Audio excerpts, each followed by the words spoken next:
RUNE Roman 26, Origin of the Serpent. Adi, living on the island near the Kakko Point and harbor, plowed his fields for rye and barley, furrowed his extensive pastures. Heard with quickened ears an uproar, heard the village in commotion, heard a noise along the seashore, heard the footsteps on the ice plain, heard the rattle of the sledges. Quick his mind divined the reason, knew it was Pohjola's wedding of the Rainbow Virgin. Quick he stopped in disappointment, shook his sable locks in envy, turned his hero head in anger, while the scarlet blood ceased flowing through his pallid face and temples, ceased his plowing and his sowing. On the field he left the furrows, on his steed he lightly mounted, straightway galloped fleetly homeward to his well-beloved mother, to his mother old and golden, gave his mother these directions, these the words of Lemminkainen.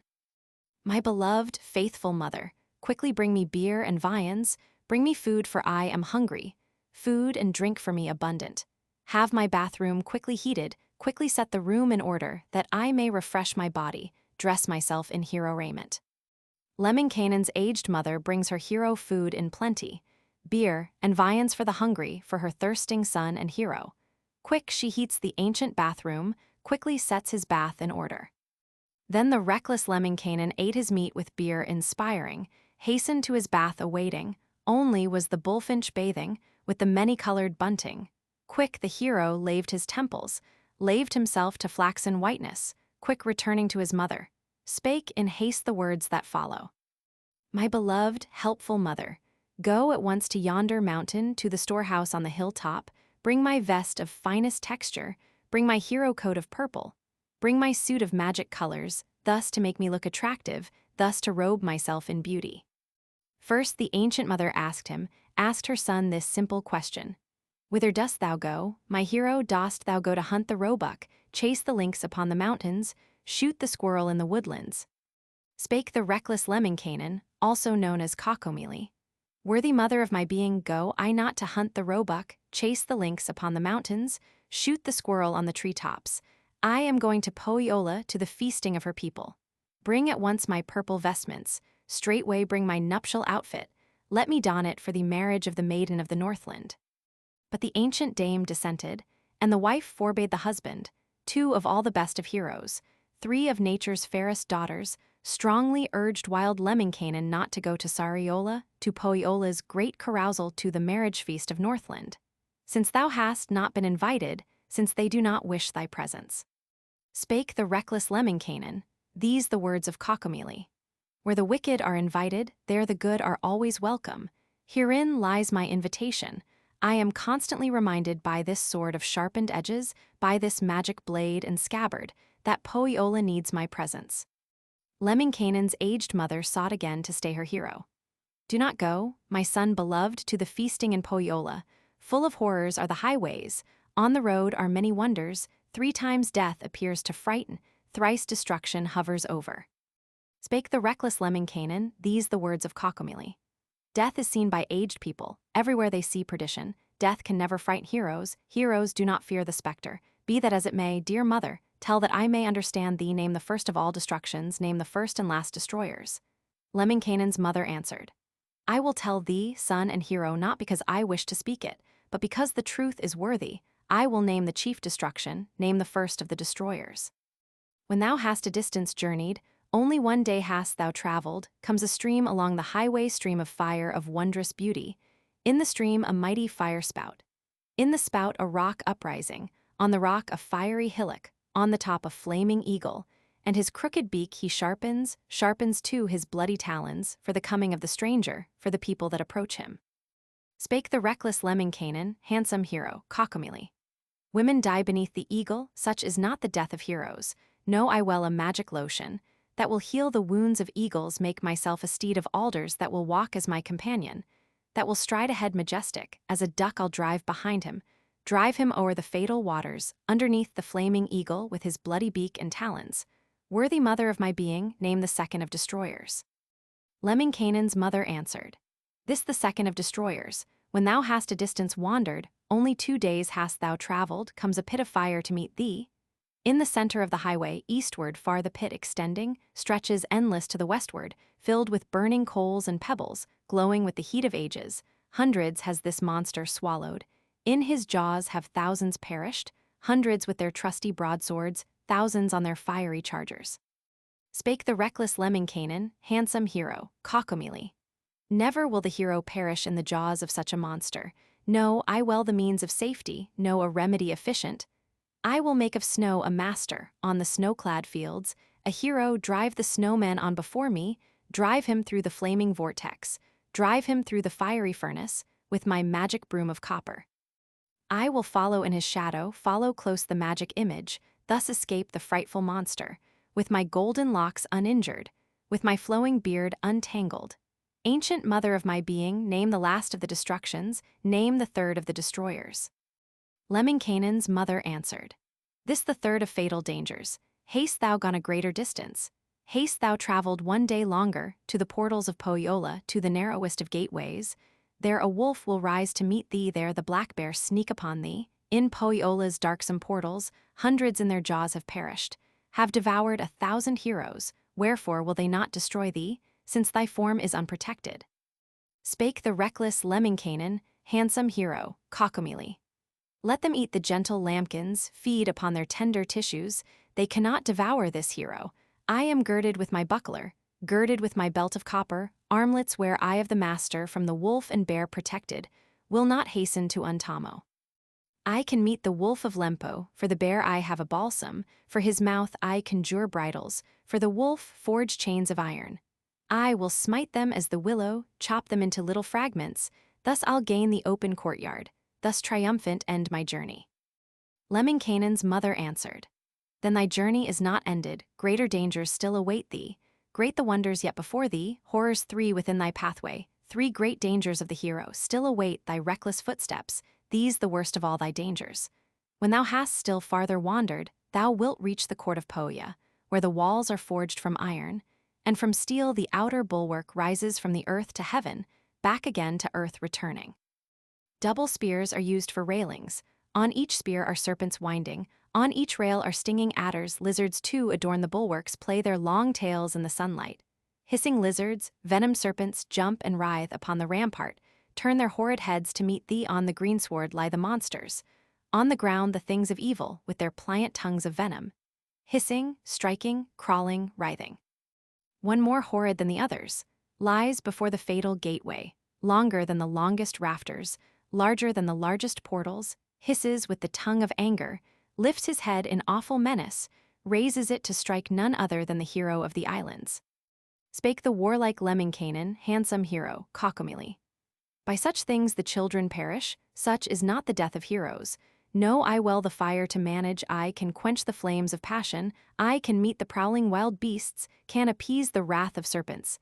I can heal the sting of adders, I have plowed the serpent pastures, plowed the adder fields of Northland.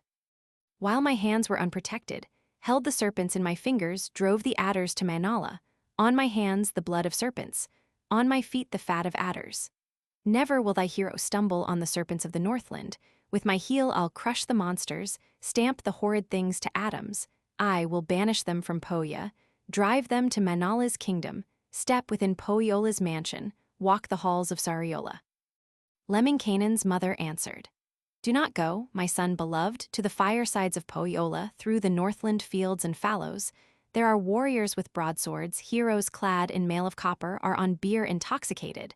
By the beer are much embittered, they will charm thee, hapless creature, on the tips of swords of magic. Greater heroes have been conjured, stronger ones have been outwitted. Spake the reckless Lemminkainen, Formerly thy son resided in the hamlets of Pohjola, Laplanders cannot enchant me, nor the Karelianders harm me, I the Laplander will conjure, charm him with my magic powers, sing his shoulders wide asunder. In his chin I'll sing a fissure, sing his collarbone to pieces, sing his breast to 1,000 fragments. Lemminkainen's mother answered, Foolish son, ungrateful wizard, boasting of thy former visit, boasting of thy fatal journey. Once in Northland thou wert living in the homesteads of Pohjola. There thou tried to swim the whirlpool, tasted there the dog-tongue waters, floated down the fatal current, sank beneath its angry billows. Thou hast seen Tuoni's river, thou hast measured Mana's waters, there today thou wouldst be sleeping, had it not been for thy mother. What I tell thee well remember, shouldst thou gain Pohjola's chambers, filled with stakes thou'lt find the courtyard, these to hold the heads of heroes, There thy head will rest forever, shouldst thou go to Sariola. Spake the warlike Lemminkainen. Fools indeed may heed thy counsel, cowards too may give attention, those of 7 conquest summers cannot heed such weak advising. Bring to me my battle armor, bring my magic mail of copper, bring me too my father's broadsword, keep the old man's blade from rusting. Long it has been cold and idle, long has lain in secret places, long and constantly been weeping, long been asking for a bearer. Then he took his mail of copper, took his ancient battle armor, took his father's sword of magic, tried its point against the oak wood, tried its edge upon the sorb tree. In his hand the blade was bended, like the limber boughs of willow, like the juniper in summer. Spake the hero, Lemminkainen. There is none in Pohja's hamlets, in the courts of Sariola, that with me can measure broadswords, that can meet this blade ancestral. From the nail he took a crossbow, took the strongest from the rafters, spake these words in meditation.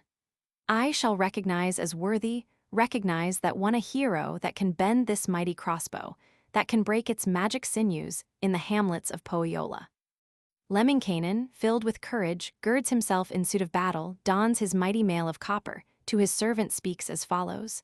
Trusty slave, and whom I purchased, whom I bought with gold and silver, quick prepare my fiery charger, harness well my steed of battle, I am going to the feasting, to the banquet fields of Lempo. Quick obeys the faithful servant, hitches well the noble war horse, quick prepares the fire-red stallion, speaks these words when all is ready. I have done what thou hast hidden, ready harnessed is the charger, waiting to obey his master. Comes the hour of the departing of the hero, Lemminkainen, right hand ready, left unwilling, all his anxious fingers pain him, till at last in full obedience, all his members give permission, starts the hero on his journey, while the mother gives him counsel, at the threshold of the dwelling, at the highway of the courtyard. Child of courage, my beloved, son of strength, my wisdom hero, if thou goest to the feasting, shouldst thou reach the great carousal, drink thou only a half a cupful, drink the goblet to the middle, always give the half remaining, give the worse half to another more unworthy. In the lower half are serpents, worms, and frogs, and hissing lizards feeding on the slimy bottom. Furthermore, she tells her hero, gives her son these sage directions, on the border of the courtyard at the portals farthest distant. If thou goest to the banquet, shouldst thou reach the great carousal, occupy but half the settle, take but half a stride in walking, give the second half to others, to another less deserving. Only thus thou'lt be a hero, thus become a son immortal. In the guest rooms look courageous, bravely move about the chambers, in the gatherings of heroes, with the hosts of magic valor. Thereupon wild Lemminkainen quickly leaped upon the crossbench of his battle sledge of wonder, raised his pearl-enameled birch-rod, snapped his whip above his charger.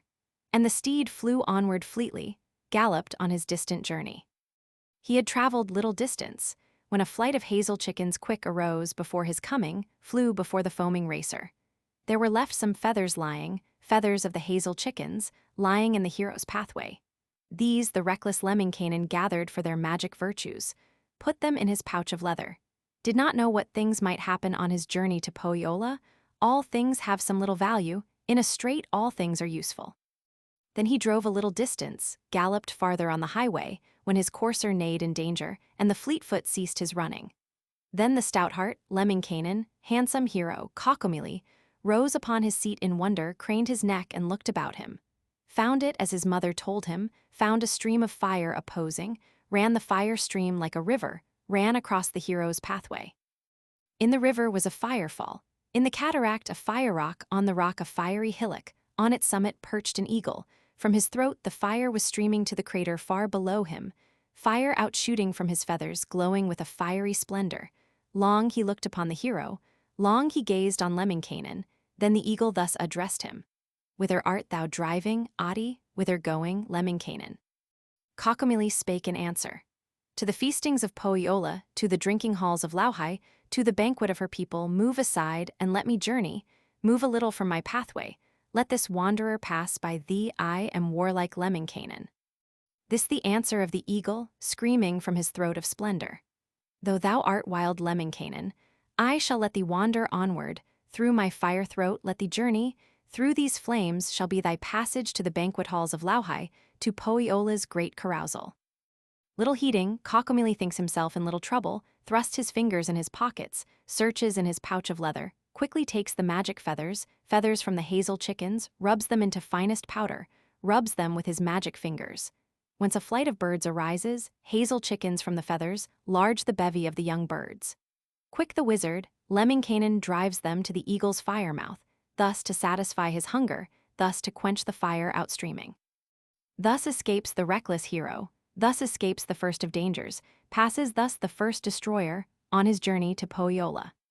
With his whip he strikes his courser, with his birch whip, pearl-enameled, straightway speeds the fiery charger noiselessly upon his journey, gallops fast and gallops faster, till the flying steed in terror neighs again and ceases running. Lemminkainen, quickly rising, cranes his neck and looks about him, sees his mother's words were truthful, sees her augury well taken. Lo! Before him yawned a fire gulf, stretching crosswise through his pathway, far to east the gulf extending to the west an endless distance, filled with stones and burning pebbles, running streams of burning matter. Little heeding, Lemminkainen cries aloud in prayer to Ukko.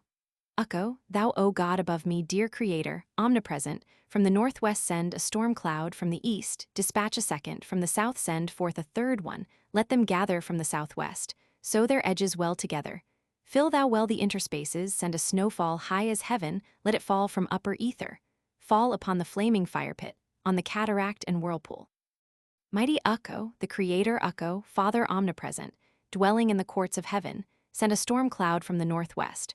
From the east he sent a second, from the south dispatched a third one. Let them gather from the southwest, sowed their edges well together, filled their many interspaces, sent a snowfall high as heaven from the giddy heights of ether, sent it seething to the fire pit on the streams of burning matter. From the snowfall in the fire pond grows a lake with rolling billows.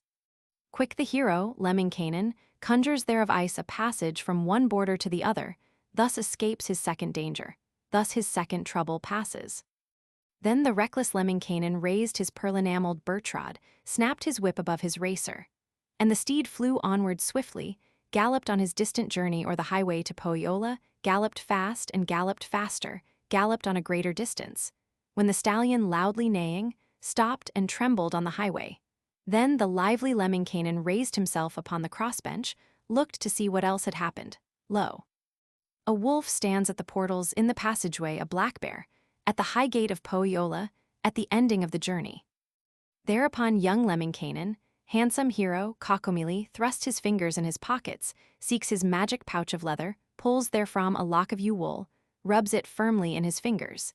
In his hands it falls to powder, breathes the breath of life upon it, when a flock of sheep arises, goats and sheep of sable color on the flock the black wolf pounces, and the wild bear aids the slaughter, while the reckless Lemminkainen rushes by them on his journey. Gallops on a little distance, to the court of Sariola, finds the fence of molten iron, and of steel the rods and pickets. In the earth 100 fathoms to the azure sky, 1,000 double-pointed spears projecting, on each spear were serpents twisted, adders coiled in countless numbers, lizards mingled with the serpents' tails entangled pointing earthward, while their heads were skyward whirling, writhing, hissing mass of evil. Then the stout heart, Kaukomieli, deeply thought and long considered.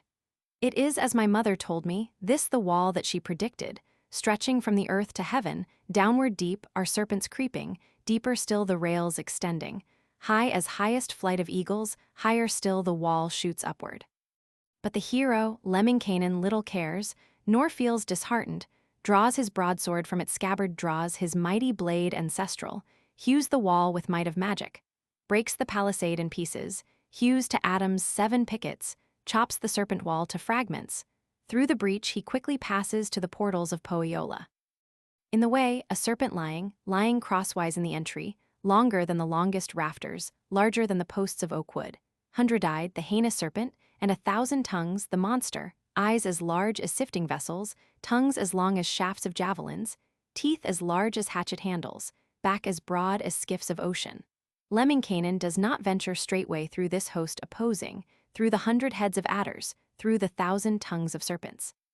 Spake the magic Lemminkainen, venomed viper, thing of evil, ancient adder of Tuoni, thou that crawlest in the stubble, through the flower roots of Lempo, who has sent thee from thy kingdom, sent thee from thine evil coverts, sent thee hither, crawling, writhing in the pathway I would travel, who bestowed thy mouth of venom, who insisted, who commanded, thou shouldst raise thy head toward heaven, who thy tail has given action.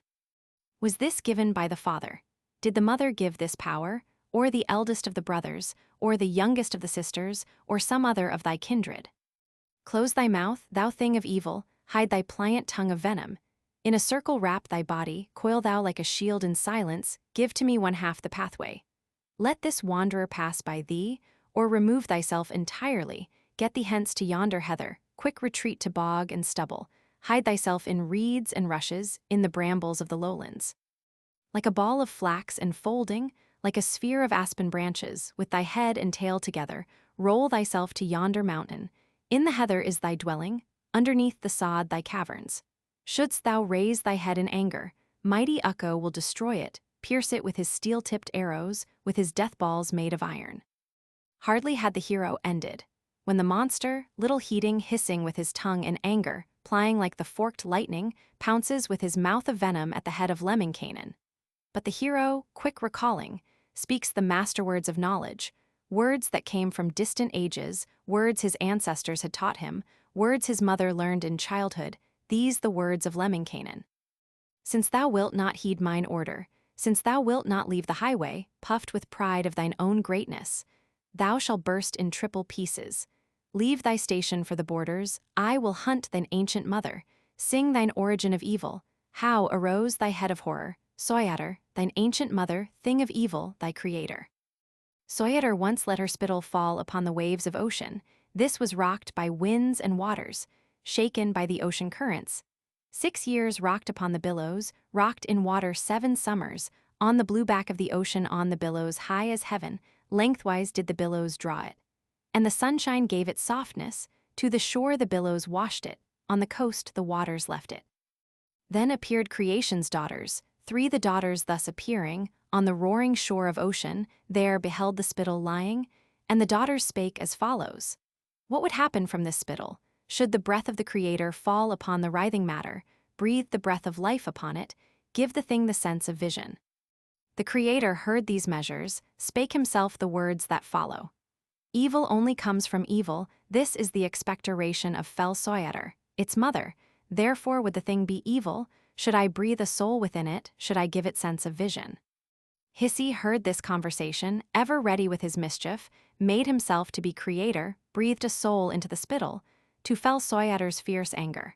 Thus arose the poison monster, thus was born the evil serpent, this the origin of evil. Whence the life that gave her action? From the carbon pile of Hissi.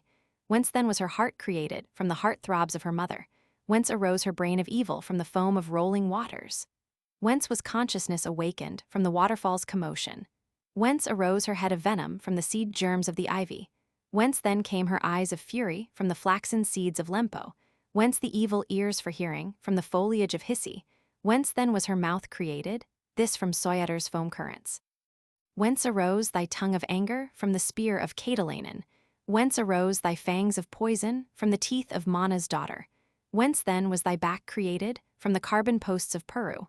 How then was thy tail created? From the brain of the hobgoblin. Whence arose thy writhing entrails? From the death belt of Tuoni. This thine origin, O serpent, this thy charm of evil import, vilest thing of God's creation, writhing, hissing thing of evil, with the color of Tuoni, with the shade of earth and heaven, with the darkness of the storm cloud. Get thee hence, thou loathsome monster, clear the pathway of this hero. I am mighty Lemminkainen, on my journey to Pohjola to the feastings and carousals in the halls of darksome Northland. Thereupon the snake uncoiling, 100-eyed and heinous monster, crawled away to other portals, that the hero, Kaukomieli, might proceed upon his errand, to the dismal Sariola to the feastings and carousals in the banquet halls of Pohja. Rune Roman 27, the unwelcome guest. I have brought young Kaukomieli, brought the islander and hero, also known as Lemminkainen, through the jaws of death and ruin, through the darkling deeps of Kalma to the homesteads of Pohjola to the dismal courts of Lauhai. Now must I relate his doings, must relate to all my hearers.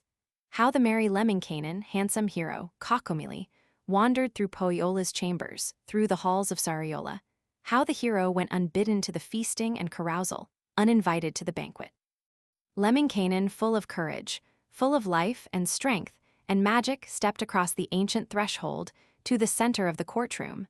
And the floors of Linwood trembled, walls and ceilings creaked and murmured. Spake the reckless Lemminkainen, these the words that Audi uttered. Be ye greeted on my coming, ye that greet be likewise greeted. Listen, all ye hosts of Pohja is there food about this homestead, barley for my hungry courser, beer to give a thirsty stranger. Sat the host of Sariola at the east end of the table, gave this answer to the questions. Surely is there in this homestead, for thy steed an open stable, never will this host refuse thee. Shouldst thou act a part becoming worthy, coming to these portals, waiting near the birchen rafters, in the spaces by the kettles, by the triple hooks of iron. Then the reckless Lemminkainen shook his sable locks and answered. Lempo may perchance come hither. Let him fill this lowly station, let him stand between the kettles, that with soot he may be blackened. Never has my ancient father, never has the dear old hero, stood upon a spot unworthy, at the portals near the rafters, for his steed the best of stables, food and shelter gladly furnished, and a room for his attendants, corners furnished for his mittens, hooks provided for his snowshoes, halls in waiting for his helmet. Wherefore then should I not find here what my father found before me? To the center walked the hero, walked around the dining table, sat upon a bench and waited on a bench of polished fir wood, and the kettle creaked beneath him. Spake the reckless Lemminkainen. As a guest am I unwelcome, since the waiters bring no viands, bring no dishes to the stranger. Ilpater, the Northland hostess, then addressed the words that follow. Lemminkainen, thou art evil, thou art here, but not invited, thou hast not the look of kindness.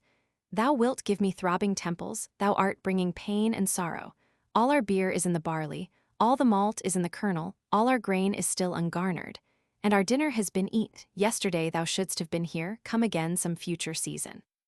Whereupon wild Lemminkainen pulled his mouth awry in anger, shook his coal-black locks and answered.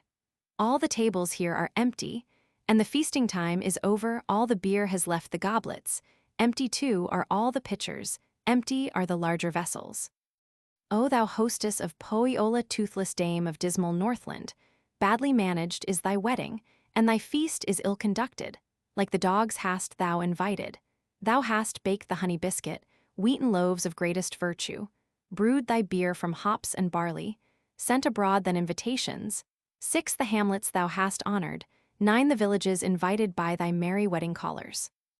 Thou hast asked the poor and lowly, asked the hosts of common people, asked the blind and deaf and crippled, asked a multitude of beggars, toilers by the day, and hirelings, asked the men of evil habits, asked the maids with braided tresses. I alone was not invited.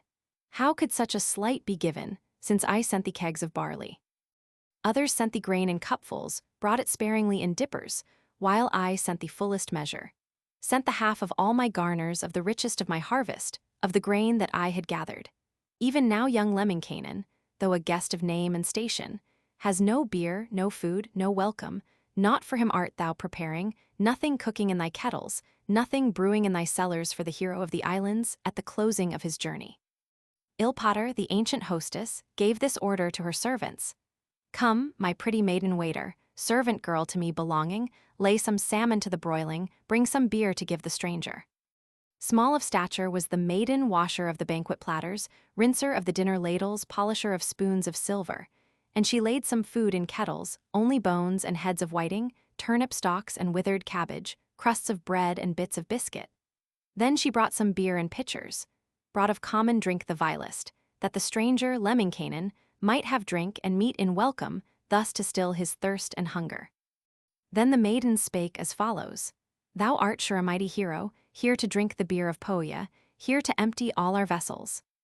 Then the minstrel, Lemminkainen, closely handled all the pitchers, looking to the very bottoms, there beheld he writhing serpents, in the center adders swimming, on the borders worms and lizards. Then the hero, Lemminkainen, filled with anger, spake as follows. Get ye hence, ye things of evil, get ye hence to Chuonla, with the bearer of these pitchers, with the maid that brought ye hither, ere the evening moon has risen, ere the day star seeks the ocean. O thou wretched beer of barley, thou hast met with great dishonor, into disrepute hast fallen, but I'll drink thee, notwithstanding, and the rubbish cast far from me. Then the hero to his pockets thrust his first and unnamed finger, searching in his pouch of leather. Quick withdraws a hook for fishing, drops it to the pitcher's bottom, through the worthless beer of barley. On his fishbook hang the serpents, catches many hissing adders, catches frogs in magic numbers, catches blackened worms in thousands, casts them to the floor before him, quickly draws his heavy broadsword, and decapitates the serpents. Now he drinks the beer remaining, when the wizard speaks as follows. As a guest am I unwelcome, since no beer to me is given that is worthy of a hero, neither has a ram been butchered, nor a fattened calf been slaughtered, worthy food for Lemminkainen. Then the landlord of Pohjola answered thus the island minstrel, Wherefore hast thou journeyed hither? Who has asked thee for thy presence? Spake in answer Lemminkainen. Happy is the guest invited, happier when not expected. Listen, son of Pohjolander, host of Sariola, listen, give me beer for ready payment, give me worthy drink for money. Then the landlord of Pohjola, in bad humor, full of anger, conjured in the earth a lakelet, at the feet of Kaukomieli, thus addressed the island hero. Quench thy thirst from yonder lakelet, there the beer that thou deservest. Little heeding, Lemminkainen to this insolence made answer. I am neither bear nor roebuck, that should drink this filthy water, drink the water of this lakelet. Adi then began to conjured he a bull before him, bull with horns of gold and silver, and the bull drank from the lakelet, drank he from the pool in pleasure. Then the landlord of Pohjola there, a savage wolf created, set him on the floor before him to destroy the bull of magic. Lemminkainen, full of courage, conjured up a snow-white rabbit, set him on the floor before him to attract the wolf's attention. Then the landlord of Pohjola conjured there a dog of Lempo, set him on the floor before him to destroy the magic rabbit. Lemminkainen, full of mischief, conjured on the roof a squirrel, that by jumping on the rafters he might catch the dog's attention. But the master of the Northland conjured there a golden mart, and he drove the magic squirrel from his seat upon the rafters. Lemminkainen, full of mischief, made a fox of scarlet color, and it ate the golden mart. Then the master of Pohjola conjured there a hen to flutter near the fox of scarlet color. Lemminkainen, full of mischief, thereupon a hawk created, that with beak and crooked talons he might tear the hen to pieces. Spake the landlord of Pohjola, these the words the tall man uttered. Never will this feast be bettered till the guests are less in number. I must do my work as landlord, get thee hence, thou evil stranger, cease thy conjurings of evil, leave this banquet of my people, haste away, thou wicked wizard, to thine island home and people. Spake the reckless Lemminkainen.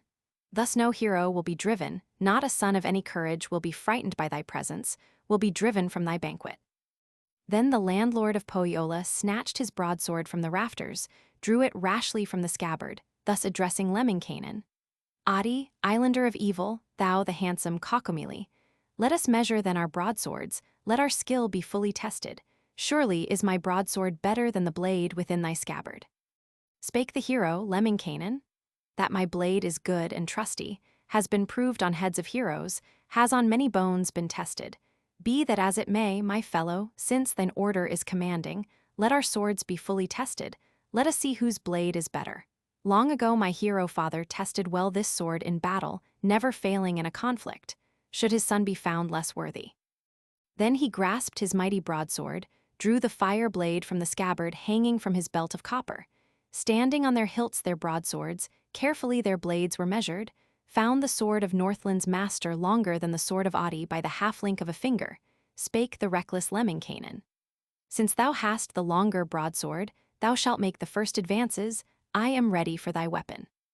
Thereupon Pohjola's landlord, with the wondrous strength of anger, tried in vain to slay the hero, strike the crown of Lemminkainen, chipped the splinters from the rafters, cut the ceiling into fragments, could not touch the island hero. Thereupon brave Kaukomieli thus addressed Pohjola's master. Have the rafters thee offended, what the crimes they have committed, since thou hewest them in pieces? Listen now, thou host of Northland, reckless landlord of Pohjola, little room there is for swordsmen in these chambers filled with women. We shall stain these painted rafters, stain with blood these floors and ceilings. Let us go without the mansion, in the field is room for combat, on the plain is space sufficient. Blood looks fairer in the courtyard, better in the open spaces, let it dye the snowfield scarlet. To the yard the heroes hasten, there they find a monstrous ox skin spreaded on the field of battle, on the ox skin stand the swordsmen. Spake the hero, Lemminkainen. Listen well, thou host of Northland, though thy broadsword is the longer, though thy blade is full of horror. Thou shalt have the first advantage, use with skill thy boasted broadsword ere the final bout is given, ere thy head be chopped in pieces. Strike with skill, or thou wilt perish, strike, and do thy best for Northland. Thereupon Pohjola's landlord raised on high his blade of battle, struck a heavy blow in anger, struck a second, then a third time, but he could not touch his rival, could not draw a single blood drop from the veins of Lemminkainen, skillful islander and hero. Spake the handsome Kaukomieli. Let me try my skill at fencing, let me swing my father's broadsword, let my honored blade be tested. But the landlord of Pohjola does not heed the words of Adi, strikes in fury, strikes unceasing, ever aiming, ever missing. When the skillful Lemminkainen swings his mighty blade of magic, fire disports along his weapon, flashes from his sword of honor, glistens from the hero's broadsword, balls of fire disporting, dancing on the blade of mighty Adi, overflow upon the shoulders of the landlord of Pohjola. Spake the hero Lemminkainen. O thou son of Sariola, see. Indeed, thy neck is glowing like the dawning of the morning, like the rising sun in ocean. Quickly turned Pohjola's landlord, thoughtless host of darksome Northland, to behold the fiery splendor playing on his neck and shoulders. Quick as lightning, Lemminkainen, with his father's blade of battle, with a single blow of broadsword with united skill and power, lopped the head of Pohja's master, as one cleaves the stalks of turnips, as the ear falls from the cornstalk, as one strikes the fins from salmon. Thus the head rolled from the shoulders of the landlord of Pohjola, like a ball it rolled and circled. In the yard were pickets standing, hundreds were the sharpened pillars, and a head on every picket, only one was left unheaded. Quick the victor, Lemminkainen took the head of Pohja's landlord, spiked it on the empty picket. Then the islander, rejoicing handsome hero Kaukomieli, quick returning to the chambers, gave this order to the hostess. Evil maiden, bring me water, wherewithal to cleanse my fingers from the blood of Northland's master, wicked host of Sariola. Ilpotter, the Northland hostess, fired with anger, threatened vengeance, conjured men with heavy broadswords, heroes clad in copper armor, 100 warriors with their javelins, and 1,000 bearing crossbows to destroy the island hero for the death of Lemminkainen. Kaukomieli soon discovered that the time had come for leaving, that his presence was unwelcome at the feasting of Pohjola, at the banquet of her people. RUNE Roman 28, the Mother's Council. Adi, hero of the island's wild magician, Lemminkainen also known as Kaukomieli, hastened from the great carousal, from the banquet halls of Lauhai, from the ever-darksome Northland, from the dismal Sariola. Stormful strode he from the mansion, hastened like the smoke of battle, from the courtyard of Pohjola, left his crimes and misdemeanors in the halls of ancient Lauhai. Then he looked in all directions, seeking for his tethered courser, anxious looked in field and stable. But he did not find his racer, found a black thing in the fallow, proved to be a clump of willows. Who will well advise the hero? Who will give him wise directions, guide the wizard out of trouble, give his herolocks protection, keep his magic head from danger from the warriors of Northland? Noise is heard within the village, and a din from other homesteads, from the battle hosts of Lauhai, streaming from the doors and window of the homesteads of Pohjola. Thereupon young Lemminkainen, handsome islander and hero, changing both his form and features, clad himself in other raiment, changing to another body, quick became a mighty eagle, soared aloft on wings of magic, tried to fly to highest heaven, but the moonlight burned his temples, and the sunshine singed his feathers. Then entreating, Lemminkainen island hero turned to Ukko, this the prayer that Adi uttered. Ukko, god of love and mercy, thou the wisdom of the heavens, wise director of the lightning, thou the author of the thunder, thou the guide of all the cloudlets, give to me thy cloak of vapor, throw a silver cloud around me, that I may in its protection hasten to my native country, to my mother's island dwelling, fly to her that waits my coming, with a mother's grave forebodings. Farther, farther, Lemminkainen flew and soared on eagle pinions, looked about him, backwards, forwards, spied a grey hawk soaring near him, in his eyes the fire of splendor, like the eyes of Pohjolanders, like the eyes of Pohja's spearmen, and the grey hawk thus addressed him. Ho, there! Hero Lemminkainen, art thou thinking of our combat with the hero heads of Northland? Thus the islander made answer, these the words of Kaukomieli. O thou greyhawk, bird of beauty, fly direct to Sariola, fly as fast as wings can bear thee, when thou hast arrived in safety, on the plains of darksome Northland, Tell the archers and the spearmen they will never catch the eagle in his journey from Pohjola to his island home and fortress."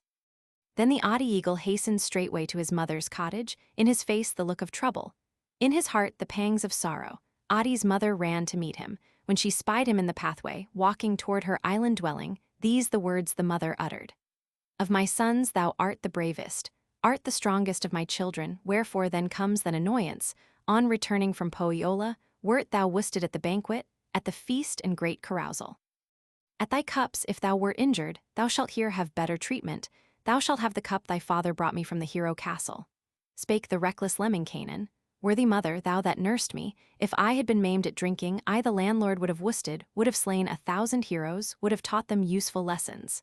Lemminkainen's mother answered: "Wherefore then art thou indignant? Didst thou meet disgrace and insult? Did they rob thee of thy courser? Buy thou then a better courser with the riches of thy mother, with thy father's hoarded treasures." Spake the hero, Lemminkainen: "Faithful mother of my being, if my steed had been insulted, if for him my heart was injured, I the landlord would have punished all the horsemen, all of Pohja's strongest riders."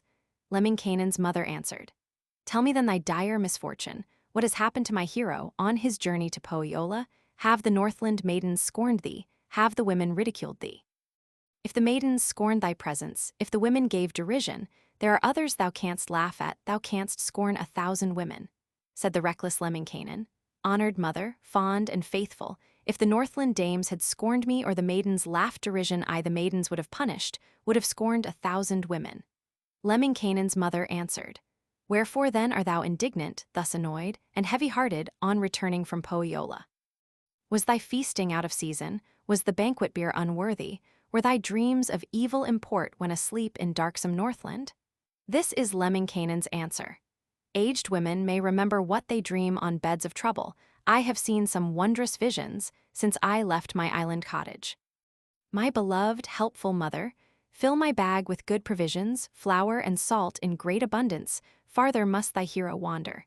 He must leave his home behind him, leave his pleasant island dwelling, journey from this home of ages. Men are sharpening their broadswords, sharpening their spears and lances for the death of Lemminkainen." Then again the mother questioned. Hurriedly she asked the reason. Why the men their swords were whetting, why their spears are being sharpened. Spake the reckless Lemminkainen, handsome hero, Kaukomieli: "Therefore do they whet their broadswords, therefore sharpen they their lances. It is for thy son's destruction, at his heart are aimed their lances. In the courtyard of Pohjola there arose a great contention, fierce the battle waged against me. But I slew the Northland hero, killed the host of Sariola. Quick to arms rose Lauhi's people. All the spears and swords of Northland were directed at thy hero. All of Pohja turned against me, turned against a single foeman." This the answer of the mother? "I had told thee this beforehand, I had warned thee of this danger, and forbidden thee to journey to the hostile fields of Northland. Here my hero could have lingered, passed his life in full contentment, lived forever with his mother for protection, in the courtyard with his kindred. Here no war would have arisen, no contention would have followed. Whither wilt thou go, my hero? Whither will my loved one hasten? To escape thy fierce pursuers, to escape from thy misdoings, from thy sins, to hide in safety, from thy crimes and misdemeanors, that thy head be not endangered, that thy body be not mangled, that thy locks be not outrooted." Spake the reckless Lemminkainen: "Know I not a spot befitting, do not know a place of safety, where to hide from my pursuers, that will give me sure protection from the crimes by me committed. Helpful mother of my being, where to flee wilt thou advise me?" This the answer of the mother: "I do not know where I can send thee, be a pine tree on the mountain, or a juniper in lowlands. Then misfortune may befall thee. Often is the mountain pine tree cut in splints for candle-lighters, and the juniper is often peeled for fence posts for the pastures. Go a birch tree to the valleys, or an elm tree to the glenwood. Even then may trouble find thee, misery may overtake thee. Often is the lowland birch tree cut to pieces in the warehouse, often is the elmwood forest cleared away for other plantings. Be a berry on the highlands, cranberry upon the heather, strawberry upon the mountains, blackberry along the fences. Even there will trouble find thee, there misfortune overtake thee, for the berry maids would pluck thee, silver-tinseled girls would get thee. Be a pike then in the ocean, or a troutlet in the rivers. Then would trouble overtake thee, would become thy life companion, then the fisherman would catch thee in his net of flax thread, catch thee with his cruel fish hook. Be a wolf then in the forest, or a black bear in the thickets, even then would trouble find thee, and disaster cross thy pathway. Sable hunters of the Northland have their spears and crossbows ready to destroy the wolf and black bear. Spake the reckless Lemminkainen, know I well the worst of places, know where death will surely follow, where misfortune's eye would find me, since thou gavest me existence, gavest nourishment in childhood, whither shall I flee for safety? Whither hide from death and danger? In my view is fell destruction. Dire misfortune hovers o'er me, on the morrow come the spearmen, countless warriors from Pohja, Adi's head their satisfaction. This the answer of the mother?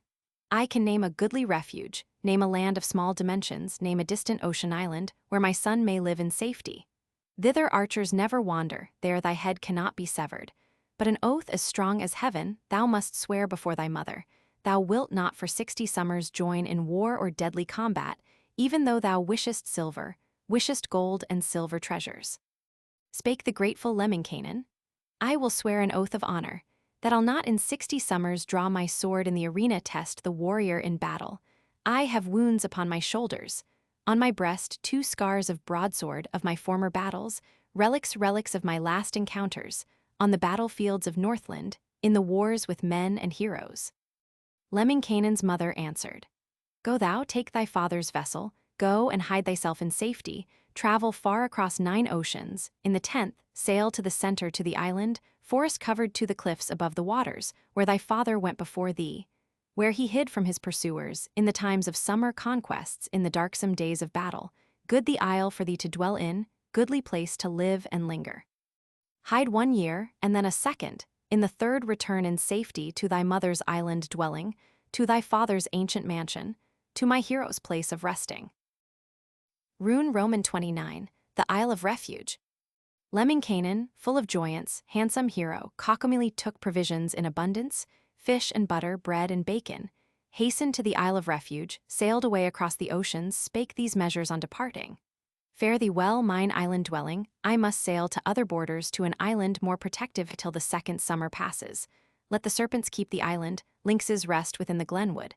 Let the blue moose roam the mountains, let the wild geese eat the barley. Fare thee well, my helpful mother. When the warriors of the Northland, from the dismal Sariola, come with swords and spears and crossbows asking for my head in vengeance, say that I have long departed, left my mother's island dwelling, when the barley had been garnered. Then he launched his boat of copper, threw the vessel to the waters from the iron-banded rollers from the cylinders of oak wood. On the masts the sails he hoisted, spread the magic sails of linen. In the stern the hero settled and prepared to sail his vessel, 1 hand resting on the rudder. Then the sailor spake as follows, these the words of Lemminkainen. Blow, ye winds, and drive me onward, blow ye steady, winds of heaven, toward the island in the ocean that my bark may fly in safety to my father's place of refuge, to the far and nameless island. Soon the winds arose as bidden, rocked the vessel o'er the billows, o'er the blue back of the waters, o'er the vast expanse of ocean, blew 2 months and blew unceasing, blew a 3rd month toward the island, toward his father's Isle of Refuge. Sat some maidens on the seaside, on the sandy beach of ocean, turned about in all directions, looking out upon the billows. One was waiting for her brother, and a second for her father, and a 3rd one, anxious, waited for the coming of her suitor. There they spied young Lemminkainen, there perceived the hero's vessel sailing o'er the bounding billows. It was like a hanging cloudlet, hanging twixt the earth and heaven. Thus the island maidens wondered, thus they spake to one another. What this stranger on the ocean, what is this upon the waters? Art thou one of our sea vessels? Wert thou builded on this island? Sail thou straightway to the harbor, to the island point of landing, that thy tribe may be discovered. Onward did the waves propel it, rocked his vessel o'er the billows, drove it to the magic island, safely landed Lemminkainen on the sandy shore and harbor. Spake he thus when he had landed, these the words that Adi uttered. Is there room upon this island? Is there space within this harbor, where my bark may lie at anchor, where the sun may dry my vessel? This the answer of the virgins, dwellers on the Isle of Refuge. There is room within this harbor, on this island, space abundant, where thy bark may lie at anchor, where the sun may dry thy vessel. Lying ready are the rollers, cylinders adorned with copper. If thou hadst 100 vessels, shouldst thou come with boats 1,000, we would give them room in welcome. Thereupon wild Lemminkainen rolled his vessel in the harbor, on the cylinders of copper, spake these words when he had ended. Is there room upon this island, or a spot within these forests, where a hero may be hidden from the coming din of battle from the play of spears and arrows? Thus replied the island maidens.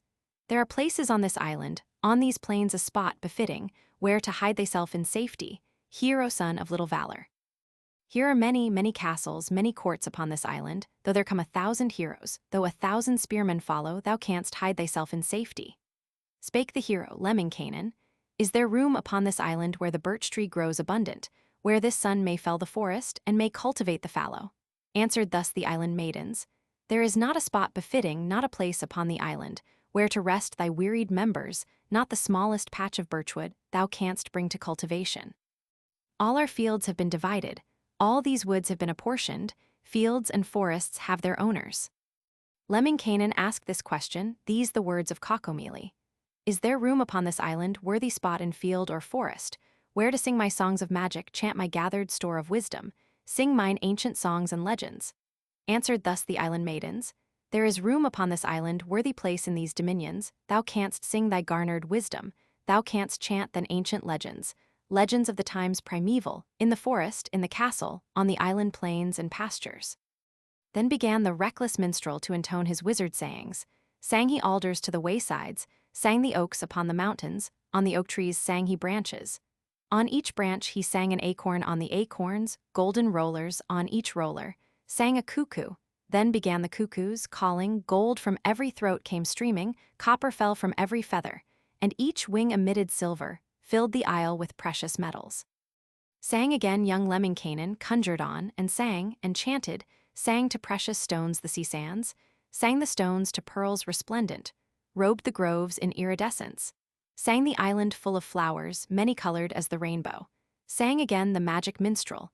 In the court a well he conjured, on the well a golden cover, on the lid a silver dipper, that the boys might drink the water, that the maids might lave their eyelids. On the plains he conjured lakelets, sang the duck upon the waters, golden-cheeked and silver-headed, sang the feet from shining copper, and the island maidens wondered, stood entranced at Adi's wisdom, at the songs of Lemminkainen, at the hero's magic power. Spake the singer, Lemminkainen, handsome hero, Kaukomieli. I would sing a wondrous legend, sing in miracles of sweetness, if within some hall or chamber I were seated at the table. If I sing not in the castle, in some spot by walls surrounded, then I sing my songs to zephyrs, fling them to the fields and forests. Answered thus the island maidens. On this isle are castle chambers, halls for use of magic singers, courts complete for chanting legends, where thy singing will be welcome, where thy songs will not be scattered to the forest of the island, nor thy wisdom lost in ether. Straightway Lemminkainen journeyed with the maidens to the castle. There he sang and conjured pitchers on the borders of the tables, sang and conjured golden goblets foaming with the beer of barley, sang he many well-filled vessels, bowls of honey drink abundant, sweetest butter, toothsome biscuit, bacon, fish and veal and venison, all the dainties of the Northland, wherewithal to still his hunger. But the proud heart, Lemminkainen, was not ready for the banquet, did not yet begin his feasting, waited for a knife of silver, for a knife of golden handle. Quick he sang the precious metals, sang a blade from purest silver, to the blade a golden handle. Straightway then began his feasting, quenched his thirst and stilled his hunger, charmed the maidens on the island. Then the minstrel, Lemminkainen, roamed throughout the island hamlets, to the joy of all the virgins.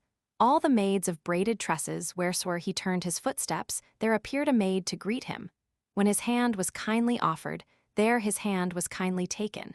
When he wandered out at evening, even in the darksome places, there the maidens bade him welcome. There was not an island village where there were not 7 castles, in each castle 7 daughters. And the daughters stood in waiting, gave the hero joyful greetings, only one of all the maidens whom he did not greet with pleasure. Thus the merry Lemminkainen spent 3 summers in the ocean, spent a merry time in refuge, in the hamlets on the island, to the pleasure of the maidens, to the joy of all the daughters. Only one was left neglected, she a poor and graceless spinster, on the isle's remotest border, in the smallest of the hamlets. Then he thought about his journey o'er the ocean to his mother, to the cottage of his father. There appeared the slighted spinster, to the Northland sun departing, spake these words to Lemminkainen.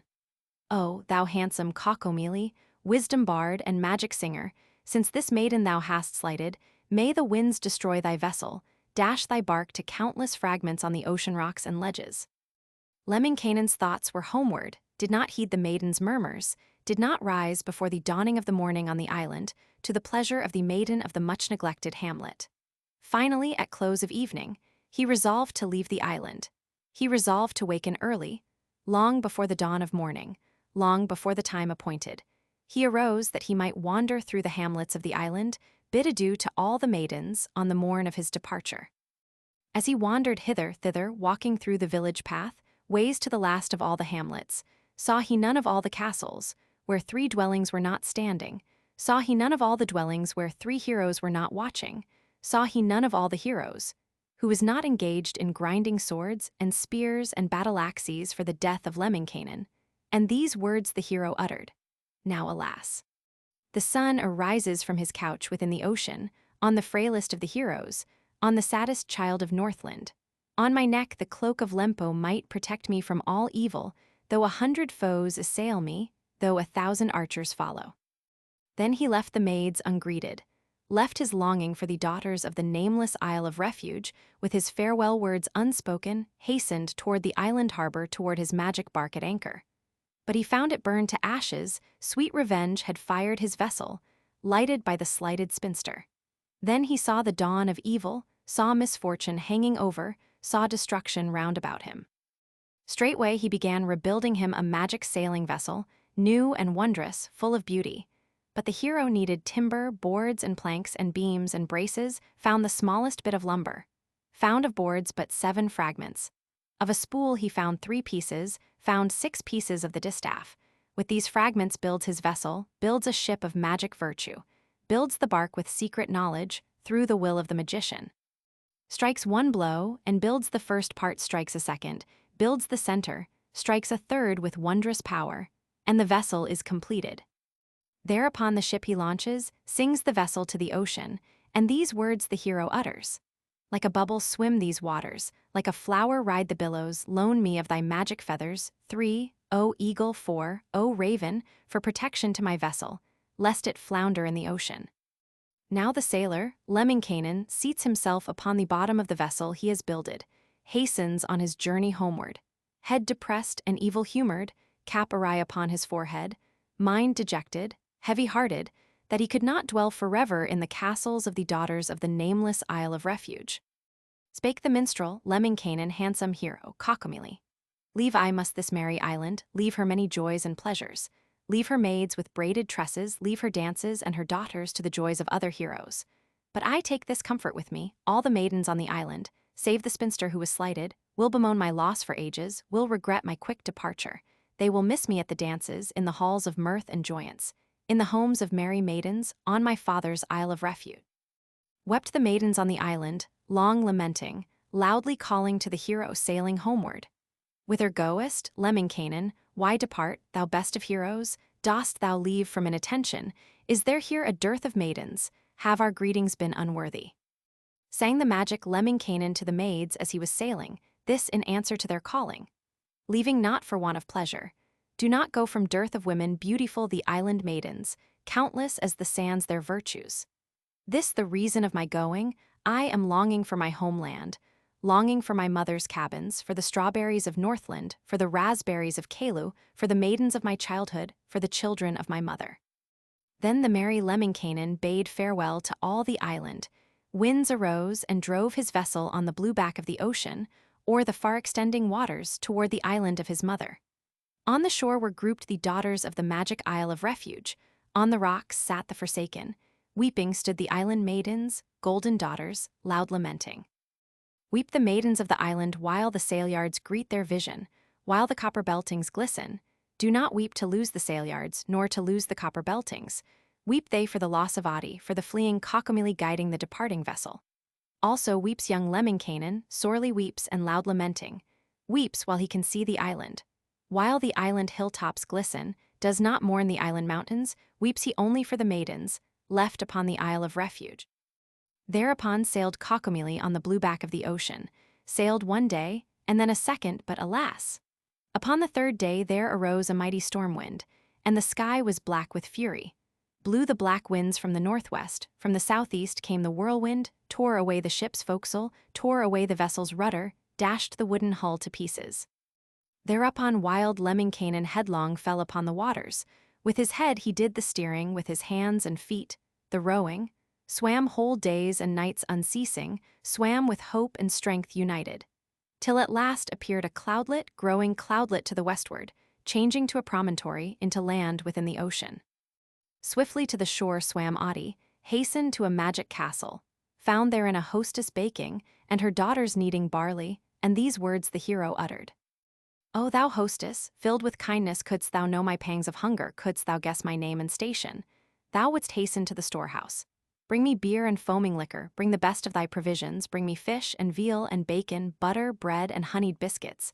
Set for me a wholesome dinner, wherewithal to still my hunger, quench the thirst of Lemminkainen. Days and nights have I been swimming, buffeting the waves of ocean, seemed as if the wind protected, and the billows gave me shelter. Then the hostess, filled with kindness, hastened to the mountain storehouse, cut some butter, veal and bacon, bread and fish, and honeyed biscuit, brought the best of her provisions, brought the mead and beer of barley, set for him a toothsome dinner, wherewithal to still his hunger, quench the thirst of Lemminkainen. When the hero's feast had ended, straightway was a magic vessel given by the kindly hostess to the weary Cockomeli, bark of beauty, new and hardy, wherewithal to aid the stranger in his journey to his homeland, to the cottage of his mother. Quickly sailed wild Lemminkainen on the blue back of the ocean, sailed he days and nights unceasing, till at last he reached the borders of his own loved home and country.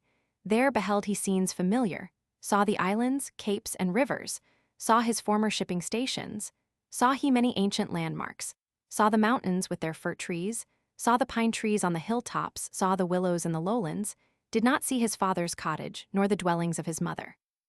Where a mansion once had risen, there the alder trees were growing, shrubs were growing on the homestead, junipers within the courtyard, spake the reckless Lemminkainen. In this glen I played and wandered, on these stones I rocked for ages, on this lawn I rolled and tumbled, frolicked on these woodland borders when a child of little stature.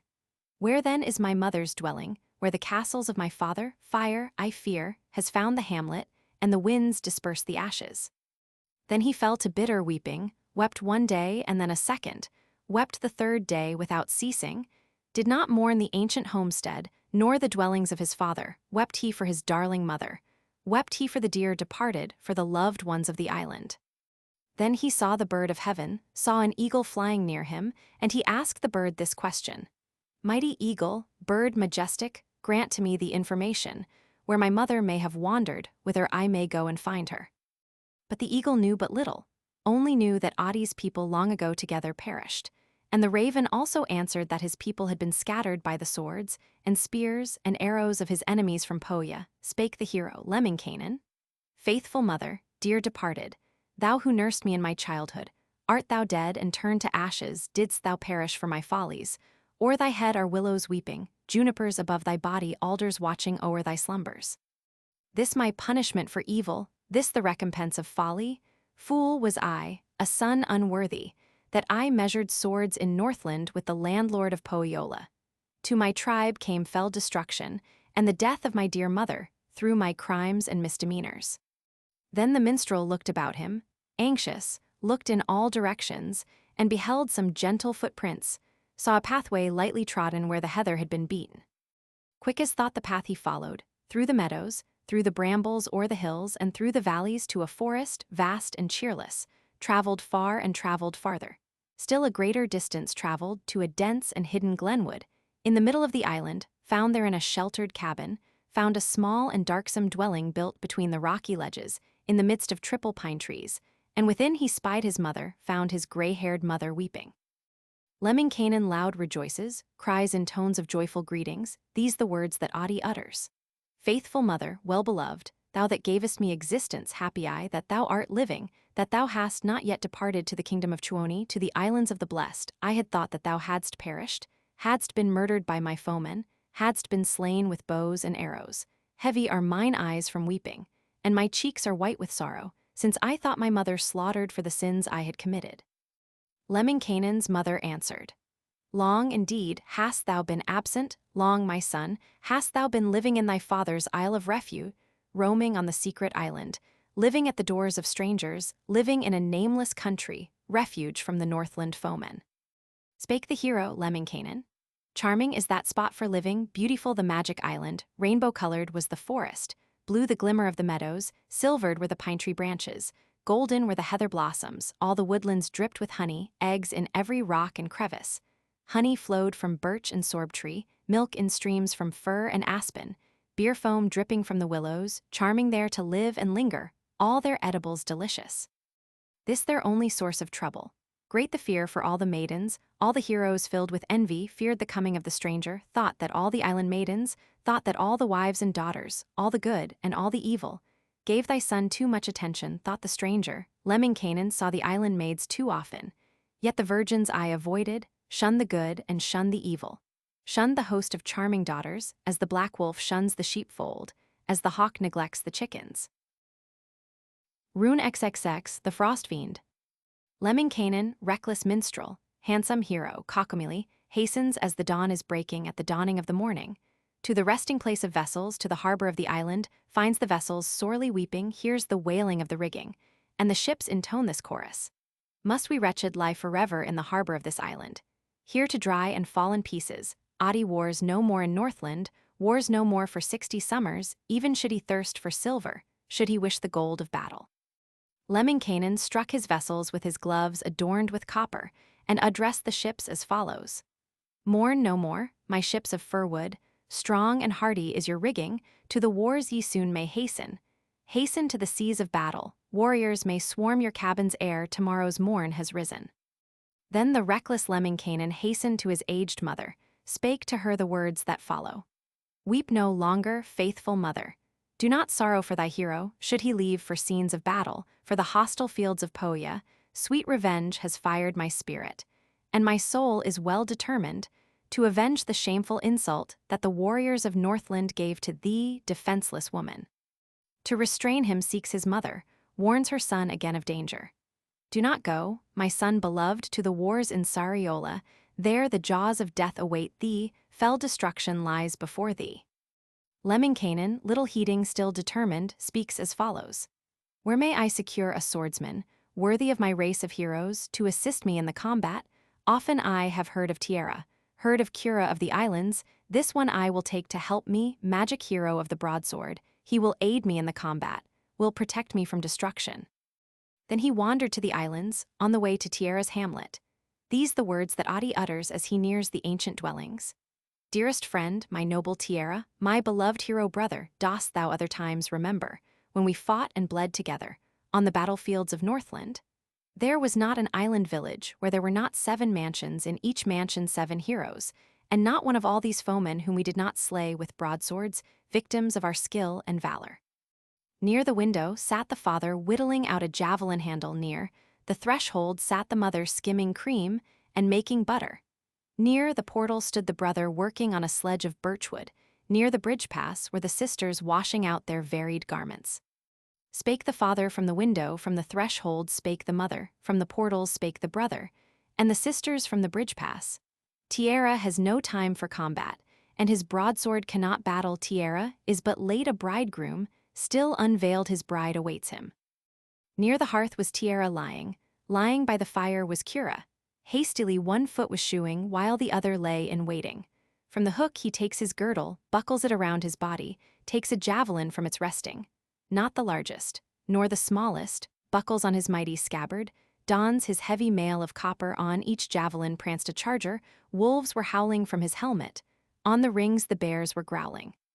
Tiera poised his mighty javelin, launched the spear upon its errand, hurled the shaft across the pasture, to the border of the forest, or the clay fields of Pohjola, or the green and fragrant meadows, through the distant hills of Northland.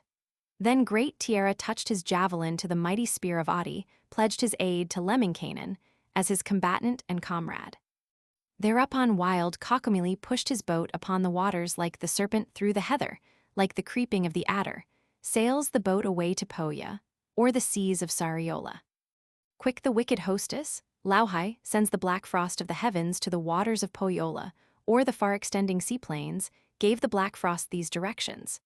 Much-loved Frost, my son and hero, whom thy mother has instructed, hasten whither I may send thee.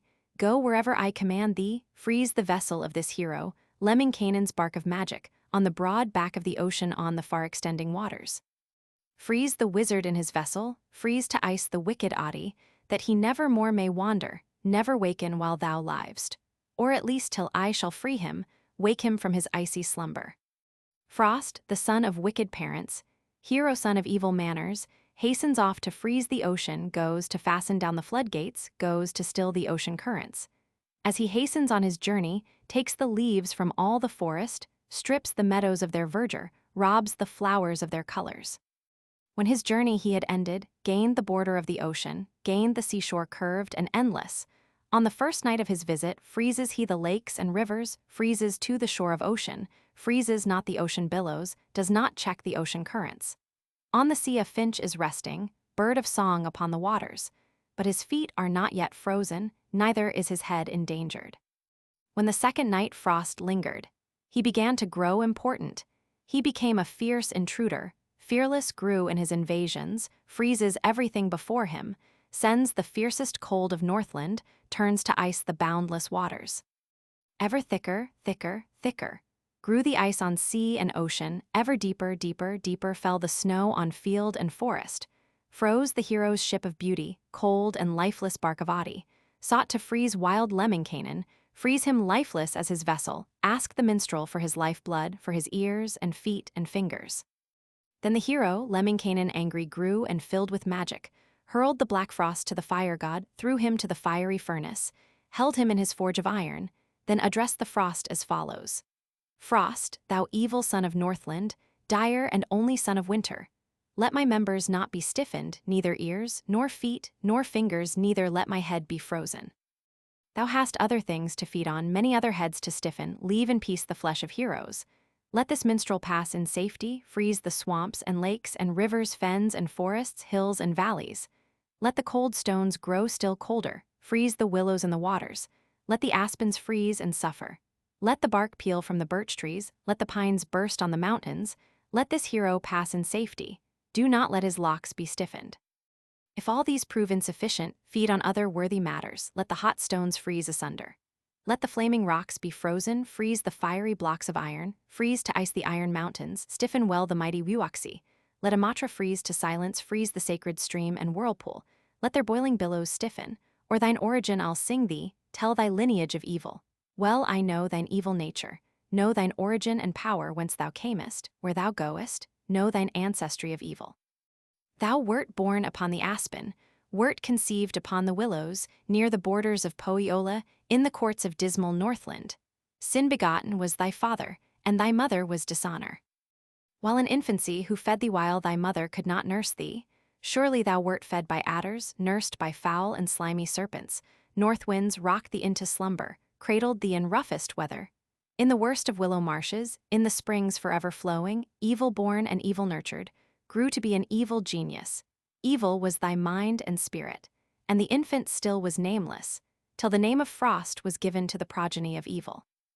Then the young lad lived in hedges, dwelt among the weeds and willows, lived in springs in days of summer, on the borders of the marshes, tore the lindens in the winter, stormed among the glens and forests, raged among the sacred birch trees, rattled in the alder branches, froze the trees, the shoots, the grasses, evened all the plains and prairies, ate the leaves within the woodlands, made the stalks drop down their blossoms, peeled the bark on weeds and willows. Thou hast grown to large proportions, hast become too tall and mighty, dost thou labor to benumb me, dost thou wish mine ears and fingers, of my feet wouldst thou deprive me? Do not strive to freeze this hero, in his anguish and misfortune. In my stockings I shall kindle fire to drive thee from my presence, in my shoes lay flaming faggots, coals of fire in every garment, heated sandstones in my rigging, thus will hold thee at a distance. Then thine evil form I'll banish to the farthest Northland borders when thy journey is completed. When thy home is reached in safety, freeze the cauldrons in the castle, freeze the coal upon the hearthstone in the dough, the hands of women on its mother's lap, the infant, freeze the colt beside its mother. If thou shouldst not heed this order, I shall banish thee still farther to the carbon piles of Hissi, to the chimney hearth of Lempo, hurl thee to his fiery furnace, lay thee on the iron anvil, that thy body may be hammered with the sledges of the blacksmith, may be pounded into atoms, twixt the anvil and the hammer. If thou shouldst not heed this order, shouldst not leave me to my freedom, know I still another kingdom, know another spot of resting. I shall drive thee to the summer, lead thy tongue to warmer climates, there a prisoner to suffer, never to obtain thy freedom till thy spirit I deliver, till I go myself and free thee. Wicked Frost, the son of winter, saw the magic bird of evil hovering above his spirit, straightway prayed for Adi's mercy. These the words the frost fiend uttered. Let us now agree together, neither one to harm the other, never in the course of ages, never while the moonlight glimmers on the snow-capped hills of Northland. If thou hearest that I bring thee cold to freeze thy feet and fingers, hurl me to the fiery furnace. Hammer me upon the anvil of the blacksmith, Ilmarinen, lead my tongue to warmer climates, banish me to lands of summer, there a prisoner to suffer, nevermore to gain my freedom. Thereupon wild Lemminkainen left his vessel in the ocean, frozen in the ice of Northland, left his warlike boat forever, started on his cheerless journey to the borders of Pohjola, and the mighty Tiara followed in the tracks of his companion. On the ice they journeyed northward briskly, walked upon the ice plain, walked one day, and then a second, till the closing of the third day, when the Hunger Land approached them, when appeared Starvation Island. Here the hardy Lemminkainen hastened forward to the castle, this the hero's prayer and question. Is there food within this castle, fish or fowl within its larders, to refresh us on our journey, mighty heroes, cold and weary? When the hero, Lemminkainen, found no food within the castle, neither fish, nor fowl, nor bacon, thus he cursed it and departed. May the fire destroy these chambers, may the waters flood this dwelling, wash it to the seas of Mana. Then they hastened onward, hastened on through field and forest, over by ways long untrodden, over unknown paths and snowfields. Here the hardy Lemminkainen reckless hero, Kaukomieli, pulled the soft wool from the ledges, gathered lichens from the tree trunks, wove them into magic stockings, wove them into shoes and mittens on the settles of the hoarfrost, in the stinging cold of Northland. Then he sought to find some pathway that would guide their wayward footsteps, and the hero spake as follows. O thou Tiara, friend beloved, shall we reach our destination, wandering for days together through these Northland fields and forests? Kira thus replies to Adi, we alas, have come for vengeance, come for blood and retribution to the battlefields of Northland, to the dismal Sariola, here to leave our souls and bodies, here to starve and freeze and perish, in the dreariest of places, in this sun-forsaken country. Never shall we gain the knowledge, never learn it, never tell it, which the pathway that can guide us to the forest beds to suffer, to the Pohja plains to perish, in the homeland of the ravens, fitting food for crows and eagles. Often do the Northland vultures hither come to feed their fledglings, hither bring the birds of heaven bits of flesh and blood of heroes, often do the beaks of ravens tear the flesh of kindred corpses, often do the eagle's talons carry bones and trembling vitals, such as ours, to feed their nestlings, in their rocky homes and ledges. Oh, my mother can but wonder, never can divine the answer, where her reckless son is roaming, where her hero's blood is flowing, whether in the swamps and lowlands, whether in the heat of battle, or upon the waves of the ocean, or upon the Hopfield mountains, or along some forest by way, nothing can her mind discover of the frailest of her heroes, only think that he has perished. Thus the hoary-headed mother weeps and murmurs in her chambers, where is now my son beloved, in the kingdom of Manala? Sow thy crops, thou dread Tuoni, harrow well the fields of Kalma. Now the bow receives its respite from the fingers of my Tiara, bow and arrow now are useless. Now the merry birds can fatten in the fields and fens and forests. Bears may live in dens of freedom, on the fields may sport the elk herds. Spake the reckless Lemminkainen, thus it is, mine aged mother, thou that gavest me existence. Thou hast reared thy broods of chickens, hatched and reared thy flights of white swans. All of them the winds have scattered, or the evil Lempo frightened one flew hither and one thither, and a third one lost forever. Think thou of our former pleasures, of our better days together, when I wandered like the flowers, like the berry in the meadows. Many saw my form majestic, many thought me well proportioned. Now is not as then with Adi, into evil days have fallen, since I see but storms and darkness. Then my eyes beheld but sunshine, then we did not weep and murmur, did not fill our hearts with sorrow, when the maids in joy were singing, when the virgins twined their tresses. Then the women joined in joyance, whether brides were happy wedded, whether bridegrooms choose discreetly, whether they were wise or unwise. But we must not grow disheartened. Let the island maidens cheer us. Here we are not yet enchanted, not bewitched by magic singing, on the paths not left to perish, sink and perish on our journey. Full of youth we should not suffer, strong we should not die unworthy.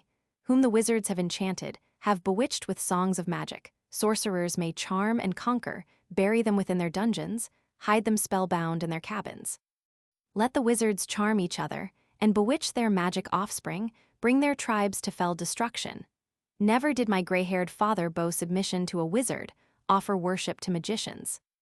These the words my father uttered, these the thoughts his son advances. Guard us, thou O great Creator, shield us, thou O God of mercy, with thine arms of grace protect us, help us with thy strength and wisdom, guide the minds of all thy heroes, keep aright the thoughts of women, keep the old from speaking evil, keep the young from sin and folly, be to us a help forever, be our guardian and our father, that our children may not wander from the ways of their Creator, from the path that God has given. Then the hero Lemminkainen made from cares the fleetest racers, sable racers from his sorrows, reins he made from days of evil, from his sacred pains made saddles. To the saddle, quickly springing, galloped he away from trouble to his dear and aged mother, and his comrade, faithful Tiara, galloped to his island dwelling. Now departs wild Lemminkainen, brave and reckless Kaukomieli, from these ancient songs and legends, only guides his faithful Kura to his waiting bride and kindred, while these lays and incantations shall be turned to other heroes. Rune Roman 31, Kullerwoinen son of evil. In the ancient times, a mother hatched and raised some swans and chickens, placed the chickens in the brushwood, placed her swans upon the river, came an eagle, hawk, and falcon, scattered all her swans and chickens, one was carried to Karelian, and a second into Iceland, left a third at home in Pohjola. And the one to Iceland taken soon became a thriving merchant. He that journeyed to Karelian flourished and was called Kalervo. He that hid away in Pohjola took the name of Untamnen, flourished to his father's sorrow, to the heart pain of his mother. Untamnen sets his fishnets in the waters of Kalervo. Kullerwoinen sees the fishnets, takes the fish home in his basket. Then Untamo, evil-minded, angry, grew and sighed for vengeance, clutched his fingers for the combat, bared his mighty arms for battle, for the stealing of his salmon, for the robbing of his fishnets. Long they battled, fierce the struggle, neither one could prove the victor, should one beat the other fiercely. He himself was fiercely beat. Then arose a second trouble. On the second and the third days, Kullerwoinen sowed some barley near the barns of Untamnen.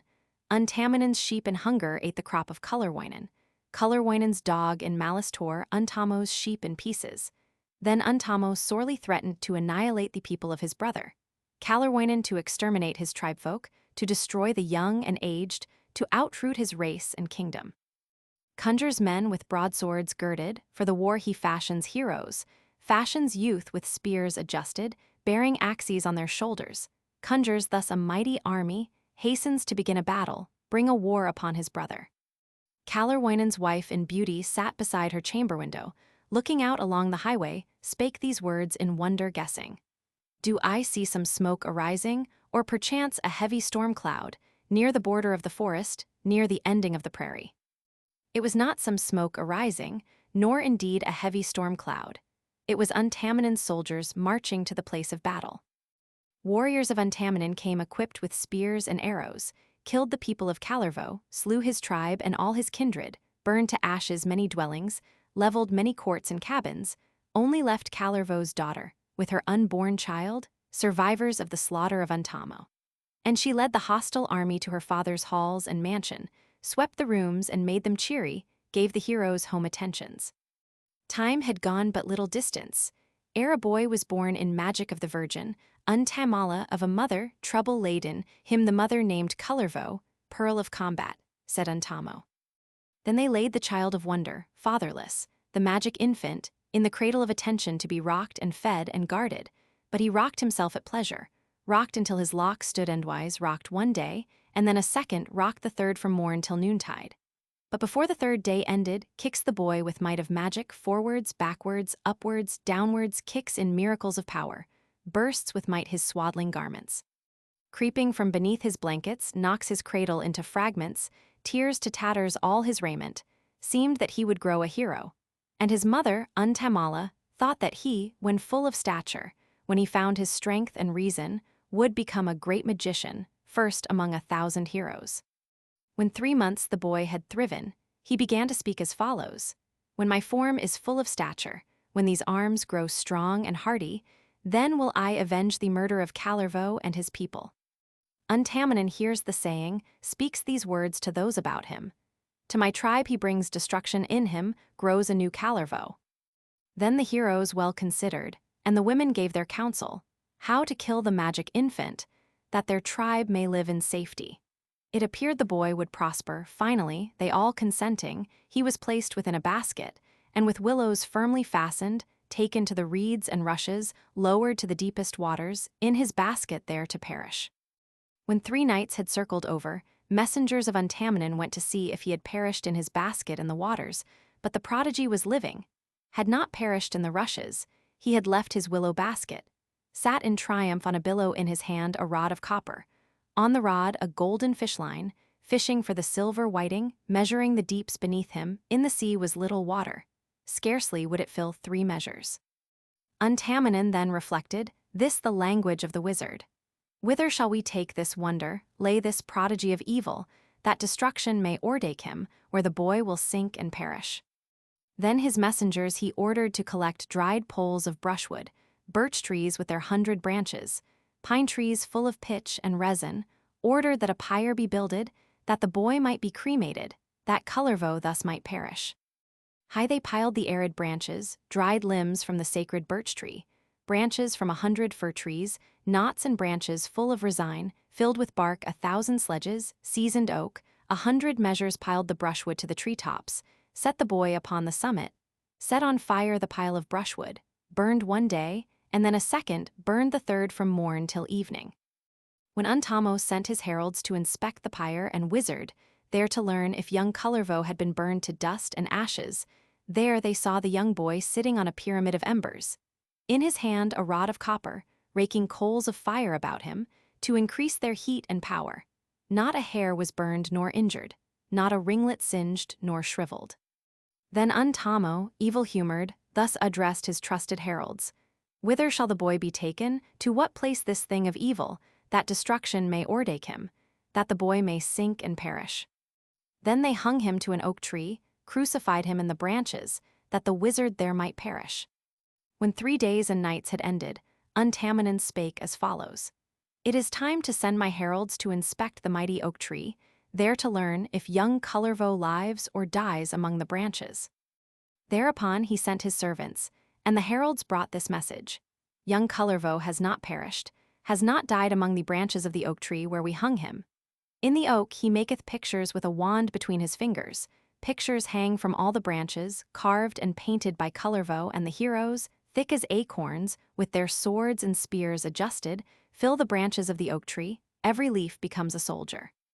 Who can help the grave Untamo kill the boy that threatens evil to Untamo's tribe and country, since he will not die by water, nor by fire, nor crucifixion?"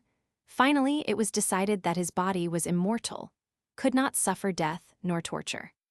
In despair, grave Untamanen thus addressed the boy, Kalervo: "Wilt thou live a life becoming, always do my people honor? Should I keep thee in my dwelling, shouldst thou render servant's duty, then thou wilt receive thy wages, reaping whatsoe'er thou sowest. Thou canst wear the golden girdle, or endure the tongue of censure."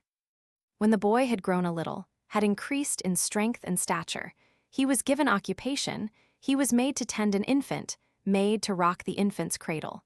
These the words of Untamanen: "Often look upon the young child, feed him well and guard from danger, wash his linen in the river, give the infant good attention."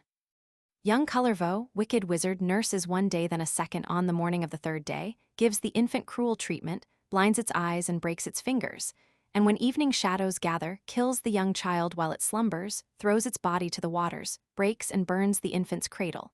Untamanen thus reflected: "Never will this fell Kalervo be a worthy nurse for children, cannot rock a babe in safety, do not know how I can use him, what employment I can give him." Then he told the young magician he must fell the standing forest, and Kalervo gave this answer: Only will I be a hero when I wield the magic hatchet. I am young and fair and mighty, far more beautiful than others, have the skill of 6 magicians. Thereupon he sought the blacksmith, this the order of Kullervo. Listen, O thou metal artist, forge for me an axe of copper, forge the mighty axe of heroes wherewith I may fell the forest, fell the birch and oak and aspen.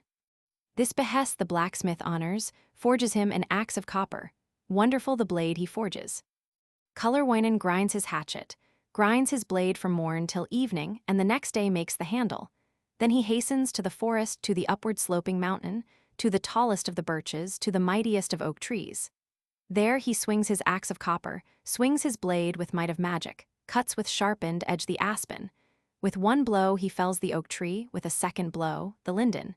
Many trees have quickly fallen by the hatchet of Kullervo.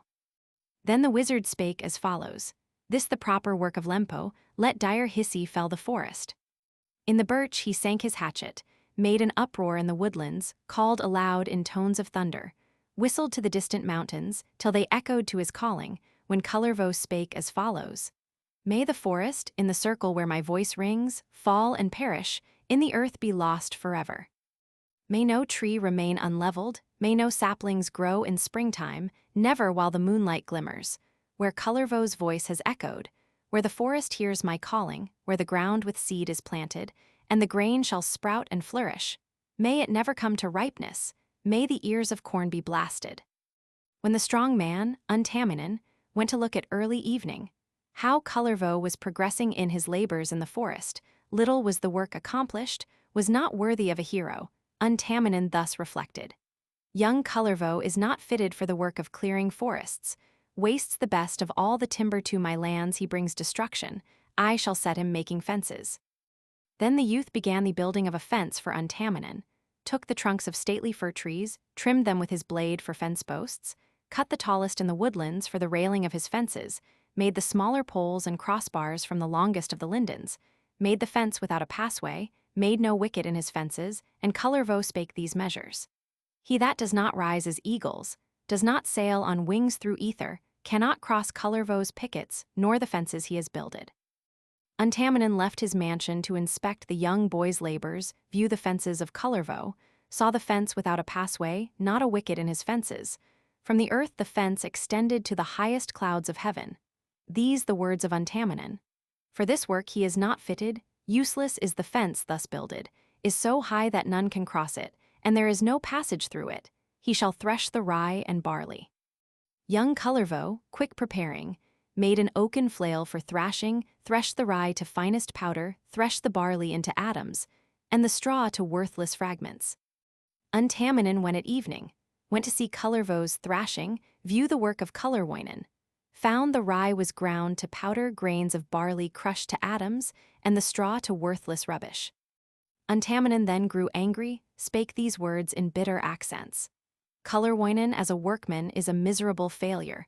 Whatsoever work he touches is but ruined by his witchcraft.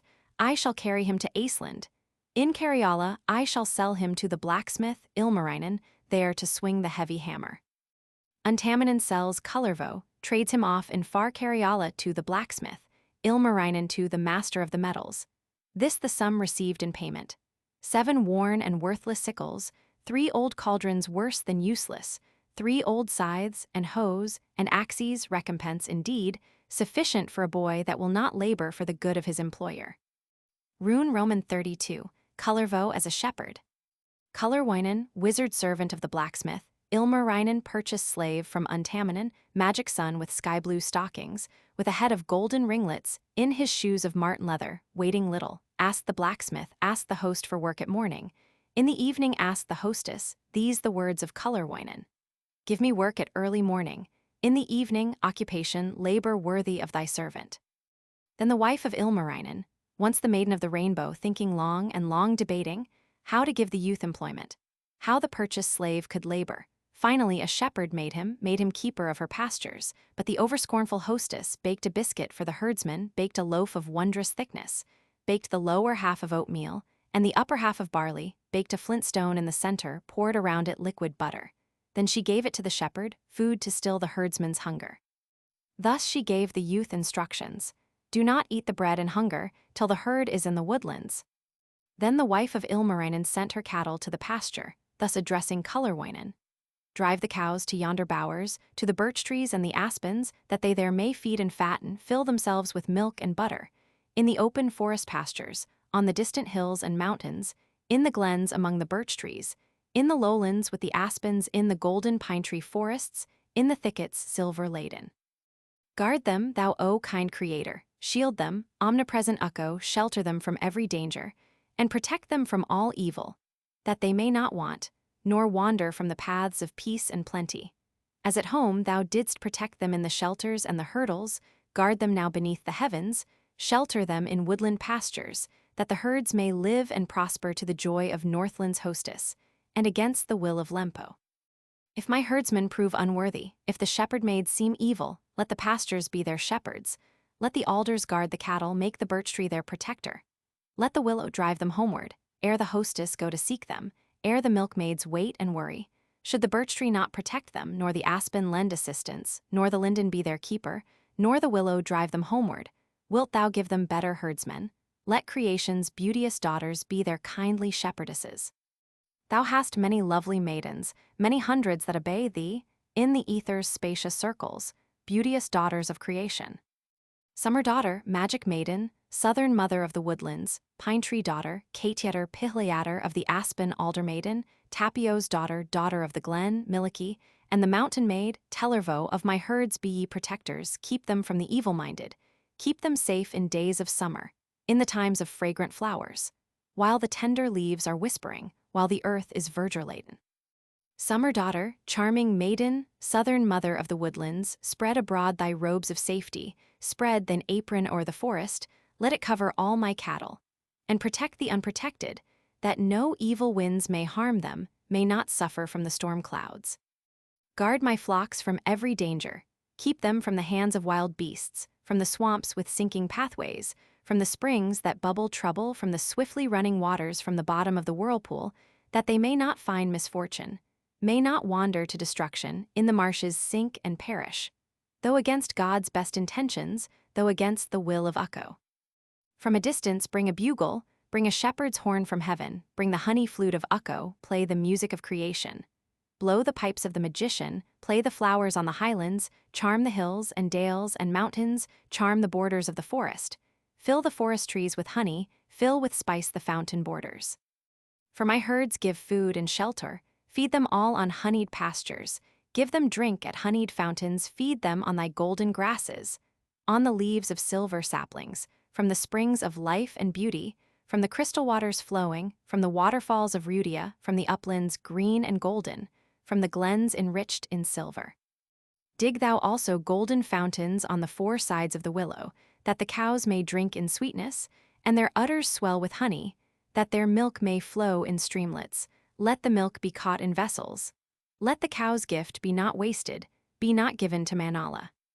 Many are the sons of evil, that to Mana take their milkings, give their milk to evildoers, waste it in Tuoni's empire. Few there are, and they the worthy, that can get the milk from Mana. Never did my ancient mother ask for counsel in the village, never in the courts for wisdom. She obtained her milk from Mana, took the sour milk from the dealers, sweet milk from the greater distance, from the kingdom of Manala, from Tuoni's fields and pastures. Brought it in the dusk of evening, through the byways and the darkness, that the wicked should not know it, that it should not find destruction. This the language of my mother, and these words I also echo. Whither does the cow's gift wander? Whither has the milk departed? Has it gone to feed the strangers, banished to the distant village, gone to feed the hamlet lover, or perchance to feed the forest, disappeared within the woodlands, scattered o'er the hills and mountains, mingled with the lakes and rivers? It shall never go to Mana, never go to feed the stranger, never to the village lover, neither shall it feed the forest, nor be lost upon the mountains, neither sprinkled in the woodlands, nor be mingled with the waters. It is needed for our tables, worthy food for all our children. Summer daughter, maid of beauty, southern daughter of creation, give Siwatiki tender fodder to Watiki, give pure water, to Hermiki milk abundant. Fresh provisions to Chuoriki, from Meriki let the milk flow, fresh milk from my cows in plenty, coming from the tips of grasses, from the tender herbs and leaflets, from the meadows rich in honey, from the mother of the forest, from the meadows sweetly dripping, from the berry-laden branches, from the heath of flower maidens, from the verdure maiden bowers, from the clouds of milk providers, from the virgin of the heavens, that the milk may flow abundant from the cows that I have given to the keeping of Kullervo. Rise, thou virgin of the valley, from the springs arise in beauty, rise, thou maiden of the fountain, beautiful, arise in ether, take the waters from the cloudlets, and my roaming herds besprinkle, that my cows may drink and flourish, may be ready for the coming of the shepherdess of evening. O Miliki, forest hostess, mother of the herds at pasture, send the tallest of thy servants, send the best of thine assistants, that my herds may well be guarded through the pleasant days of summer, given us by our Creator. Beauteous virgin of the woodlands, Tapio's most charming daughter, fair Tellervo, forest maiden softly clad in silken raiment, beautiful in golden ringlets, do thou give my herds protection, in the Metsola dominions on the hills of Tapiola. Shield them with thy hands of beauty, stroke them gently with thy fingers. Give to them a golden luster, make them shine like fins of salmon, grow them robes as soft as ermine. When the evening star brings darkness, when appears the hour of twilight, send my lowing cattle homeward, milk within their vessels coursing, water on their backs in lakelets. When the sun has set in ocean, when the evening bird is singing, thus address my herds of cattle. Ye that carry horns, now hasten to the sheds of Ilmarinen, ye enriched in milk go homeward. To the hostess now in waiting, home, the better place for sleeping, forest beds are full of danger, when the evening comes in darkness. Straightway journey to the milkmaids building fires to light the pathway on the turf enriched in honey, in the pastures berry-laden. Thou, O Tapio's son, Nyriki forest son, enrobed in purple, cut the fir trees on the mountains, cut the pines with cones of beauty. Lay them o'er the streams for bridges, cover well the sloughs of quicksand, in the swamps and in the lowlands, that my herd may pass in safety, on their long and dismal journey, to the clouds of smoke may hasten, where the milkmaids wait their coming. If the cows heed not this order, do not hasten home at evening then, O serviceberry maiden, cut a birch rod from the glenwood, from the juniper, a whipstick near to Tapio's spacious mansion, standing on the ash tree mountain, drive my wayward, lowing cattle into Metsola's wide milkyards when the evening star is rising. Thou, O Otso, forest apple, woodland bear with honeyed fingers, let us make a lasting treaty, make a vow for future ages, that thou wilt not kill my cattle, wilt not eat my milk providers, that I will not send my hunters to destroy thee and thy kindred, never in the days of summer, the Creator's warmest season. Dost thou hear the tones of cowbells, hear the calling of the bugles, hide thyself within the meadow, sink upon the turf in slumber, bury both thine ears in clover. Crouch within some alder thicket, climb between the mossy ledges, visit thou some rocky cavern, flee away to other mountains, till thou canst not hear the cowbells, nor the calling of the herdsmen.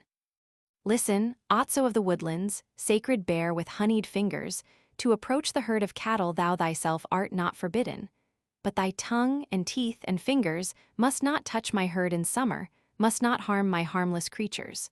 Go around the scented meadows, amble through the milky pastures from the tones of bells and shepherds. Should the herd be on the mountain, go thou quickly to the marshes.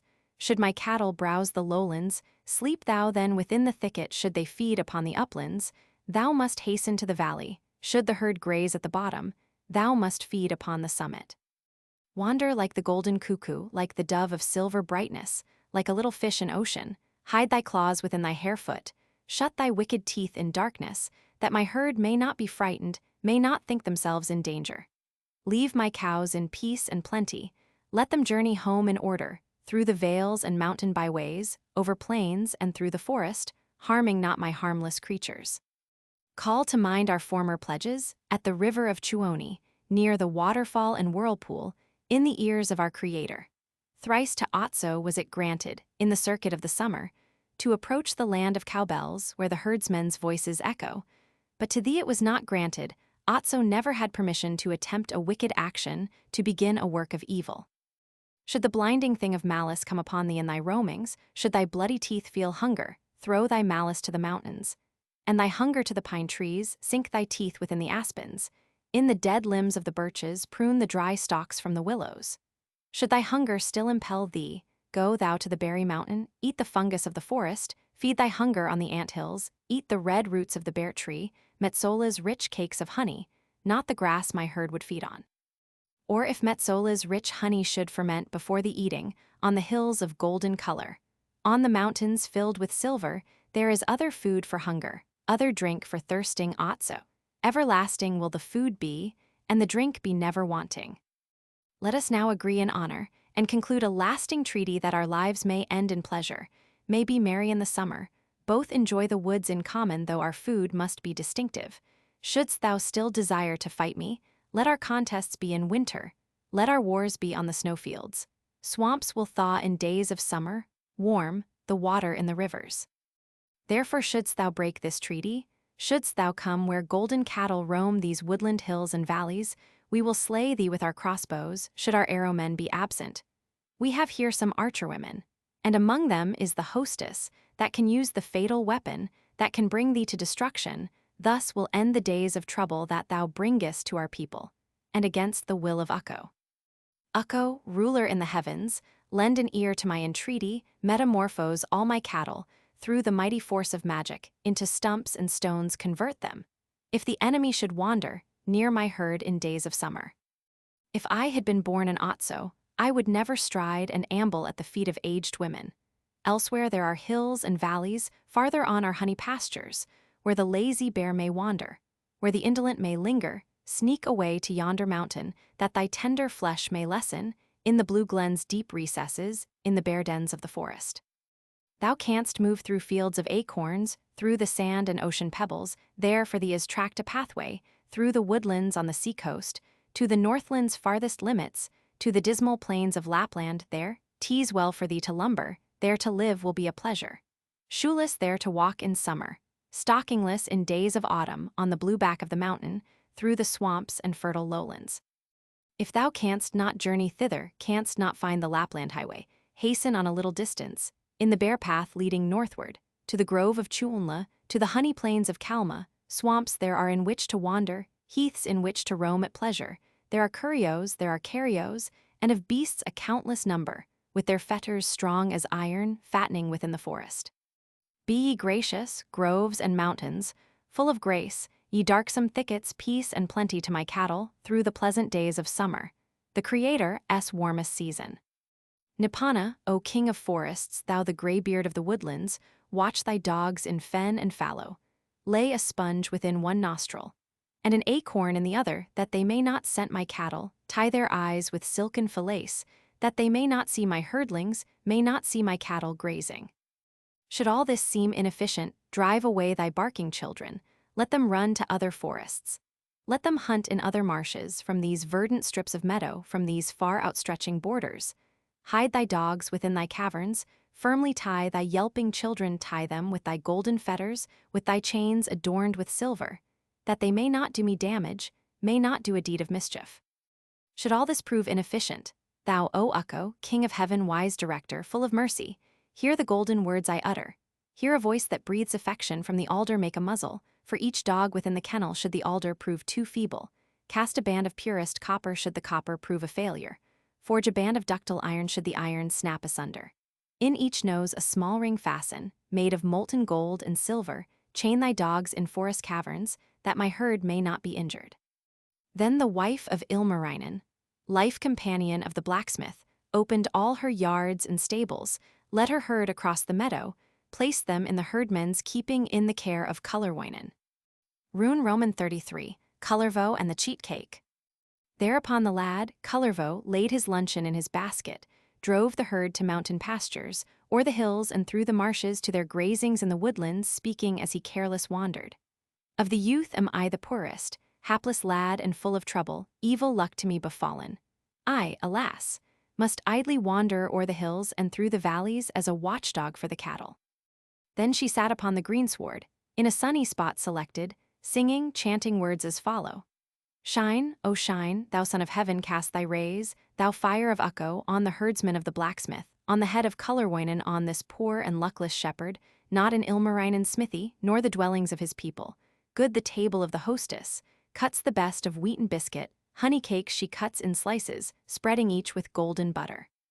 Only dry bread has the herdsman eats with pain the oaten bread crusts, filled with chaff his arid biscuit, feeds upon the worst of straw bread, pine tree bark, the bread he feeds on, sipping water from the birch bark, drinking from the tips of grasses. Go, O sun, and go, O barley, haste away, thou light of Ukko, hide within the mountain pine trees, go, O wheat, to yonder thickets, to the trees of purple berries, to the junipers and alders, safely lead the herdsman homeward to the biscuit golden-buttered to the honeyed cakes and viands. While the shepherd lad was singing Kullerwoinen's song and Echo, Ilmarinen's wife, was feasting on the sweetest bread of Northland, on the toothsome cakes of barley, on the richest of provisions, only laid aside some cabbage for the herdsman, Kullerwoinen, set apart some wasted fragments, leavings of the dogs at dinner, for the shepherd, home returning. From the woods a bird came flying, sang this song to Kullerwoinen. 'Tis the time for forest dinners, for the fatherless companion of the herds to eat his viands, eat the good things from his basket. Kullerwoinen heard the songster, looked upon the sun's long shadow, straightway spake the words that follow. True, the singing of the songbird, it is time indeed for feasting, time to eat my basket dinner. Thereupon young Kullerwoinen called his herd to rest in safety, sat upon a grassy hillock, took his basket from his shoulders, took therefrom the arid oat loaf, turned it over in his fingers, carefully the loaf inspected, spake these words of ancient wisdom.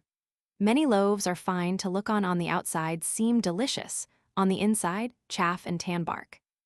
Then the shepherd Kullerwoinen drew his knife to cut his oat loaf, cut the hard and arid biscuit, cuts against a stone imprisoned, well embedded in the center, breaks his ancient knife in pieces when the shepherd youth, Kullervo, saw his magic knife had broken, weeping sore, he spake as follows. This, the blade that I hold sacred, this the one thing that I honor, relic of my mother's people, on the stone within this oat loaf, on this cheat cake of the hostess, I my precious knife have broken. How shall I repay this insult? How avenge this woman's malice? What the wages for deception? From a tree the raven answered, O thou little silver buckle, only son of old Kalervo, why art thou in evil humor, wherefore sad in thy demeanor? Take a young shoot from the thicket, take a birch rod from the valley, drive thy herd across the lowlands, through the quicksands of the marshes, to the wolves let one half wander, to the bear dens, lead the other, sing the forest wolves together. Sing the bears down from the mountains, call the wolves thy little children. And the bears thy standard bearers, drive them like a cowherd homeward, drive them home like spotted cattle. Drive them to thy master's milk yards, thus thou wilt repay the hostess for her malice and derision. Thereupon the wizard answered, these the words of Kullerwoinen. Wait, yea wait, thou bride of Hissi. Do I mourn my mother's relic, mourn the keepsake thou hast broken? Thou thyself shalt mourn as sorely when thy cows come home at evening. From the tree he cuts a birch wand, from the juniper a whipstick, drives the herd across the lowlands, through the quicksands of the marshes, to the wolves lets one half wander. To the bear dens leads the other, calls the wolves his little children, calls the bears his standard bearers, changes all his herd of cattle into wolves and bears by magic. In the west the sun is shining, telling that the night is coming. Quick the wizard, Kullerwoinen, wanders o'er the pine tree mountain, hastens through the forest homeward, drives the wolves and bears before him toward the milk yards of the hostess. To the herd he speaks as follows as they journey on together. Tear and kill the wicked hostess, tear her guilty flesh in pieces, when she comes to view her cattle, when she stoops to do her milking. Then the wizard, Kullerwoinen, from an oxbone makes a bugle, makes it from Chuanicki's cow horn, makes a flute from Kurio's shin bone, plays a song upon his bugle, plays upon his flute of magic, thrice upon the homeland hilltops, 6 times near the coming gateways. Ilmarinen's wife and hostess long had waited for the coming of her herd with Kullerwoinen, waited for the milk at evening, waited for the new-made butter, heard the footsteps in the cowpath, on the heath she beard the bustle, spake these joyous words of welcome. Be thou praised, O gracious Ukko, that my herd is home returning. But I hear a bugle sounding, 'tis the playing of my herdsman, playing on a magic cow horn, bursting all our ears with music. Kullerwoinen, drawing nearer, to the hostess spake as follows. Found the bugle in the woodlands, and the flute among the rushes, all thy herd are in the passage, all thy cows within the hurdles, this the time to build the campfire, this the time to do the milking. Ilmarinen's wife, the hostess, thus addressed an aged servant. Go, thou old one, to the milking, have the care of all my cattle, Do not ask for mine assistance, since I have to knead the biscuit. Kullerwoinen spake as follows: Always does the worthy hostess, ever does the wisdom mother go herself and do the milking, tend the cows within the hurdles. Then the wife of Ilmarinen built a field fire in the passage, went to milk her cows awaiting, looked upon her herd in wonder, spake these happy words of greeting. Beautiful, my herd of cattle, glistening like the skins of lynxes, hair as soft as fur of ermine, peaceful waiting for the milk pail. On the milk stool sits the hostess, milks one moment, then a second, then a third time milks and ceases, when the bloody wolves disguising, quick attack the hostess milking, and the bears lend their assistance tear and mutilate her body with their teeth and sharpened fingers. Kullerwoinen, cruel wizard, thus repaid the wicked hostess, thus repaid her evil treatment. Quick the wife of Ilmarinen cried aloud in bitter anguish, thus addressed the youth Kullervo. Evil son, thou bloody herdsman, thou hast brought me wolves in malice, driven bears within my hurdles. These the words of Kullerwoinen. Have I evil done as shepherd, worse the conduct of the hostess, baked a stone inside my oatcake, on the inside, rock and tan bark, on the stone my knife, was broken treasure of my mother's household, broken virtue of my people. Ilmarinen's wife made answer. Noble herdsman, Kullerwoinen change, I pray thee, thine opinion take away thine incantations, from the bears and wolves release me, save me from this spell of torture. I will give thee better raiment, give the best of milk and butter, set for thee the sweetest table, thou shalt live with me in welcome, need not labor for thy keeping. If thou dost not free me quickly, dost not break this spell of magic, I shall sink into the deathland, shall return to Chunla. This is Kullerwoinen's answer. It is best that thou shouldst perish. Let destruction overtake thee, there is ample room in Mana, room for all the dead in Kalma, there the worthiest must slumber, there must rest the good and evil. Ilmarinen's wife made answer. Ukko, thou O God in heaven span the strongest of thy crossbows, test the weapon by thy wisdom, lay an arrow forged from copper, on the crossbow of thy forging, rightly aim thy flaming arrow, with thy magic hurl the missile. Shoot this wizard through the vitals, pierce the heart of Kullerwoinen with the lightning of the heavens, with thine arrows tipped with copper. Kullerwoinen prays as follows. Ukko, God of truth and justice. Do not slay thy magic servant, slay the wife of Ilmarinen, kill in her the worst of women, in these hurdles let her perish, lest she wander hence in freedom, to perform some other mischief, do some greater deed of malice. Quick as lightning fell the hostess, quick the wife of Ilmarinen fell and perished in the hurdles, on the ground before her cottage. Thus the death of Northland's hostess, cherished wife of Ilmarinen, once the maiden of the rainbow, wooed and watched for many summers, pride and joy of Kalevala. Rune Roman 34, Kullervo finds his tribefolk. Kullerwoinen, young magician, in his beauteous, golden ringlets, in his magic shoes of deerskin left the home of Ilmarinen wandered forth upon his journey, ere the blacksmith heard the tidings of the cruel death and torture of his wife and joy companion, lest a bloody fight should follow. Kullerwoinen left the smithy, blowing on his magic bugle, joyful left the lands of Ilma, blowing blithely on the heather, made the distant hills re-echo, made the swamps and mountains tremble, made the heather blossoms answer to the music of his cowhorn in its wild reverberations, to the magic of his playing. Songs were heard within the smithy, and the blacksmith stopped and listened, hastened to the door and window, hastened to the open courtyard, if perchance he might discover what was playing on the heather, what was sounding through the forest. Quick he learned the cruel story, learned the cause of the rejoicing, saw the hostess dead before him, knew his beauteous wife had perished, saw the lifeless form extended in the courtyard of his dwelling. Thereupon the metal artist fell to bitter tears and wailings, wept through all the dreary night time, deep the grief that settled o'er him, black as night his darkened future, could not stay his tears of sorrow. Kullerwoinen hastened onward, straying, roaming, hither, thither wandered on through field and forest, o'er the hissy plains and woodlands, when the darkness settled o'er him, when the bird of night was flitting, sat the fatherless at evening, the forsaken sat and rested on a hillock of the forest. Thus he murmured, heavy-hearted, why was I, alas, created, why was I so ill-begotten, since for months and years I wander, lost among the ether spaces. Others have their homes to dwell in, others hasten to their firesides as the evening gathers round them. But my home is in the forest, and my bed upon the heather, and my bathroom is the rain cloud. Never didst thou, God of mercy, never in the course of ages give an infant birth unwisely. Wherefore then was I created, fatherless to roam in ether, motherless and lone to wander. Thou, O Ukko, art my father, thou hast given me form and feature, as the seagull on the ocean, as the duck upon the waters, shines the sun upon the swallow, shines as bright upon the sparrow, gives the joy-bird's song and gladness, does not shine on me unhappy, nevermore will shine the sunlight. Never will the moonlight glimmer on this hapless son and orphan, do not know my hero father. Cannot tell who is my mother on the shore, perhaps the grey duck left me in the sand to perish. Young was I and small of stature, when my mother left me orphaned, dead, my father and my mother, dead, my honored tribe of heroes, shoes they left me that are icy, stockings filled with frosts of ages, let me on the freezing ice plains fall to perish in the rushes, from the giddy heights of mountains let me tumble to destruction. O thou wise and good Creator, why my birth and what my service?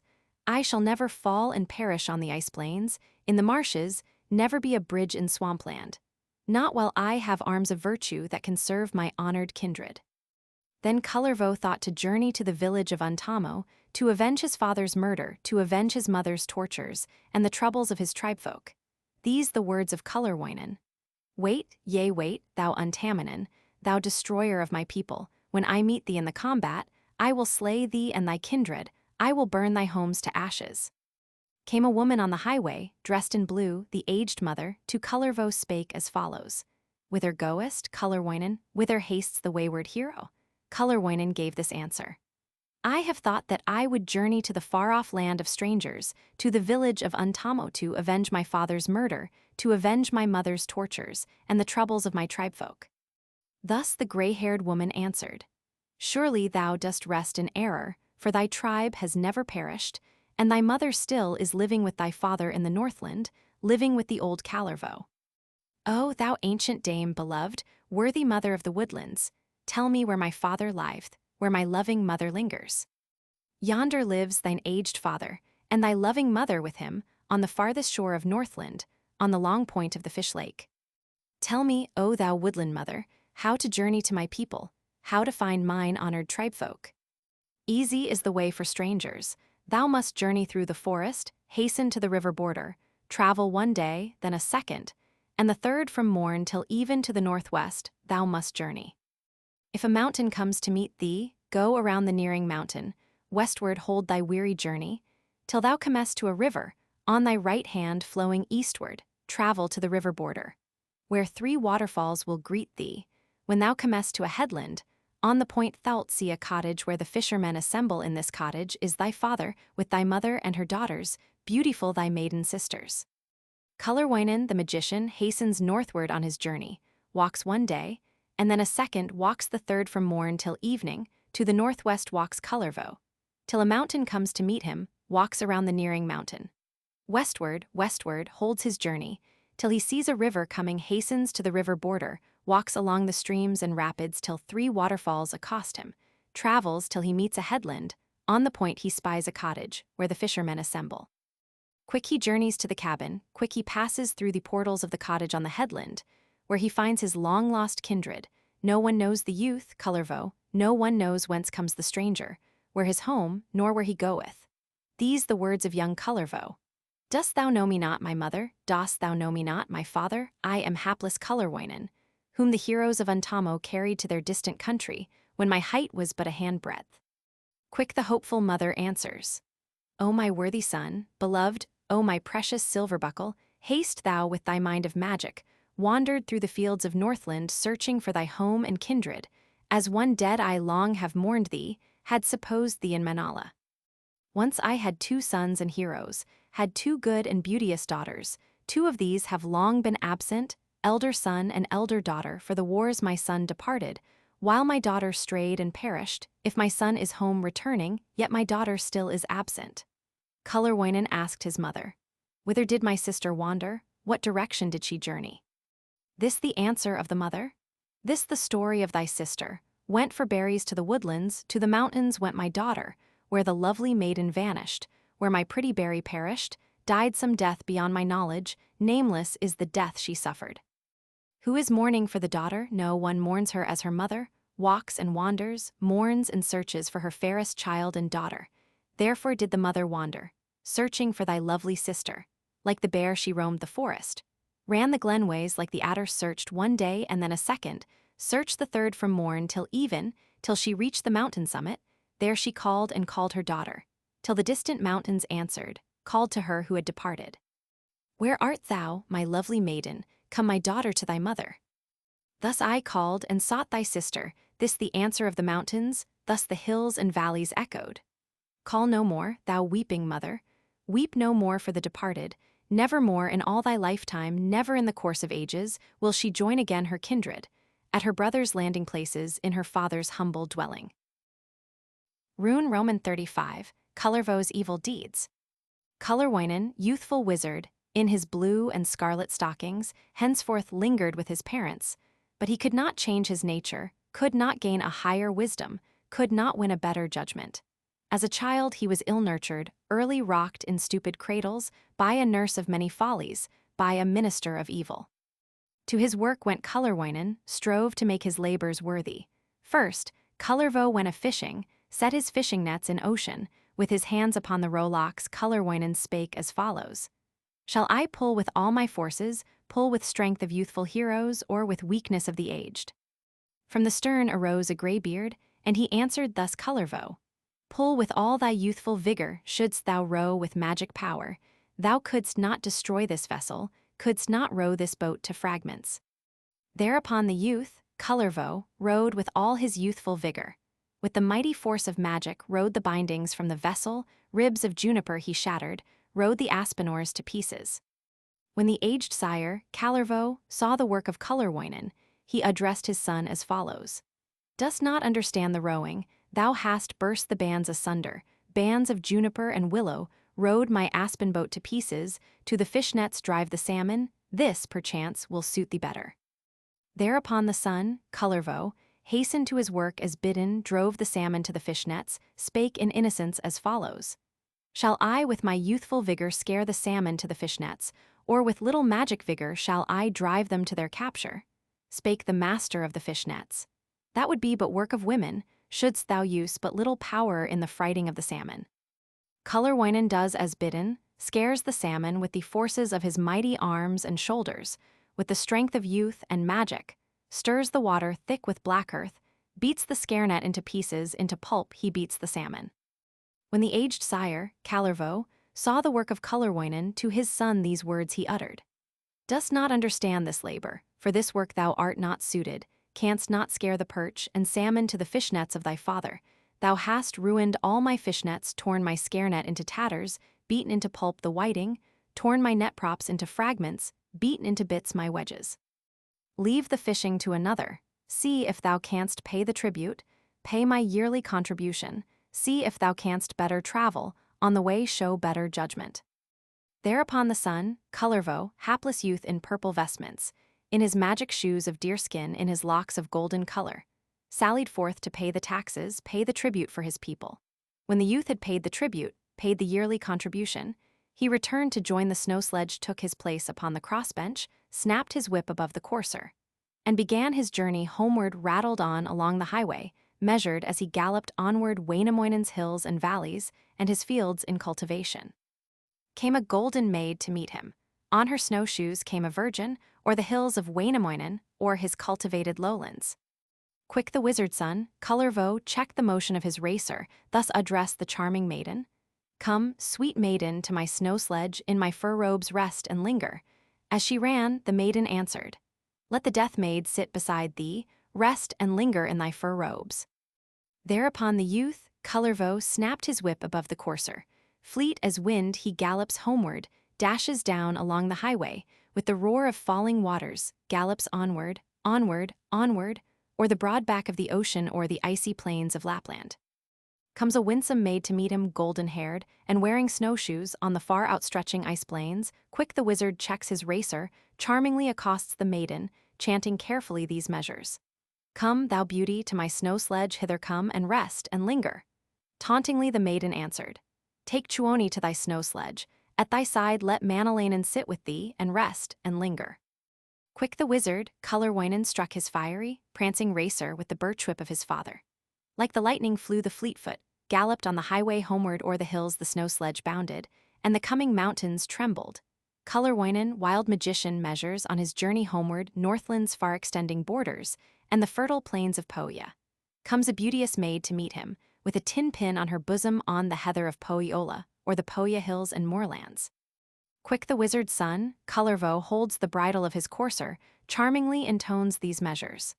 Come, fair maiden, to my snow sledge in these fur robes rest, and linger, eat with me the golden apples, eat the hazelnut in joyance, drink with me the beer delicious, eat the dainties that I give thee. This the answer of the maiden with the tin pin on her bosom. I have scorned to give thy snow sledge, scorn for thee, thou wicked wizard, cold is it beneath thy fur robes, and thy sledge is chill and cheerless. Thereupon the youth, Kullervo, wicked wizard of the Northland, drew the maiden to his snow sledge, drew her to a seat beside him quickly in his furs and wrapped her. And the tin-adorned made answer, these the accents of the maiden. Loose me from thy magic power, let me leave at once thy presence. Lest I speak in wicked accents, lest I say the prayer of evil, free me now as I command thee, or I'll tear thy sledge to pieces, throw these fur robes to the north winds. Straightway wicked Kullerwoinen, evil wizard and magician, opens all his treasure boxes, shows the maiden gold and silver, shows her silken wraps of beauty, silken hose with golden borders, golden belts with silver buckles, jewelry that dims the vision, blunts the conscience of the virgin. Silver leads one to destruction, gold entices from uprightness. Kullerwoinen, wicked wizard, flatters lovingly the maiden, one hand on the reins of leather, one upon the maiden's shoulder. Thus they journey through the evening, pass the night in merry-making. When the day star led the morning, when the second day was dawning, then the maid addressed Kullervo, questioned thus the wicked wizard. Of what tribe art thou descended, of what race thy hero father, tell thy lineage and kindred. This Kullervo's truthful answer. Am not from a mighty nation, not the greatest, nor the smallest, but my lineage is worthy, am Kullervo's son of folly, am a child of contradictions, hapless son of cold misfortune. Tell me of thy race of heroes, tell thine origin and kindred. This the answer of the maiden. Came not from a race primeval, not the largest, nor the smallest, but my lineage is worthy, am Kullervo's wretched daughter, am his long-lost child of error, am a maid of contradictions, hapless daughter of misfortune. When a child I lived in plenty in the dwellings of my mother, to the woods I went for berries, went for raspberries to uplands, gathered strawberries on mountains, gathered one day then a second. But alas! Upon the third day could not find the pathway homeward, forestward the highways led me all the footpaths to the woodlands. Long I sat in bitter weeping, wept one day and then a second, wept the third from morn till even. Then I climbed a lofty mountain, there I called in wailing accents, and the woodlands gave this answer, thus the distant hills re-echoed. Call no longer, foolish virgin, all thy calls and tears are useless, there is none to give the answer, far away, thy home and people. On the third and on the fourth days, on the fifth and sixth and seventh, constantly I sought to perish. But in vain were all my efforts, could not die upon the mountains. If this wretched maid had perished, in the summer of the third year, she had fed earth's vegetation, she had blossomed as a flower, knowing neither pain nor sorrow. Scarcely had the maiden spoken, when she bounded from the snow sledge, rushed upon the rolling river, to the cataract's commotion, to the fiery stream and whirlpool. Thus Kullervo's lovely sister hastened to her own destruction, to her death by fire and water, found her peace in Chulna in the sacred stream of Mana.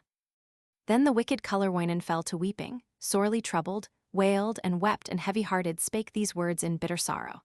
Woe is me, my life hard fated! I have slain my virgin sister, shamed the daughter of my mother, woe to thee, my ancient father, woe to thee, my grey-haired mother, wherefore was I born and nurtured? Why this hapless child's existence? Better fate to Kullerwoinen, had he never seen the daylight, or, if born, had never thriven in these mournful days of evil. Death has failed to do his duty, sickness sinned in passing by me, should have slain me in the cradle, when the seventh day had ended. Thereupon he slips the collar of his prancing royal racer, mounts the silver-headed Fleetfoot, gallops like the lightning homeward, gallops only for a moment, when he halts his foaming courser at the cabin of his father. In the courtyard stood the mother, thus the wicked son addressed her. Faithful mother, fond and tender, hadst thou slain me when an infant, smoked my life out in the chamber, in a winding sheet hadst thrown me to the cataract and whirlpool, in the fire hadst set my cradle. After 7 nights had ended, worthy would have been thy service, had the village maidens asked thee, where is now the little cradle, wherefore is the bathroom empty? This had been a worthy answer. I have burned the wizard's cradle, cast the infant to the fire dogs, in the bathroom corn is sprouting, from the barley malt is brewing. Thereupon the aged mother asks her wizard son these questions. What has happened to my hero? What new fate has overcome thee? Comest thou as from Tuoni from the castles of Manala? This, Kullervo's frank confession. Infamous the tale I bring thee, my confession is dishonor. On the way I met a maiden, met thy long-lost, wayward daughter, did not recognize my sister, fatal was the sin committed. When the taxes had been settled, when the tribute had been gathered, came a matchless maid to meet me, whom I witless led to sorrow, this my mother's long-lost daughter. When she saw in me her brother, quick she bounded from the snow sledge, hastened to the roaring waters, to the cataract's commotion, to the fiery stream and whirlpool, hastened to her full destruction. Now, alas, must I determine, now must find a spot befitting, where thy sinful son may perish? Tell me, all-forgiving mother, where to end my life of trouble, let me stop the black wolf's howling. Let me satisfy the hunger of the vicious bear of Northland. Let the shark or hungry sea dog be my dwelling place hereafter. This the answer of the mother. Do not go to stop the howling of the hungry wolf of Northland. Do not haste to still the black bear growling in his forest cavern. Let not shark, nor vicious sea dog be thy dwelling place hereafter. Spacious are the rooms of Suomi, limitless the Sawa borders, large enough to hide transgression, man's misdeeds to hide for ages, with his sins and evil actions. 6 long years man's sins lie hidden in the borderland of Kalma, even 9 for magic heroes, till the years bring consolation, till they quiet all his mourning. Kullerwoinen, wicked wizard, answers thus his grieving mother. Shall not haste to hide from sorrow, shall not flee from my misconduct. To the jaws of death I hasten, to the open courts of Kalma, to the hunting grounds of Pohja, to the battlefields of heroes. Untaminin still is living, unmolested roams the wicked, unavenged my father's grievance, unavenged my mother's tortures, unavenged the wrongs I suffer. Rune Roman 36, Kullerwoinen's victory and death. Kullerwoinen, wicked wizard, in his purple-colored stockings, now prepares himself for battle, grinds a long time on his broadsword, sharpens well his trusty weapon, and his mother speaks as follows. Do not go, my son beloved, go not to the wars, my hero, struggle not with hostile spearsmen. Whoso goes to war for nothing, undertakes a fearful combat, undertakes a fatal issue. Those that war without a reason will be slaughtered for their folly, easy prey to bows and arrows. Go thou with a goat to battle, shouldst thou go to fight the roebuck, tease the goat that will be vanquished, and the roebuck will be slaughtered, with a frog thou'lt journey homeward, victor with but little honor. These the words of Kullerwoinen. Shall not journey through the marshes, shall not sink upon the heather, on the homeland of the raven, where the eagles scream at daybreak. When I yield my life forever, bravely will I fall in battle, fall upon the field of glory, beautiful to die in armor, and the clang and clash of armies, beautiful the strife for conquest. Thus Kullervo soon will hasten to the kingdom of Tuoni, to the realm of the departed, undeformed by wasting sickness. This the answer of the mother. If thou deest in the conflict, who will stay to guard thy father? Who will give thy sire protection? These the words of Kullerwoinen. Let him die upon the courtyard, sleeping out his life of sorrow. Who then will protect thy mother, be her shield in times of danger? Let her die within the stable, or the cabin where she lingers. Who then will defend thy brother, give him aid in times of trouble? Let him die within the forest, sleep his life away unheeded. Who will comfort than thy sister, who will aid her in affliction? Let her sink beneath the waters, perish in the crystal fountain, where the brook flows on in beauty, like a silver serpent winding through the valley to the ocean. Thereupon the wild Kullervo hastens from his home to battle, to his father speaks, departing. Fare thou well, my aged father, wilt thou weep for me, thy hero, when thou hearest I have perished, fallen from thy tribe forever, perished on the field of glory? Thus the father speaks in answer. I shall never mourn the downfall of my evil son, Kullervo, shall not weep when thou hast perished, shall beget a second hero that will do me better service, that will think and act in wisdom. Kullerwoinen gives this answer. Neither shall I mourn thy downfall, shall not weep when thou hast perished, I shall make a second father, make the head from loam and sandstone, make the eyes from swampland berries, make the beard from withered sea grass, make the feet from roots of willow, make the form from birchwood fungus. Thereupon the youth, Kullervo, to his brother speaks as follows. Fare thou well, beloved brother, wilt thou weep for me departed, shouldst thou hear that I have perished, fallen on the field of battle? This the answer of the brother. I shall never mourn the downfall of my brother, Kullerwoinen, shall not weep when thou hast perished, I shall find a second brother, find one worthier and wiser. This is Kullerwoinen's answer. Neither shall I mourn thy downfall, shall not weep when thou hast perished, I shall form a second brother, make the head from dust and ashes, make the eyes from pearls of ocean, make the beard from withered verdure, make the form from pulp of birchwood. To his sister speaks Kullervo. Fare thou well, beloved sister, surely thou wilt mourn my downfall, weep for me when I have perished, when thou hearest I have fallen in the heat and din of battle, fallen from thy race forever. But the sister makes this answer. Never shall I mourn thy downfall, shall not weep when thou hast perished, I shall seek a second brother, seek a brother, purer, better, one that will not shame his sister. Kullerwoinen thus makes answer.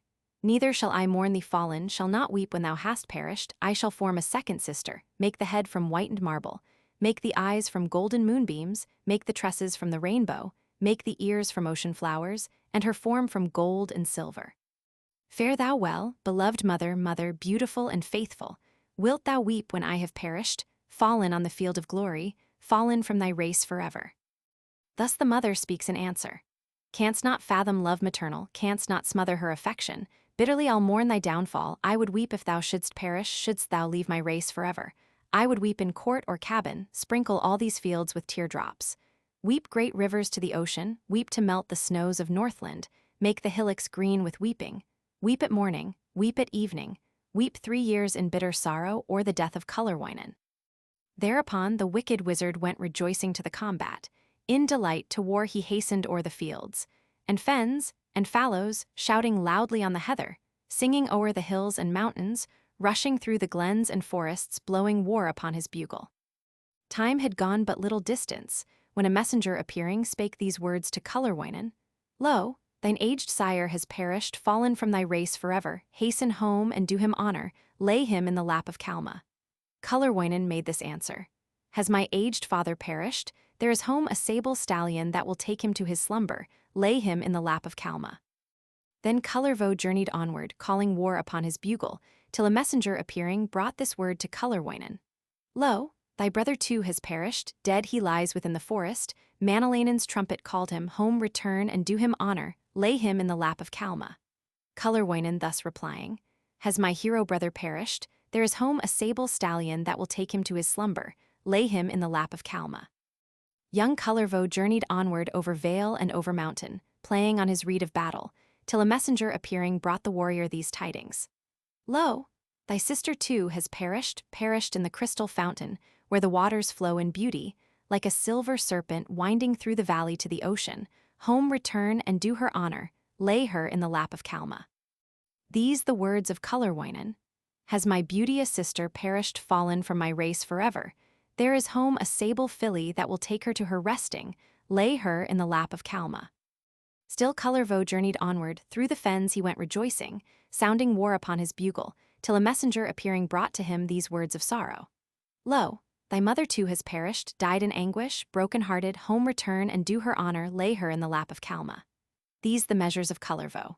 Woe is me, my life hard fated, that my mother too has perished, she that nursed me in my cradle, made my couch a golden cover, twirled for me the spool and spindle, lo. Kullervo was not present when his mother's life departed, may have died upon the mountains, perished there from cold and hunger. Lave the dead form of my mother in the crystal waters flowing, wrap her in the robes of ermine, tie her hands with silken ribbon, take her to the grave of ages, lay her in the lap of Kalma. Bury her with songs of mourning, let the singers chant my sorrow, cannot leave the fields of battle while Untamo goes unpunished, fell destroyer of my people. Kullerwoinen journeyed onward, still rejoicing, to the combat, sang these songs in supplication.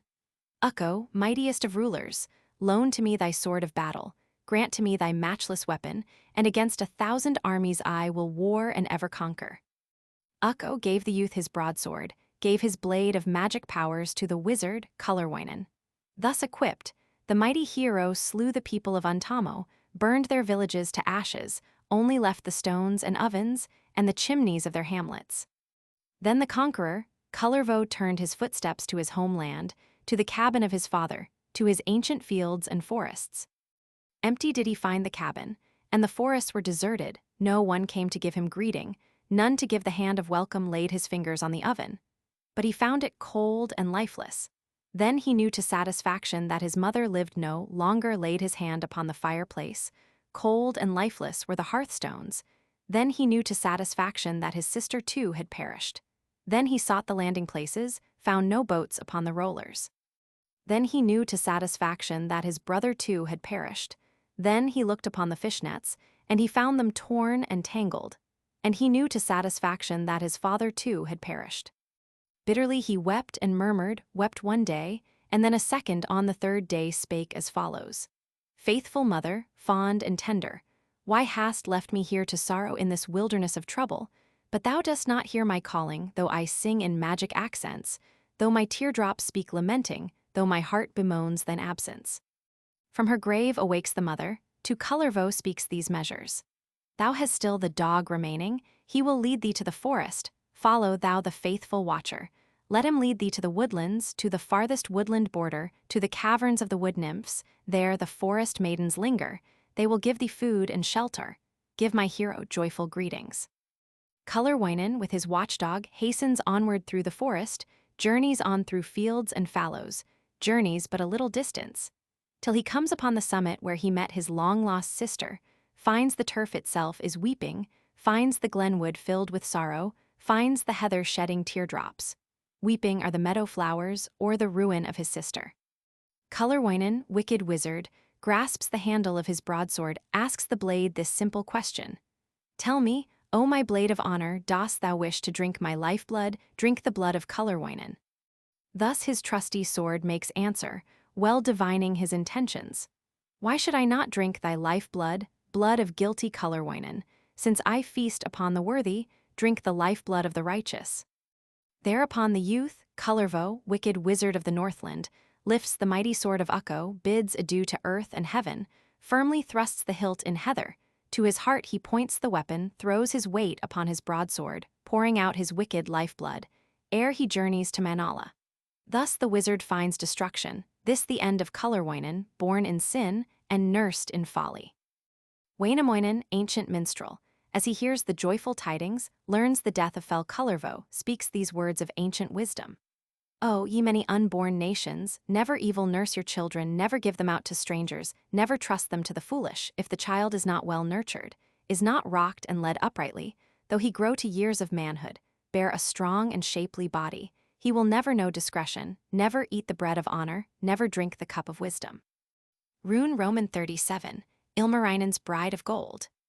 Ilmarinen, metal worker, wept one day, and then a second, wept the third from morn till evening or the death of his companion.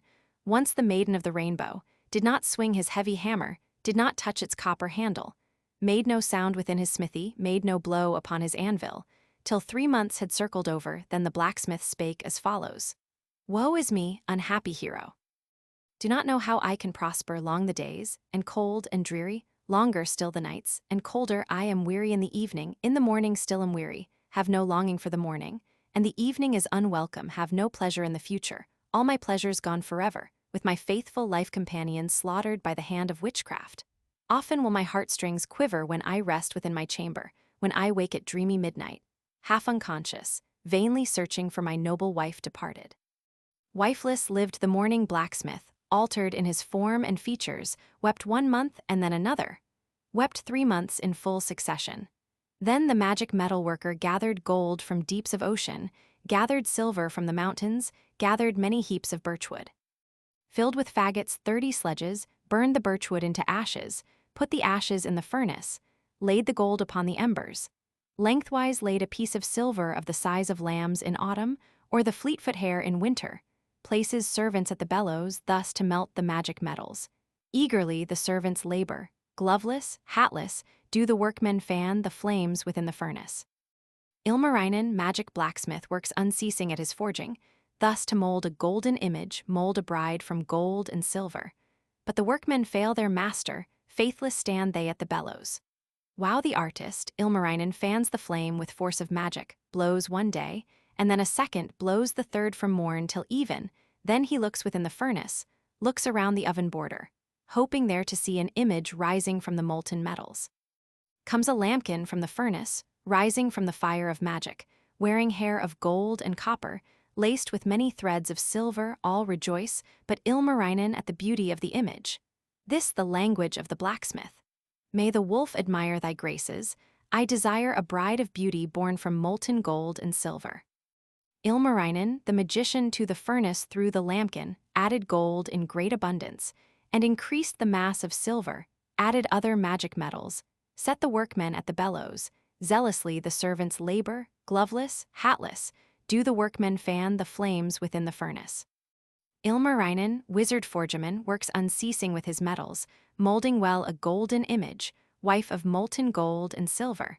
But the workmen fail their master, faithless do they ply the bellows. Now the artist, Ilmarinen, fans the flames by force of magic blows one day, and then a second blows a third from morn till evening, when he looks within the furnace, looks around the oven border, hoping there to see an image rising from the molten metals. From the flames a colt arises, golden-maned and silver-headed, hoofs are formed of shining copper. All rejoice but Ilmarinen at the wonderful creation, this the language of the blacksmith. Let the bears admire thy graces, I desire a bride of beauty born of many magic metals. Thereupon the wonder forger drives the colt back to the furnace, adds a greater mass of silver, and of gold the rightful measure, sets the workmen at the bellows. Eagerly the servants labor, gloveless, hatless, do the workmen fan the flames within the furnace. Ilmarinen, the magician, works unceasing at his witchcraft, molding well a golden maiden, bride of molten gold and silver. But the workmen fail their master, faithlessly they ply the bellows. Now the blacksmith, Ilmarinen, fans the flames with magic powers, blows one day, and then a second blows a third from morn till even, then he looks within his furnace, looks around the oven border, trusting there to see a maiden coming from the molten metals. From the fire a virgin rises, golden-haired and silver-headed, beautiful in form and feature. All are filled with awe and wonder, but the artist and magician. Ilmarinen, metal worker, forges nights and days unceasing, on the bride of his creation, feet he forges for the maiden, hands and arms of gold and silver. But her feet are not for walking, neither can her arms embrace him. Ears he forges for the virgin, but her ears are not for hearing, forges her a mouth of beauty, eyes he forges bright and sparkling, but the magic mouth is speechless, and the eyes are not for seeing. Spake the artist, Ilmarinen. This, indeed, a priceless maiden, could she only speak in wisdom, could she breathe the breath of Ukko. Thereupon he lays the virgin on his silken couch of slumber, on his downy place of resting. Ilmarinen heats his bathroom, makes it ready for his service, binds together silken brushes, brings 3 cans of crystal water, wherewithal to lave the image, lave the golden maid of beauty. When this task had been completed, Ilmarinen, hoping, trusting, laid his golden bride to slumber, on his downy couch of resting, ordered many silken wrappings, ordered bearskins, 3 in number, ordered 7 lambswool blankets, thus to keep him warm in slumber, sleeping by the golden image he had forged from magic metals. Warm the side of Ilmarinen that was wrapped in furs and blankets, chill the parts beside the maiden by his bride of gold and silver, one side warm, the other lifeless, turning into ice from coldness. Spake the artist, Ilmarinen. Not for me was born this virgin from the magic molten metals, I shall take her to Wainola, give her to old Wainamoinen, as a bride and life companion, comfort to him in his dotage. Ilmarinen, much disheartened, takes the virgin to Wainola to the plains of Kalevala, to his brother speaks as follows. O, thou ancient Wainamoinen, look with favor on this image, make the maiden fair and lovely, beautiful in form and feature, suited to thy years declining. Wainamoinen, old and truthful, looked in wonder on the virgin on the golden bride of beauty, spake these words to Ilmarinen. Wherefore dost thou bring this maiden, wherefore bring to Wainamoinen bride of molten gold and silver? Spake in answer Ilmarinen. Wherefore should I bring this image, but for purposes the noblest? I have brought her as companion to thy life in years declining, as a joy and consolation, when thy days are full of trouble. Spake the good old Wainamoinen. Magic brother, wonder forger, throw the virgin to the furnace, to the flames, thy golden image forge from her 1,000 trinkets. Take the image into Iceland, take her to the plains of Pohja, that for her the mighty powers may engage in deadly contest, worthy trophy for the victor, not for me this bride of wonder, neither for my worthy people. I shall never wed an image born from many magic metals, never wed a silver maiden, never wed a golden virgin. Then the hero of the waters called together all his people, spake these words of ancient wisdom. Every child of Northland, listen, whether poor or fortune-favored. Never bow before an image born of molten gold and silver. Never while the sunlight brightens, never while the moonlight glimmers, choose a maiden of the metals, choose a bride from gold created. Cold the lips of golden maiden, silver breathes the breath of sorrow. Rune Roman 38, Ilmarinen's fruitless wooing. Ilmarinen, the magician, the eternal metal artist, lays aside the golden image beauteous made of magic metals, throws the harness on his courser, binds him to his sledge of birchwood, seats himself upon the crossbench, snaps the whip above the racer, thinking once again to journey to the mansions of Pohjola, there to woo a bride in honor, second daughter of the Northland. On he journeyed, restless, northward, journeyed one day, then a second, so the third from morn till evening, when he reached a Northland village on the plains of Sariola. Lauhi, hostess of Pohjola, standing in the open courtyard, spied the hero, Ilmarinen, thus addressed the metal worker. Tell me how my child is living, how the bride of beauty prospers, as a daughter to thy mother. Then the blacksmith, Ilmarinen, head bent down and brow dejected, thus addressed the Northland hostess. O thou dame of Sariola, do not ask me of thy daughter, since, alas, in Chuonla sleeps the maiden of the rainbow, sleeps in death the bride of beauty, underneath the fragrant heather, in the kingdom of Manala. Come I for a second daughter, for the fairest of thy virgins. Beauteous hostess of Pohjola, give to me thy youngest maiden, for my former wife's compartments, for the chambers of her sister. Lauhi, hostess of the Northland, spake these words to Ilmarinen. Foolish was the Northland hostess, when she gave her fairest virgin, in the bloom of youth and beauty, to the blacksmith of Wainola, only to be led to Mana, like a lambkin to the slaughter. I shall never give my daughter, shall not give my youngest maiden bride of thine to be hereafter, life companion at thy fireside. Sooner would I give the fair one to the cataract and whirlpool, to the river of Manala, to the waters of Chuoni. Then the blacksmith, Ilmarinen, drew away his head, disdainful shook his sable locks in anger, entered to the inner courtroom, where the maiden sat in waiting, spake these measures to the daughter. Come with me, thou bright-eyed maiden, to the cottage where thy sister lived and lingered in contentment, baked for me the toothsome biscuit, brewed for me the beer of barley, kept my dwelling place in order. On the floor a babe was lying, thus he sang to Ilmarinen. Uninvited, leave this mansion, go, thou stranger, from this dwelling, once before thou camest hither, only bringing pain and trouble, filling all our hearts with sorrow. Fairest daughter of my mother, do not give this suitor welcome. Look not on his eyes with pleasure, nor admire his form and features. In his mouth are only wolf teeth, cunning fox claws in his mittens, in his shoes art only bear claws. In his belt a hungry dagger, weapons these of blood and murder, only worn by the unworthy. Then the daughter spake as follows to the blacksmith, Ilmarinen. Follow thee this maid will never, never heed unworthy suitors. Thou hast slain the bride of beauty, once the maiden of the rainbow, thou wouldst also slay her sister. I deserve a better suitor, wish a truer, nobler husband, wish to ride in richer sledges, have a better home protection. Never will I sweep the cottage and the coal place of a blacksmith. Then the hero, Ilmarinen, the eternal metal artist, turned his head away, disdainful, shook his sable locks in anger, quickly seized the trembling maiden, held her in his grasp of iron, hastened from the court of Lauhi to his sledge upon the highway. In his sleigh he seats the virgin, snugly wraps her in his fur robes, snaps his whip above the racer, gallops on the high road homeward. With one hand the reins he tightens, with the other holds the maiden. Speaks the virgin daughter, weeping. We have reached the lowland berries, here the herbs of water borders, leave me here to sink and perish as a child of cold misfortune.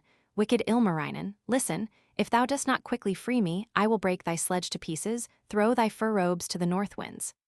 Ilmarinen makes this answer.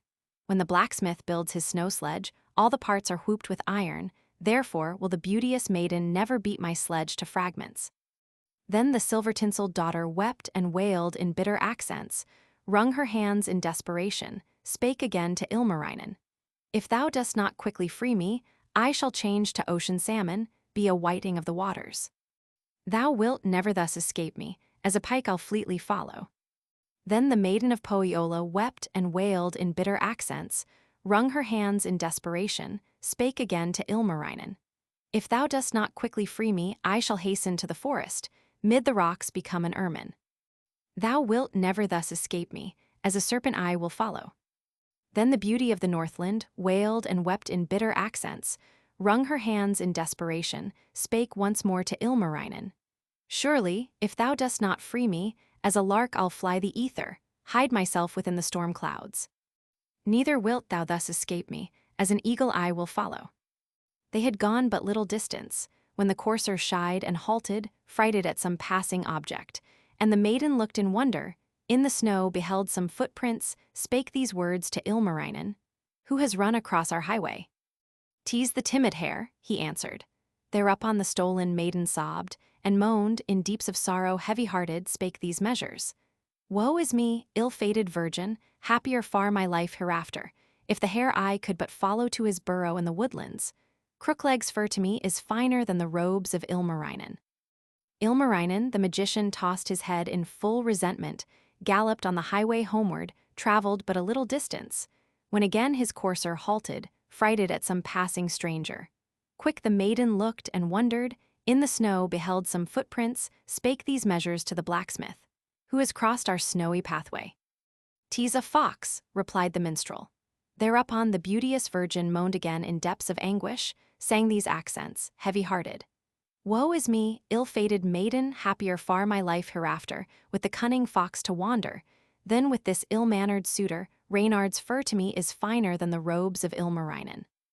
Thereupon the metalworker shut his lips in sore displeasure, hastened on the highway homeward, traveled but a little distance, when again his courser halted. Quick the maiden looked in wonder, in the snow beheld some footprints, spake these words to the magician. Who again has crossed our pathway?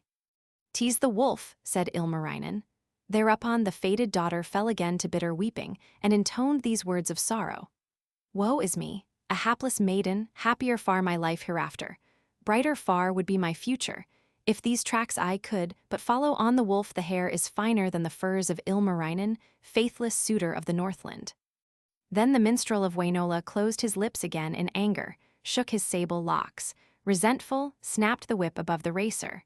And the steed flew onward swiftly, o'er the way to Kalevala, to the village of the blacksmith. Sad and weary from his journey, Ilmarinen, home returning, fell upon his couch in slumber, and the maiden laughed derision. In the morning, slowly waking, head confused and locks disheveled, spake the wizard words as follow. Shall I set myself to singing magic songs and incantations? Shall I now enchant this maiden to a black wolf on the mountains, to a salmon of the ocean? Shall not send her to the woodlands, all the forest would be frighted. Shall not send her to the waters, all the fish would flee in terror. This my sword shall drink her lifeblood, end her reign of scorn and hatred. Quick the sword feels his intention, quick divines his evil purpose, speaks these words to Ilmarinen.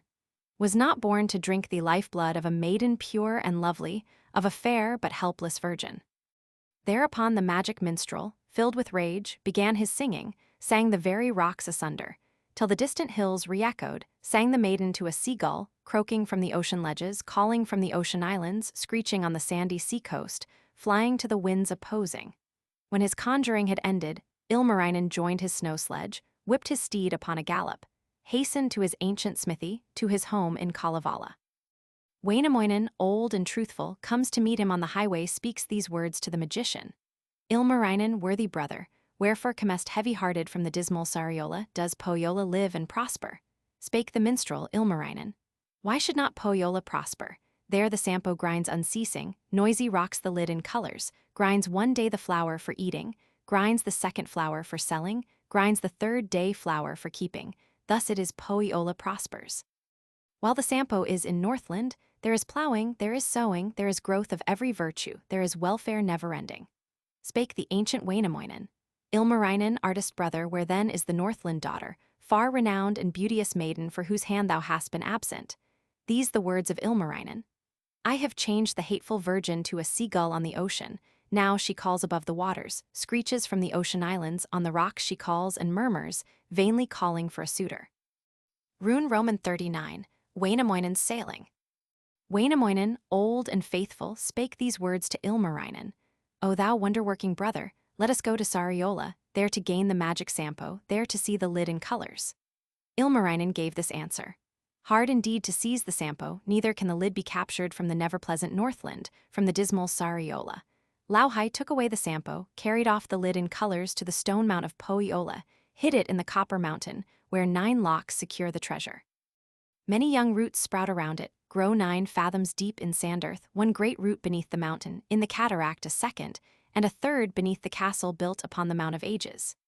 Spake the ancient Wainamoinen, brother mine and wonder-worker, let us go to Sariola, that we may secure the Sampo. Let us build a goodly vessel, bring the Sampo to Wainola, bring away the lid in colors, from the stoneberg of Pohjola, from the copper-bearing mountain, where the miracle lies anchored.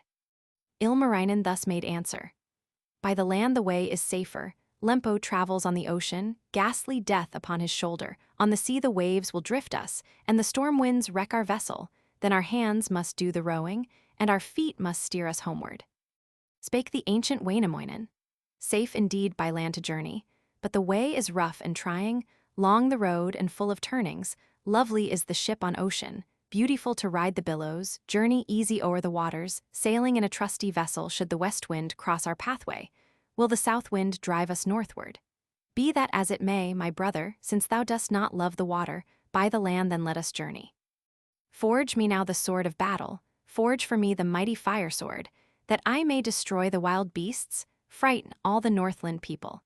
As we journey for the Sampo to the cold and dismal village, to the never-pleasant Northland, to the dismal Sariola. Then the blacksmith, Ilmarinen, the eternal forger artist, laid the metals in the furnace, in the fire laid steel and iron, in the hot coals, gold and silver, rightful measure of the metals, set the workmen at the furnace. Lustily they plied the bellows. Like the wax the iron melted, like the dough the hard steel softened, like the water ran the silver, and the liquid gold flowed after. Then the minstrel, Ilmarinen, the eternal wonder forger, looks within his magic furnace, on the border of his oven, there beholds the fire sword forming, sees the blade with golden handle, takes the weapon from the furnace, lays it on his heavy anvil for the falling of the hammer, forges well the blade of magic. Well the heavy sword he tempers, ornaments the hero weapon with the finest gold and silver.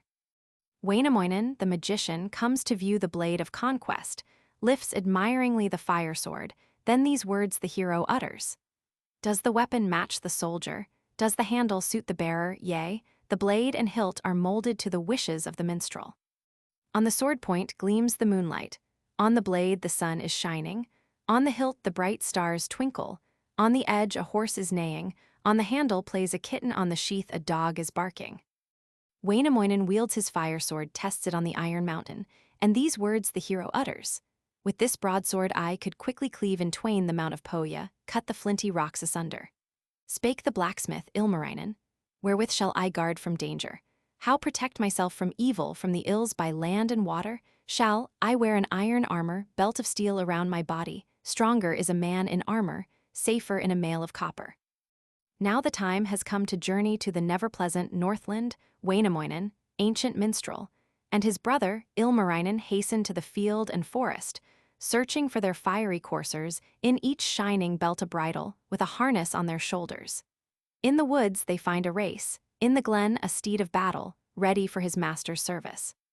Wainamoinen, old and trusty, and the blacksmith, Ilmarinen, throw the harness on the courser, hitch him to the sledge of conquest, hasten on their journey northward, drive along the broad sea's margin till they hear some one lamenting, on the strand hear something wailing near the landing place of vessels. Wainamoinen, ancient minstrel, speaks these words in wonder, guessing. This must be some maiden weeping, some fair daughter thus lamenting. Let us journey somewhat nearer, to discover whence this wailing. Drew they nearer, nearer, nearer, hoping thus to find a maiden weeping on the sandy seashore. It was not a maiden weeping, but a vessel, sad and lonely, waiting on the shore and wailing. Spake the ancient Wainamoinen. Why art weeping, goodly vessel? What the cause of thy lamenting? Art thou mourning for thy rowlocks? Is thy rigging ill-adjusted? dost thou weep since thou art anchored on the shore in times of trouble? Thus the warship spake in answer. To the waters would this vessel haste upon the well-tarred rollers, as a happy maiden journeys to the cottage of her husband. I, alas, a goodly vessel, weep because I lie at anchor, weep and wail because no hero sets me free upon the waters, free to ride the rolling billows. It was said when I was fashioned, often sung when I was building, that this bark should be for battle, should become a mighty warship, carry in my hull great treasures, priceless goods across the ocean. Never have I sailed to conquest, never have I carried booty, other vessels not as worthy to the wars are ever sailing, sailing to the songs of battle. 3 times in the summer season come they home with treasures laden, in their hulls bring gold and silver. I, alas, a worthy vessel, many months have lain at anchor. I, a warship well constructed, am decaying in the harbor, never having sailed to conquest. Worms are gnawing at my vitals, in my hull their dwelling places, and ill-omened birds of heaven build their nests within my rigging, frogs and lizards of the forest play about my oars and rudder.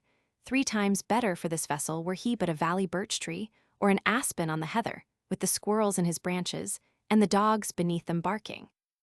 Wainamoinen, old and faithful, thus addressed the ship at anchor. Weep no more, thou goodly vessel, man of war, no longer murmur. Thou shalt sail to Sariola, sing the war songs of the Northland, sail with us to deadly combat. Wert thou built by the Creator, thou canst sail the roughest waters, sidewise journey o'er the ocean, dost not need the hand to touch thee, dost not need the foot to turn thee, needing nothing to propel thee. Thus the weeping boat made answer. Cannot sail without assistance, neither can my brother vessels sail unaided o'er the waters, sail across the waves undriven. Spake the ancient Wainamoinen, should I lead thee to the broad sea, wilt thou journey north unaided, sail without the help of rowers, sail without the aid of south winds, sail without the helm to guide thee? Thus the whaling ship replying, cannot sail without assistance, neither can my brother vessels sail without the aid of rowers, sail without the help of south winds, nor without the helm to guide them. These the words of Wainamoinen. Wilt thou run with aid of oarsmen when the south winds give assistance, guided by a skillful pilot? This the answer of the warship. Quickly can I course these waters, when my oars are manned by rowers, when my sails are filled with south winds, all my goodly brother vessels sail the ocean with assistance, when the master holds the rudder. Then the ancient Wainamoinen left the racer on the seaside, tied him to the sacred birch tree, hung the harness on a willow, rolled the vessel to the waters, sang the ship upon the broad sea, asked the boat this simple question. O thou vessel, well appearing from the mighty oak constructed, art thou strong to carry treasures as in view thou art commanding? Thus the goodly ship made answer. Strong am I to carry treasures. In my hull a golden cargo I can bear 100 oarsmen, and of warriors 1,000. Wainamoinen, the magician, then began his wondrous singing. On one side the magic vessel, sang he youth with golden virtues, bearded youth with strength of heroes, sang them into mail of copper. On the other side the vessel, sang he silver-tinseled maidens, girded them with belts of copper, golden rings upon their fingers. Sings again the great magician, fills the magic ship with heroes, ancient heroes, brave and mighty, sings them into narrow limits, since the young men came before them. At the helm himself he seated, near the last beam of the vessel, steered his goodly boat in joyance, thus addressed the willing warship. Glide upon the trackless waters, sail away, my ship of magic, sail across the waves before thee, speed thou like a dancing bubble, like a flower upon the billows. Then the ancient Wainamoinen set the young men to the rowing, let the maidens sit in waiting.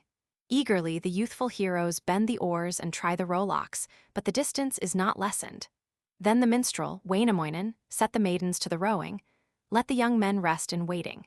Eagerly the merry maidens bend the aspen oars in rowing, but the distance is not lessened. Then the master, Wainamoinen, set the old men to the rowing, let the youth remain in waiting. Lustily the aged heroes bend and try the oars of aspen, but the distance is not lessened. Then the blacksmith, Ilmarinen, grasped the oars with master magic, and the boat leaped o'er the surges, swiftly sped across the billows, far and wide the oars resounded, quickly was the distance lessened. With a rush and roar of waters Ilmarinen sped his vessel, benches, ribs, and rowlocks creaking, oars of aspen far resounding, flapped the sails like wings of mercocks, and the prow dips like a white swan, in the rear it croaks like ravens, loud the oars and rigging rattle. Straightway ancient Wainamoinen, sitting by the bending rudder, turns his magic vessel landward to a jutting promontory, where appears a Northland village. On the point stands Lemminkainen Kaukomieli, black magician Adi, wizard of Wainola, wishing for the fish of Pohja, weeping for his fated dwelling for his perilous adventures, hard at work upon a vessel, on the sail yards of a fishboat, near the hunger point and island, near the village home deserted. Good the ears of the magician, good the wizard's eyes for seeing, cast his vision to the southeast, turns his eyes upon the sunset, sees afar a wondrous rainbow farther on, a cloudlet hanging. But the bow was a deception, and the cloudlet a delusion. 'Tis a vessel swiftly sailing, 'tis a warship flying northward, or the blue back of the broad sea on the far extending waters, at the helm the master standing, at the oars a mighty hero. Spake the reckless Lemminkainen, do not know this wondrous vessel, not this well-constructed warship, coming from the distant Suomi, rowing for the hostile Pohja. Thereupon wild Lemminkainen called aloud in tones of thunder o'er the waters to the vessel, made the distant hills re-echo with the music of his calling. Whence this vessel on the waters? Who's the warship sailing hither? Spake the master of the vessel to the reckless Lemminkainen, who art thou from fen or forest, senseless wizard from the woodlands, that thou dost not know this vessel, magic warship of Wainola, dost not know him at the rudder nor the hero at the rowlocks? Spake the wizard Lemminkainen, well I know the helm director, and I recognize the rower Wainamoinen, old and trusty. At the helm directs the vessel Ilmarinen does the rowing. Whither is the vessel sailing, whither wandering my heroes? Spake the ancient Wainamoinen, we are sailing to the Northland, there to gain the magic Sampo, there to get the lid in colors, from the stoneberg of Pohjola from the copper-bearing mountain. Spake the evil Lemminkainen, O thou good, old Wainamoinen, take me with thee to Pohjola, make me third of magic heroes, since thou goest for the Sampo, goest for the lid in colors, I shall prove a valiant soldier. When thy wisdom calls for fighting, I am skilled in arts of warfare. Wainamoinen, ancient minstrel, gave assent to Adi's wishes. Thereupon wild Lemminkainen hastened to Wainola's warship, bringing floats of aspen timber to the ships of Wainamoinen. Thus the hero of the Northland speaks to reckless Lemminkainen, there is aspen on my vessel, aspen floats in great abundance, and the boat is heavy laden. Wherefore dost thou bring the aspen to the vessel of Wainola? Lemminkainen gave this answer. Not through caution sinks a vessel, nor a haystack by its proppings. Seas abound in hidden dangers. Heavy storms arise and threat fell destruction to the sailor that would brave the angry billows. Spake the good, old Wainamoinen, therefore is this warlike vessel, built of trusty steel and copper trimmed and bound in toughest iron, that the winds may not destroy it, may not harm my ship of magic. RUNE XL, Birth of the Harp. Wainamoinen, ancient minstrel, onward steered his goodly vessel, from the isle of Lemminkainen, from the borders of the village, steered his warship through the waters, sang it o'er the ocean billows, joyful steered it to Pohjola. On the banks were maidens standing, and the daughters spake these measures. List the music on the waters, what this wonderful rejoicing, what this singing on the billows, far more beautiful this singing, this rejoicing on the waters, than our ears have heard in Northland. Wainamoinen, the magician, steered his wonder vessel onward, steered one day along the seashore, steered the next through shallow waters, steered the third day through the rivers. Then the reckless Lemminkainen suddenly some words remembered. He had heard along the fire stream near the cataract and whirlpool, and these words the hero uttered. Cease, O cataract, thy roaring, cease, O waterfall, thy foaming. Maidens of the foam and current, sitting on the rocks in water, on the stone blocks in the river, take the foam and white-capped billows in your arms and still their anger, that our ships may pass in safety. Aged dame beneath the eddy, thou that livest in the sea foam, swimming, rise above the waters, lift thy head above the whirlpool, gather well the foam and billows in thine arms and still their fury, that our ship may pass in safety. Ye, O rocks beneath the current, underneath the angry waters, lower well your heads of danger, sink below our magic vessel, that our ship may pass in safety. Should this prayer prove inefficient, Kimmo, hero son of Camo, bore an outlet with thine auger, cut a channel for this vessel through the rocks beneath the waters, that our ship may pass in safety. Should all this prove unavailing, hostess of the running water, change to moss these rocky ledges, change this vessel to an airbag, that between these rocks and billows it may float and pass in safety. Virgin of the sacred whirlpool, thou whose home is in the river, spin from flax of strongest fiber, spin a thread of crimson color, draw it gently through the water, that the thread our ship may follow, and our vessel pass in safety, goddess of the helm, thou daughter of the ocean winds and sea foam, take thy helm endowed with mercy. Guide our vessel through these dangers, hasten through these floods enchanted, passing by the house of envy, by the gates of the enchanters, that our ship may pass in safety. Should this prayer prove inefficient, Ukko, ruler of creation, guide our vessel with thy fire sword, guide it with thy blade of lightning, through the dangers of these rapids, through the cataract and whirlpool, that our ship may pass in safety. Thereupon old Wainamoinen steered his boat through winds and waters, through the rocky chinks and channels, through the surges wildly tossing, and the vessel passed in safety through the dangers of the current, through the sacred stream and whirlpool. As it gains the open waters, gains at length the broad lake's bosom, suddenly its motion ceases, on some object firmly anchored. Thereupon young Ilmarinen, with the aid of Lemminkainen, plunges in the lake. The rudder struggles with the aid of magic, but he cannot move the vessel, cannot free it from its moorings. Wainamoinen, old and truthful, thus addresses his companion. O thou hero, Lemminkainen, stoop and look beneath this warship. See on what this boat is anchored, see on what our craft is hanging, in this broad expanse of water, in the broad lake's deepest soundings, if upon some rock or tree snag, or upon some other hindrance. Thereupon wild Lemminkainen looked beneath the magic vessel, peering through the crystal waters, spake, and these the words he uttered. Does not rest upon a sandbar, nor upon a rock, nor tree snag, but upon the back and shoulders of the mighty pike of Northland, on the fin bones of the monster. Wainamoinen, old and trusty, spake these words to Lemminkainen. Many things we find in water, rocks and trees and fish and sea duck, are we on the pike's broad shoulders on the fin bones of the monster. Pierce the waters with thy broadsword, cut the monster into pieces. Thereupon wild Lemminkainen, reckless wizard, filled with courage, pulls his broadsword from his girdle from its sheath, the bone divider, strikes with might of magic hero, headlong falls into the water, and the blacksmith, Ilmarinen, lifts the wizard from the river, speaks these words to dripping Adi. Accidents will come to mortals, accidents will come to heroes by the hundreds, by the thousands, even to the gods above us. Then the blacksmith, Ilmarinen, drew his broadsword from his girdle, from its sheath his blade of honor, tried to slay the pike of Northland with the weapon of his forging. But he broke his sword in pieces, did not harm the water monster. Wainamoinen, old and trusty, thus addresses his companions. Poor apologies for heroes, when occasion calls for victors, when we need some great magician, need a hero filled with valor. Then the arm that comes is feeble, and the mind insane or witless, strength and reason gone to others. Straightway ancient Wainamoinen, miracle of strength and wisdom, draws his fire sword from his girdle, wields the mighty blade of magic, strikes the waters as the lightning, strikes the pike beneath the vessel, and impales the mighty monster, raises him above the surface. In the air the pike he circles, cuts the monster into pieces, to the water falls the pike tail, to the ship the head and body, easily the ship moves onward. Wainamoinen, old and faithful, to the shore directs his vessel. On the strand the boat he anchors, looks in every nook and corner for the fragments of the monster, gathers well the parts together, speaks these words to those about him. Let the oldest of the heroes slice for me the pike of Northland, slice the fish to fitting morsels. Answered all the men and heroes, and the maidens spake, assenting. Worthy are the catcher's fingers, Wainamoinen's hands are sacred.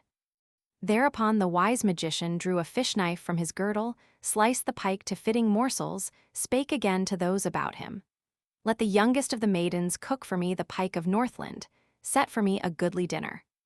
All the maidens quick responded, all the virgins vied in cooking, neither could outdo the other, thus the pike was rendered toothsome. Feasted all the old magicians, feasted all the younger heroes, feasted all the men and maidens, on the rocks were left the fish bones, only relics of their feasting. Wainamoinen, ancient minstrel, looked upon the pile of fragments, on the fish bones looked and pondered, spake these words in meditation.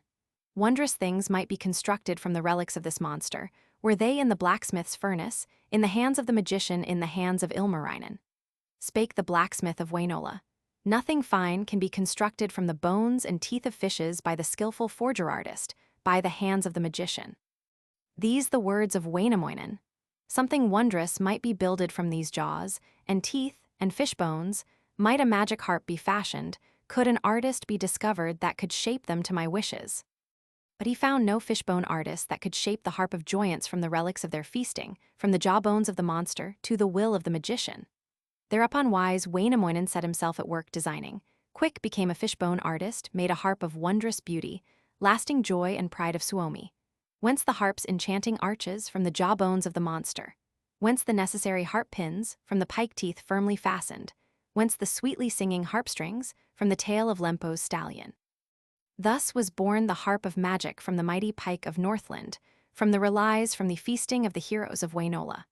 All the young men came to view it, all the aged with their children, mothers with their beauteous daughters, maidens with their golden tresses. All the people on the islands came to view the harp of joyance, pride, and beauty of the Northland.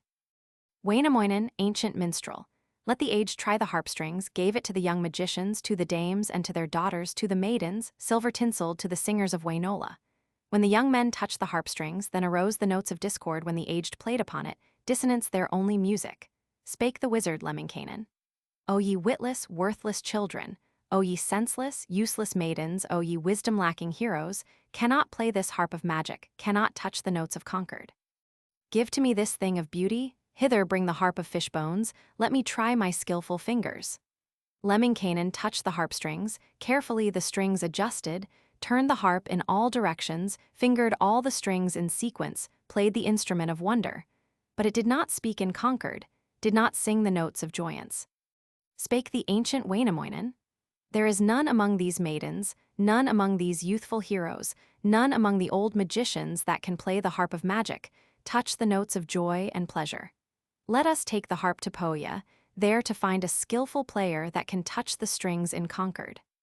Then they sailed to Sariola, to Pohjola took the wonder, there to find the harp a master. All the heroes of Pohjola, all the boys and all the maidens, ancient dames, and bearded minstrels vainly touched the harp of beauty.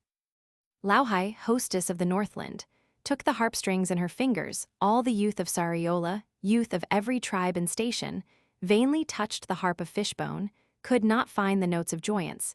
Dissonance their only pleasure, shrieked the harp strings like the whirlwinds. All the tones wore harsh and frightful. In a corner slept a blind man, lay a grey beard on the oven, rousing from his couch of slumber, murmured thus within his corner. Cease at once this wretched playing, make an end of all this discord. It benumbs mine ears for hearing, racks my brain, despoils my senses, robs me of the sweets of sleeping.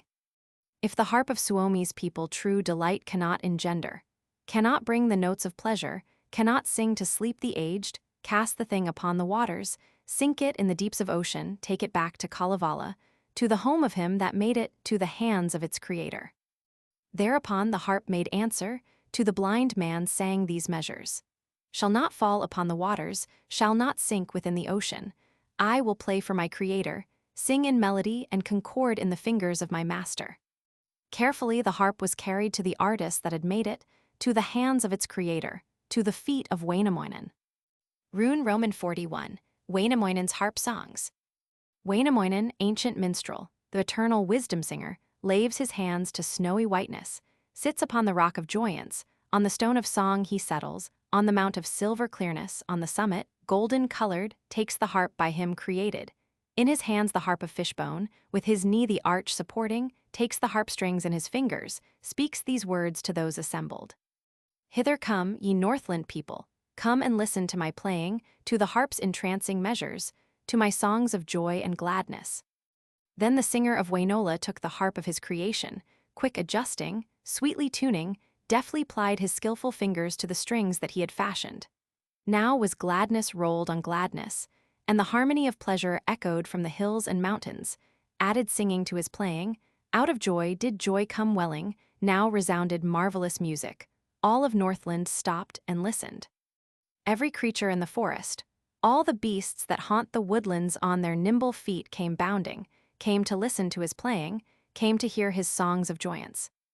Leaped the squirrels from the branches, merrily from birch to aspen, climbed the ermines on the fences, o'er the plains the elk deer bounded, and the lynxes purred with pleasure, wolves awoke in far-off swamplands, bounded o'er the marsh and heather, and the bear his den deserted, left his lair within the pine-wood, settled by a fence to listen, leaned against the listening gateposts, but the gateposts yield beneath him.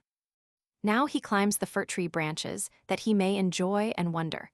Climbs and listens to the music of the harp of Wainamoinen. Tapiola's wisest senior, Metsola's most noble landlord. And of Tapio, the people, young and aged, men and maidens, flew like red deer up the mountains there to listen to the playing, to the harp of Wainamoinen. Tapiola's wisest mistress, hostess of the glen and forest, robed herself in blue and scarlet, bound her limbs with silken ribbons, sat upon the woodland summit, on the branches of a birch tree, there to listen to the playing, to the high-born heroes harping, to the songs of Wainamoinen. All the birds that fly in midair fell like snowflakes from the heavens, flew to hear the minstrels playing, hear the harp of Wainamoinen. Eagles in their lofty eyrie heard the songs of the enchanter. Swift they left their unfledged young ones, flew and perched around the minstrel. From the heights the hawks descended, from the clouds down swooped the falcon, ducks arose from inland waters, swans came gliding from the marshes. Tiny finches, green and golden, flew in flocks that darkened sunlight, came in myriads to listen, perched upon the head and shoulders of the charming Wainamoinen, sweetly singing to the playing of the ancient bard and minstrel. And the daughters of the welkin, nature's well-beloved daughters, listened all in rapt attention. Some were seated on the rainbow, some upon the crimson cloudlets, some upon the dome of heaven. In their hands the moon's fair daughters held their weaving combs of silver. In their hands the sun's sweet maidens grasped the handles of their distaffs, weaving with their golden shuttles, spinning from their silver spindles on the red rims of the cloudlets, on the bow of many colors.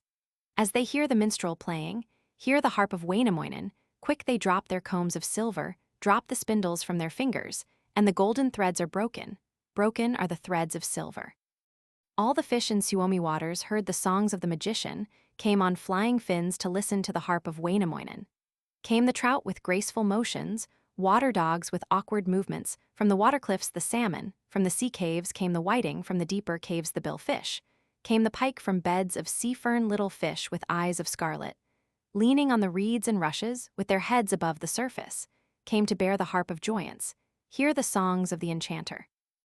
Otto, king of all the waters, ancient king with beard of sea grass, raised his head above the billows, in a boat of water lilies, glided to the coast in silence, listened to the wondrous singing, to the harp of Wainamoinen. These the words the sea king uttered.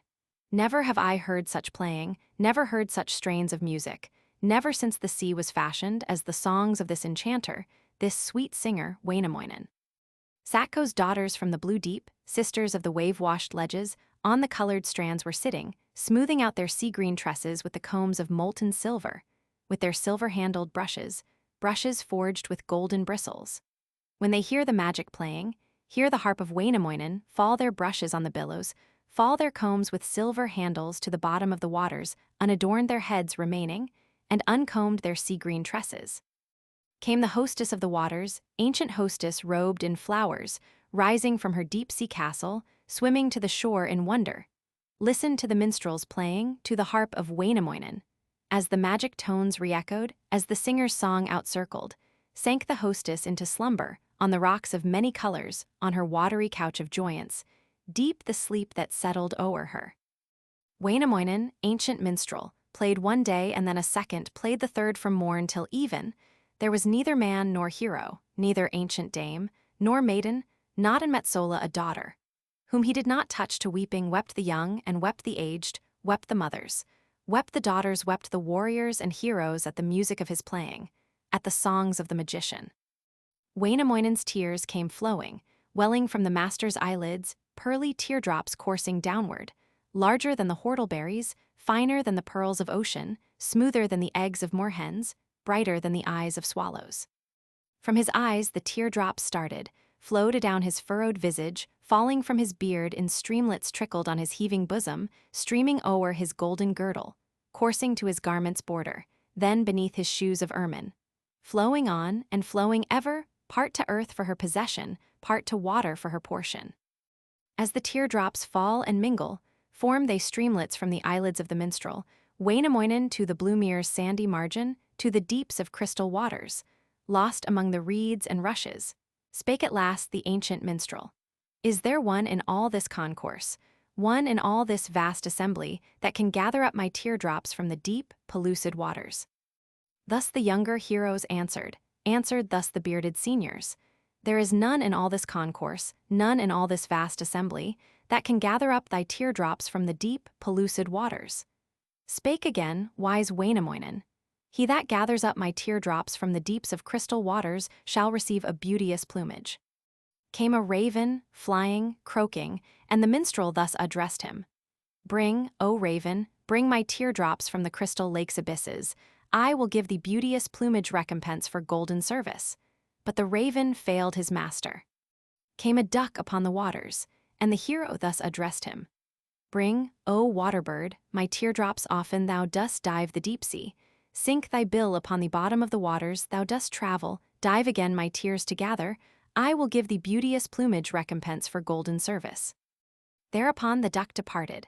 Hither, thither, swam and circled, dived beneath the foam and billow, gathered Wainamoinen's teardrops from the blue sea's pebbly bottom, from the deep, pellucid waters, brought them to the great magician, beautifully formed and colored, glistening in the silver sunshine, glimmering in the golden moonlight, many-colored as the rainbow-fitting ornaments for heroes, jewels for the maids of beauty.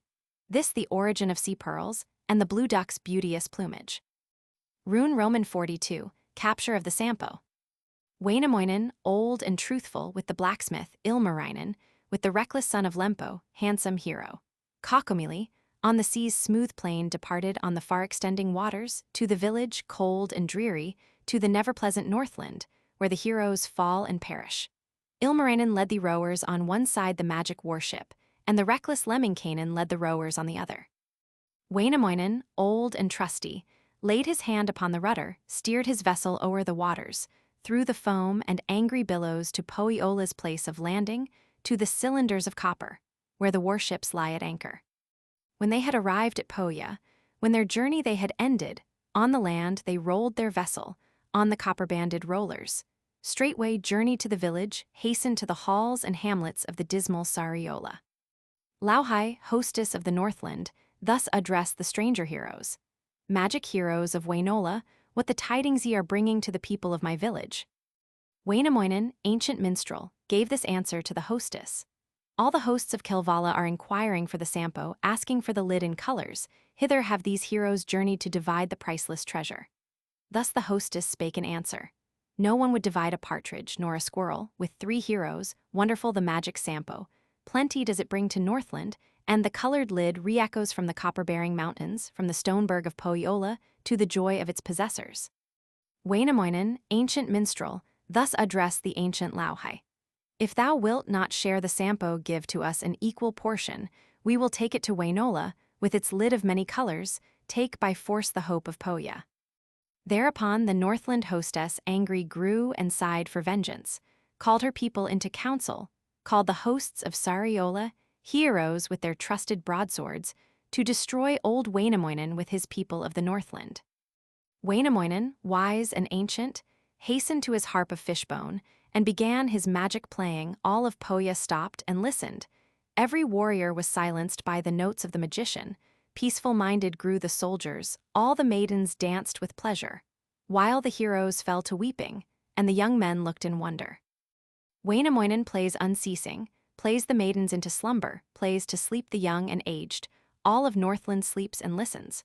Wise and wondrous Wainamoinen, the eternal bard and singer, searches in his pouch of leather, draws therefrom his slumber arrows, locks the eyelids of the sleepers, of the heroes of Pohjola, sings and charms to deeper slumber all the warriors of the Northland.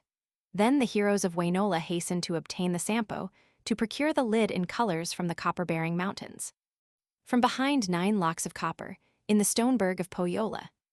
Wainamoinen, ancient minstrel, then began his wondrous singing, sang in gentle tones of magic, at the entrance to the mountain, at the border of the stronghold, trembled all the rocky portals, and the iron-banded pillars fell and crumbled at his singing. Ilmarinen, magic blacksmith, well anointed all the hinges, all the bars and locks anointed, and the bolts flew back by magic, all the gates unlocked in silence, opened for the great magician. Spake the minstrel Wainamoinen. O thou daring Lemminkainen, friend of mine in times of trouble, enter thou within the mountain, bring away the wondrous Sampo, bring away the lid in colors. Quick the reckless Lemminkainen, handsome hero, Kaukomieli, ever ready for a venture, hastens to the mountain caverns, there to find the famous Sampo, there to get the lid in colors. strides along with conscious footsteps, thus himself he vainly praises. Great am I and full of glory, wonder hero, son of Ukko, I will bring away the Sampo, turn about the lid in colors, turn it on its magic hinges.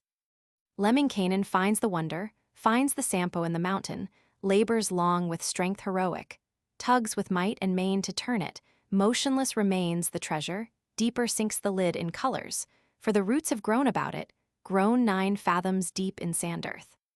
Lived a mighty ox in Northland, powerful in bone and sinew, beautiful in form and color, horns the length of 7 fathoms, mouth and eyes of wondrous beauty.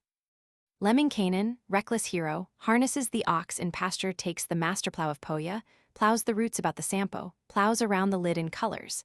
And the sacred Sampo loosens, falls the colored lid in silence.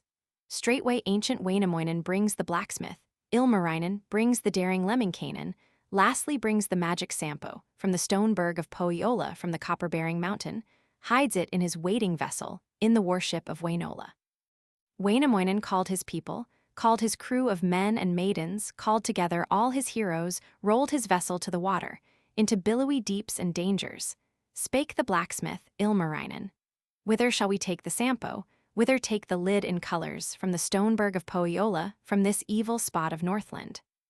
Wainamoinen, wise and faithful, gave this answer to the question.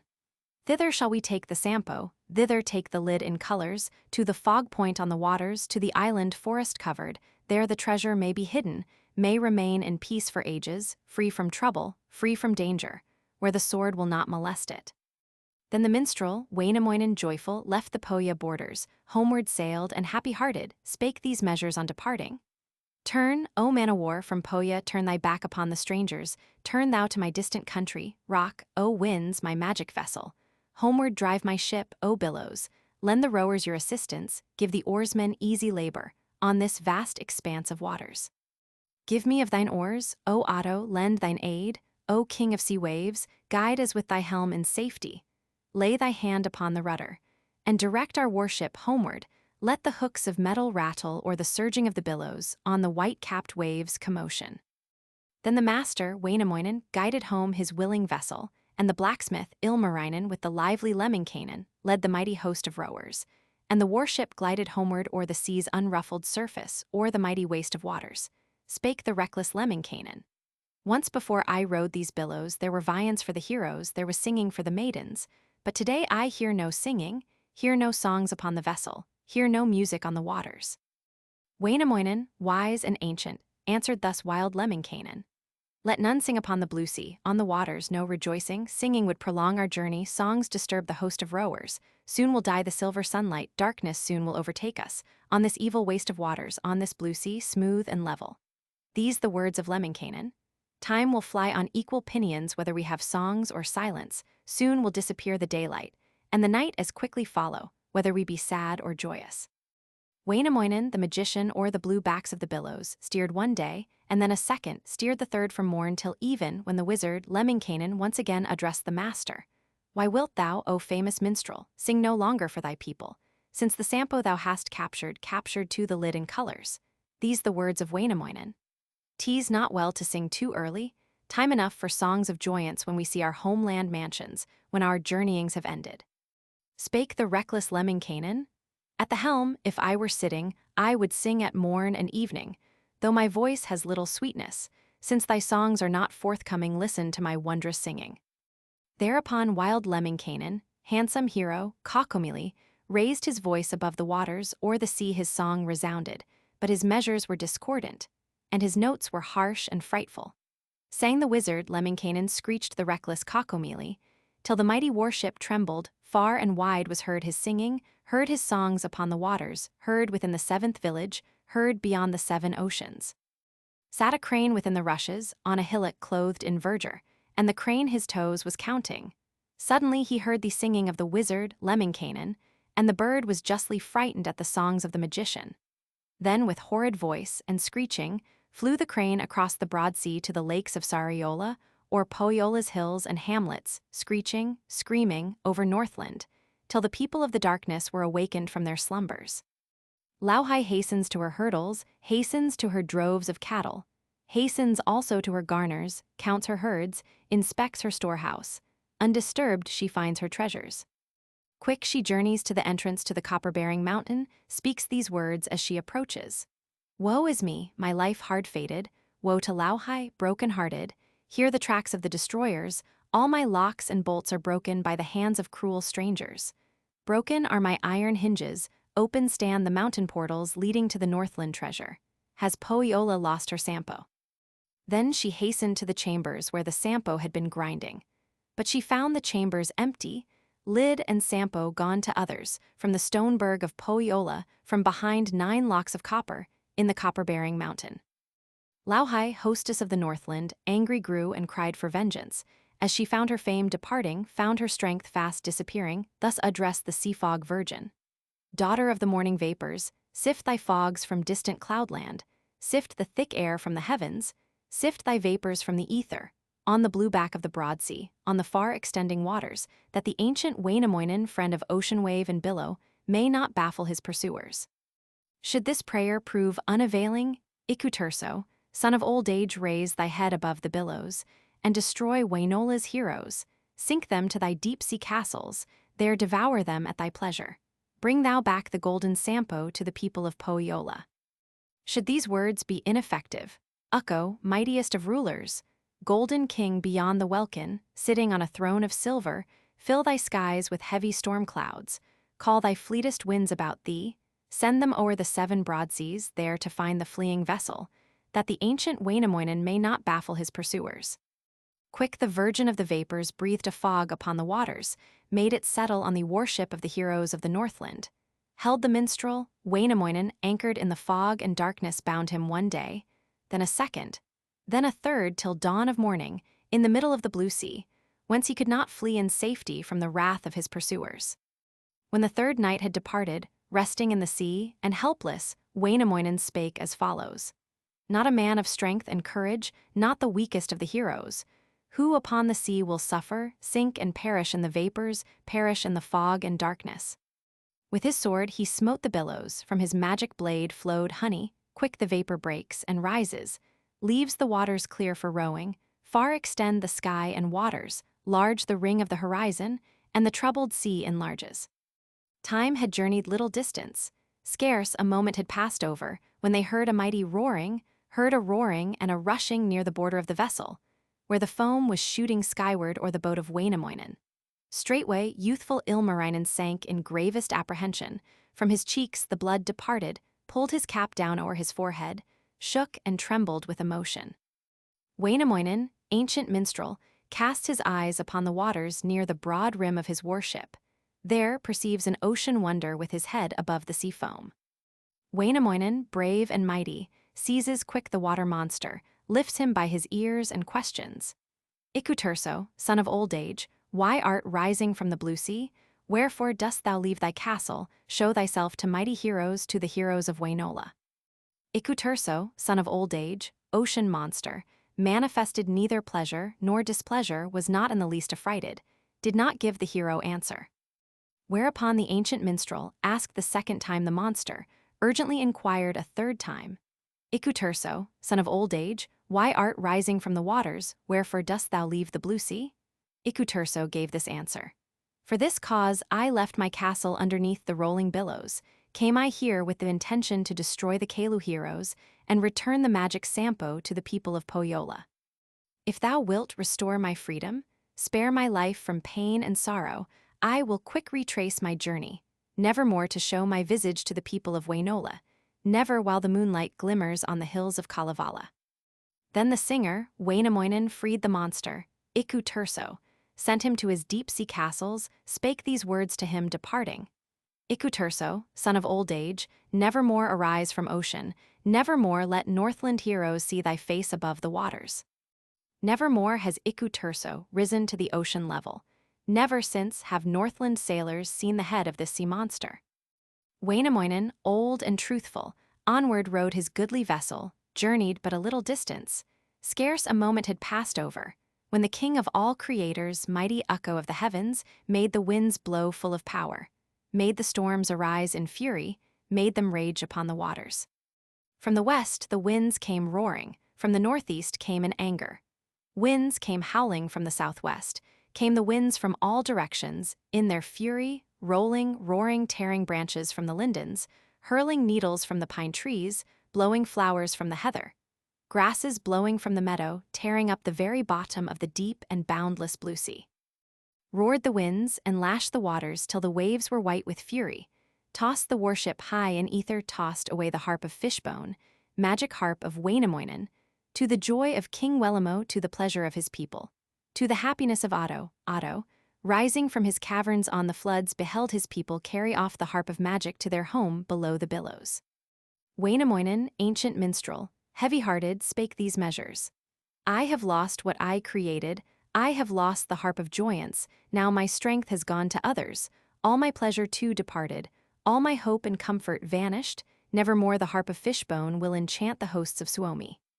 Then the blacksmith, Ilmarinen sorrow-laden, spake as follows. Woe is me, my life hard-fated. Would that I had never journeyed on these waters filled with dangers, on the rolling waste before me, in this warship false and feeble. Winds and storms have I encountered, wretched days of toil and trouble, I have witnessed in the Northland. Never have I met such dangers on the land, nor on the ocean, never in my hero lifetime. Then the ancient Wainamoinen spake, and these the words he uttered. Weep no more, my goodly comrades, in my bark let no one murmur, weeping cannot mend disaster, tears can never still misfortune, mourning cannot save from evil. See, command thy warring forces, bid thy children cease their fury, Otto, still thy surging billows. Sink, Wellamo, to thy slumber, that our boat may move in safety. Rise, ye storm winds, to your kingdoms, lift your heads above the waters, to the regions of your kindred, to your people and dominions. Cut the trees within the forest, bend the lindens of the valley, let our vessel sail in safety. Then the reckless Lemminkainen, handsome wizard, Cockamili, spake these words in supplication. Come, O eagle Tarjalander, bring 3 feathers from thy pinions, 3, O raven, 3, O eagle, to protect this bark from evil. All the heroes of Wainola call their forces to the rescue and repair the sinking vessel. By the aid of master magic, Wainamoinen saved his warship, saved his people from destruction. Well repaired his ship to battle with the roughest seas of Northland, steers his mighty boat in safety through the perils of the whirlpool, through the watery deeps and dangers. Rune Roman 43, the Sampo lost in the sea. Lauhai, hostess of Pohjola, called her many tribes together, gave the archers bows and arrows, gave her brave men spears and broadswords, fitted out her mightiest warship. In the vessel placed her army, with their swords 100 heroes, with their bows 1,000 archers. Quick erected masts and sailyards on the masts, her sails of linen hanging like the clouds of heaven, like the white clouds in the ether, sailed across the seas of Pohja to retake the wondrous Sampo from the heroes of Wainola. Wainamoinen, old and faithful, sailed across the deep blue waters, spake these words to Lemminkainen. O thou daring son of Lempo, best of all my friends and heroes, mount the highest of the topmasts. Look before you into ether, look behind you at the heavens, well examine the horizon, whether clear or filled with trouble. Climbed the daring Lemminkainen, ever ready for a venture, to the highest of the mastheads, looked he eastward, also westward, looked he northward, also southward, then addressed wise Wainamoinen. Clear the sky appears before me, but behind a dark horizon in the north a cloud is rising, and a longer cloud at northwest. Wainamoinen thus made answer. Art thou speaking truth or fiction? I am fearful that the warships of Pohjola are pursuing, look again with keener vision. Thereupon wild Lemminkainen looked again and spake as follows. In the distance seems a forest, in the south appears an island, aspen groves with falcons laden, alders laden with the wood grouse. Spake the ancient Wainamoinen, surely thou art speaking falsehood. 'Tis no forest in the distance, neither aspen, birch, nor alders, laden with the grouse, or falcon. I am fearful that Pohjola follows with her magic armies, look again with keener vision. Then the daring Lemminkainen looked the 3rd time from the topmast, spake, and these the words he uttered. From the north a boat pursues us, driven by 100 rowers, carrying 1,000 heroes. Knew at last old Wainamoinen, knew the truth of his inquiry, thus addressed his fleeing people. Row, O blacksmith, Ilmarinen, row, O mighty Lemminkainen, row, all ye my noble oarsmen, that our boat may skim the waters, may escape from our pursuers. Rowed the blacksmith, Ilmarinen, rowed the mighty Lemminkainen, With them rode the other heroes, heavily groaned the helm of birchwood, loudly rattled all the rowlocks, all the vessels shook and trembled. Like a cataract it thundered as it plowed the waste of waters, tossing sea foam to the heavens. Strongly rode Wainola's forces, strongly were their arms united, but the distance did not widen twixt the boat and their pursuers. Quick the hero, Wainamoinen, saw misfortune hanging over, saw destruction in the distance. Heavy-hearted, long reflecting, trouble-laden, spake as follows. Only is there one salvation, no one miracle for safety. Then he grasped his box of tinder. From the box he took a flintstone, of the tinder took some fragments, cast the fragments on the waters, spake these words of master magic. Let from these arise a mountain from the bottom of the deep sea. Let a rock arise in water, that the warship of Pohjola, with her 1,000 men and heroes, may be wrecked upon the summit, by the aid of surging billows. Instantly a reef arises, in the sea springs up a mountain, eastward, westward, through the waters. Came the warship of the Northland, through the floods the boat came steering, sailed against the mountain ledges, fastened on the rocks in water, wrecked upon the Mount of Magic. In the deep sea fell the topmasts, fell the sails upon the billows, carried by the winds and waters or the waves of toil and trouble. Lauhi, hostess of Pohjola, tries to free her sinking vessel, tries to rescue from destruction. But she cannot raise the warship, firmly fixed upon the mountain. Shattered are the ribs and rudder, ruined is the ship of Pohja. Then the hostess of the Northland, much disheartened, spake as follows. Where the force in earth or heaven, that will help a soul in trouble. Quick she changes form and feature, makes herself another body, takes 5 sharpened scythes of iron, also takes 5 goodly sickles, shapes them into eagle talons, takes the body of the vessel, makes the framework of an eagle, takes the vessel's ribs and flooring, makes them into wings and breastplate. For the tail she shapes the rudder, in the wings she plants 1,000 seniors with their bows and arrows, sets 1,000 magic heroes in the body, armed with broadswords. In the tail 100 archers with their deadly spears and crossbows, thus the bird is hero-feathered. Quick she spreads her mighty pinions, rises as a monster eagle, flies on high and soars and circles. With one wing she sweeps the heavens, while the other sweeps the waters. Spake the hero's ocean mother. O thou ancient Wainamoinen, turn thy vision to the northeast, cast thine eyes upon the sunrise, look behind thy fleeing vessel, see the eagle of misfortune. Wainamoinen turned as bidden, turned his vision to the northeast, cast his eyes upon the sunrise, there beheld the Northland hostess wicked witch of Sariola, flying as a monster eagle, swooping on his mighty warship. Flies and perches on the topmast, on the sail yards firmly settles, nearly overturns the vessel of the heroes of Wainola, underneath the weight of envy. Then the hero, Ilmarinen, turned to Ukko as his refuge, thus entreated his creator. Ukko, thou O God in heaven, thou creator full of mercy, guard us from impending danger, that thy children may not perish, may not meet with fell destruction. Hither bring thy magic fire cloak, that thy people, thus protected, may resist Pohjola's forces, well may fight against the hostess of the dismal Sariola, may not fall before her weapons, may not in the deep sea perish. Then the ancient Wainamoinen thus addressed the ancient Lauhi. O thou hostess of Pohjola, wilt thou now divide the Sampo, on the fog point in the water, on the island forest covered? Thus the Northland hostess answered.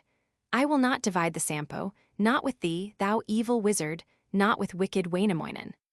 Quick the mighty eagle, Lauhi, swoops upon the lid in colors, grasps the Sampo in her talons, but the daring Lemminkainen straightway draws his blade of battle, draws his broadsword from his girdle, cleaves the talons of the eagle. One toe only is uninjured, speaks these magic words of conquest. Down, ye spears, and down, ye broadswords, down, ye 1,000 witless heroes, down, ye feathered hosts of Lauhi. Spake the hostess of Pohjola, calling, screeching from the sailyards. O thou faithless Lemminkainen, wicked wizard Cockomili, to deceive thy trusting mother. Thou didst give to her thy promise, not to go to war for ages, not to war for 60 summers, though desire for gold impels thee, though thou wishest gold and silver. Wainamoinen, ancient hero, the eternal wisdom singer, thinking he had met destruction, snatched the rudder from the waters. With it smote the monster eagle, smote the eagle's iron talons, smote her countless feathered heroes. From her breast her hosts descended, spearmen fell upon the billows, from the wings descend 1,000, from the tail 100 archers. Swoops again the bird of Pohja to the bottom of the vessel, like the hawk from birch or aspen, like the falcon from the linden. grasps the Sampo with one talon, drags the treasure to the waters, drops the magic lid in colors from the red rim of the warship to the bottom of the deep sea, where the Sampo breaks in pieces, scatters through the Lu waters in the mighty deeps for ages, to increase the ocean's treasures, treasures for the hosts of Otto. Nevermore will there be wanting richness for the Otto nation, never while the moonlight brightens on the waters of the Northland. Many fragments of the Sampo floated on the purple waters, on the waters deep and boundless, rocked by winds and waves of Suomi, carried by the rolling billows to the seasides of Wainola.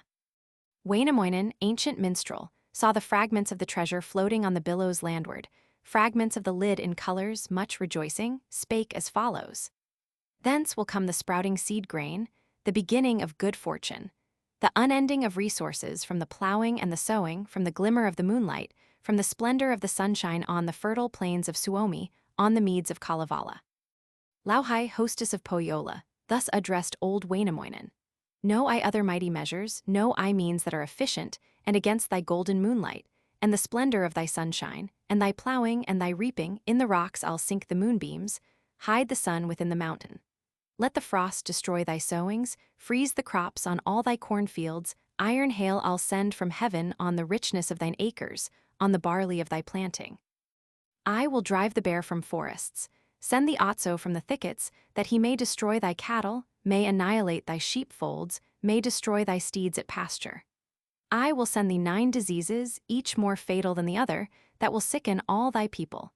Make thy children sink and perish, never more to visit Northland, never while the moonlight glimmers on the plains of Kalevala. Thus the ancient bard made answer. Not a Laplander can banish Wainamoinen and his people, never can a Kareliander drive my tribes from Kalevala. God alone has power to banish, God controls the fate of nations, never trusts the arms of evil, never gives his strength to others. As I trust in my Creator, call upon benignant Ukko, he will guard my crops from danger, drive the frost fiend from my cornfields, drive great Otso to his caverns. Wicked Lauhai of Pohjola, thou canst banish evildoers, in the rocks canst hide the wicked, in thy mountains lock the guilty. Thou canst never hide the moonlight, never hide the silver sunshine in the caverns of thy kingdom. Freeze the crops of thine own planting, freeze the barley of thy sowing, send thine iron hail from heaven to destroy the Lapland cornfields, to annihilate thy people, to destroy the hosts of Pohja. Send great Otso from the heather, send the sharp-tooth from the forest, to the fields of Sariola on the herds and flocks of Lauhai. Thus the wicked hostess answered, all my power has departed, all my strength has gone to others, all my hope is in the deep sea, in the waters lies my Sampo.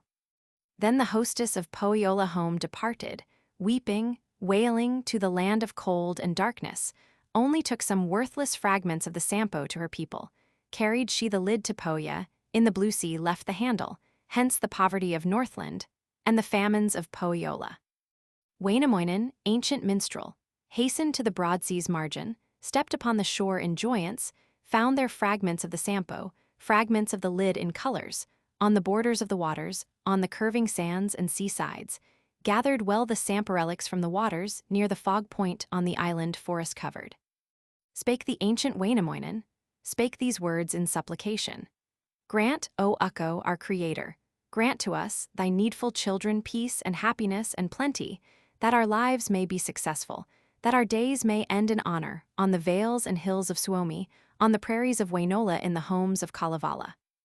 Ukko, wise and good Creator, Ukko, God of love and mercy, shelter and protect thy people from the evil-minded heroes, from the wiles of wicked women, that our country's plagues may leave us, that thy faithful tribes may prosper. Be our friend and strong protector. Be the helper of thy children in the night, a roof above them. In the day, a shield around them, that the sunshine may not vanish, that the moonlight may not lessen, that the killing frosts may leave them, and destructive hail pass over.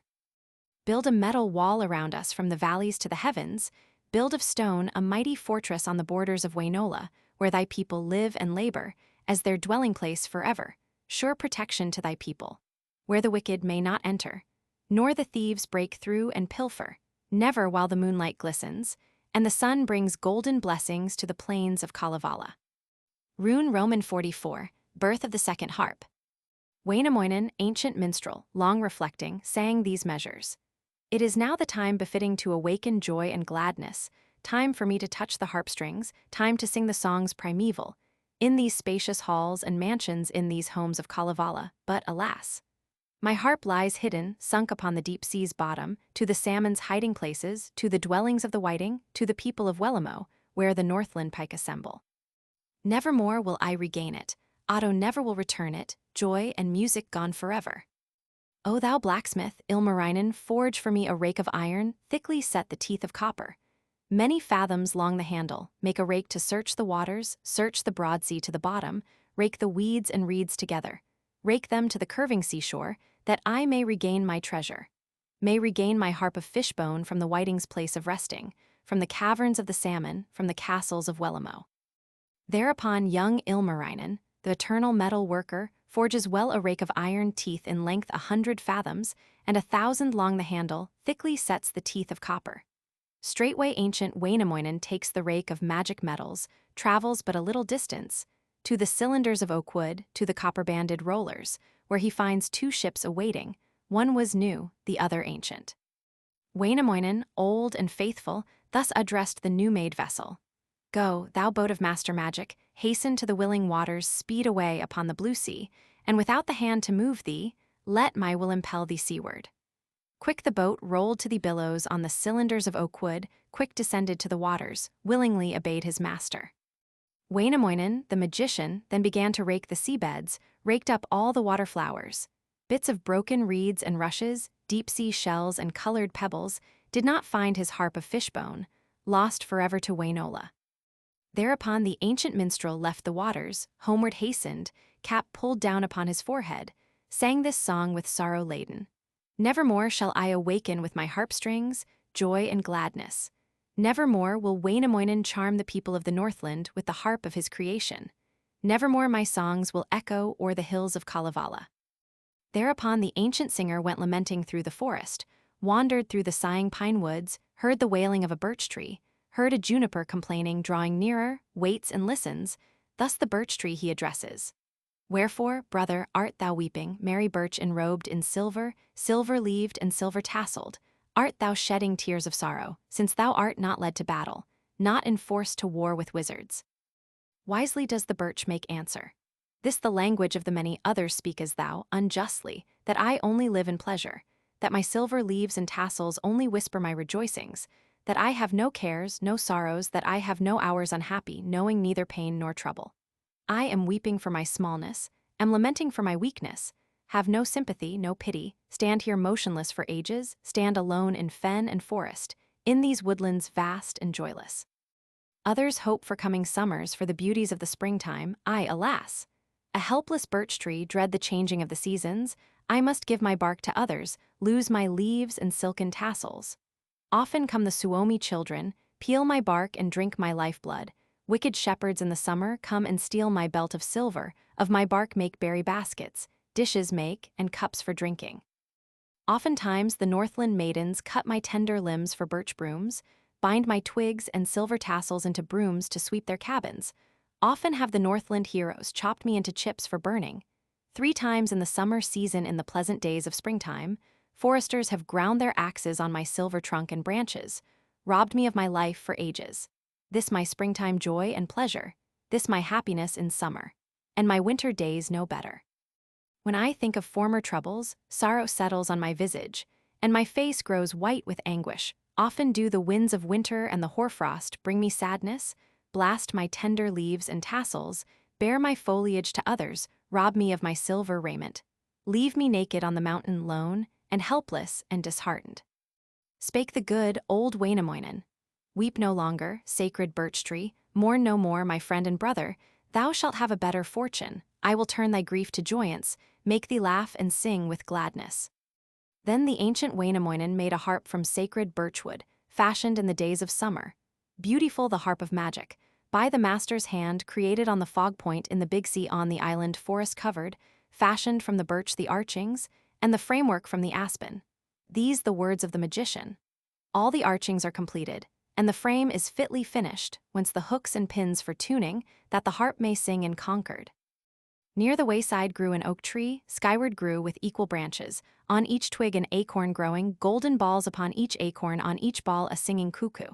As each cuckoo's call resounded, 5 the notes of song that issued from the songster's throat of joyance.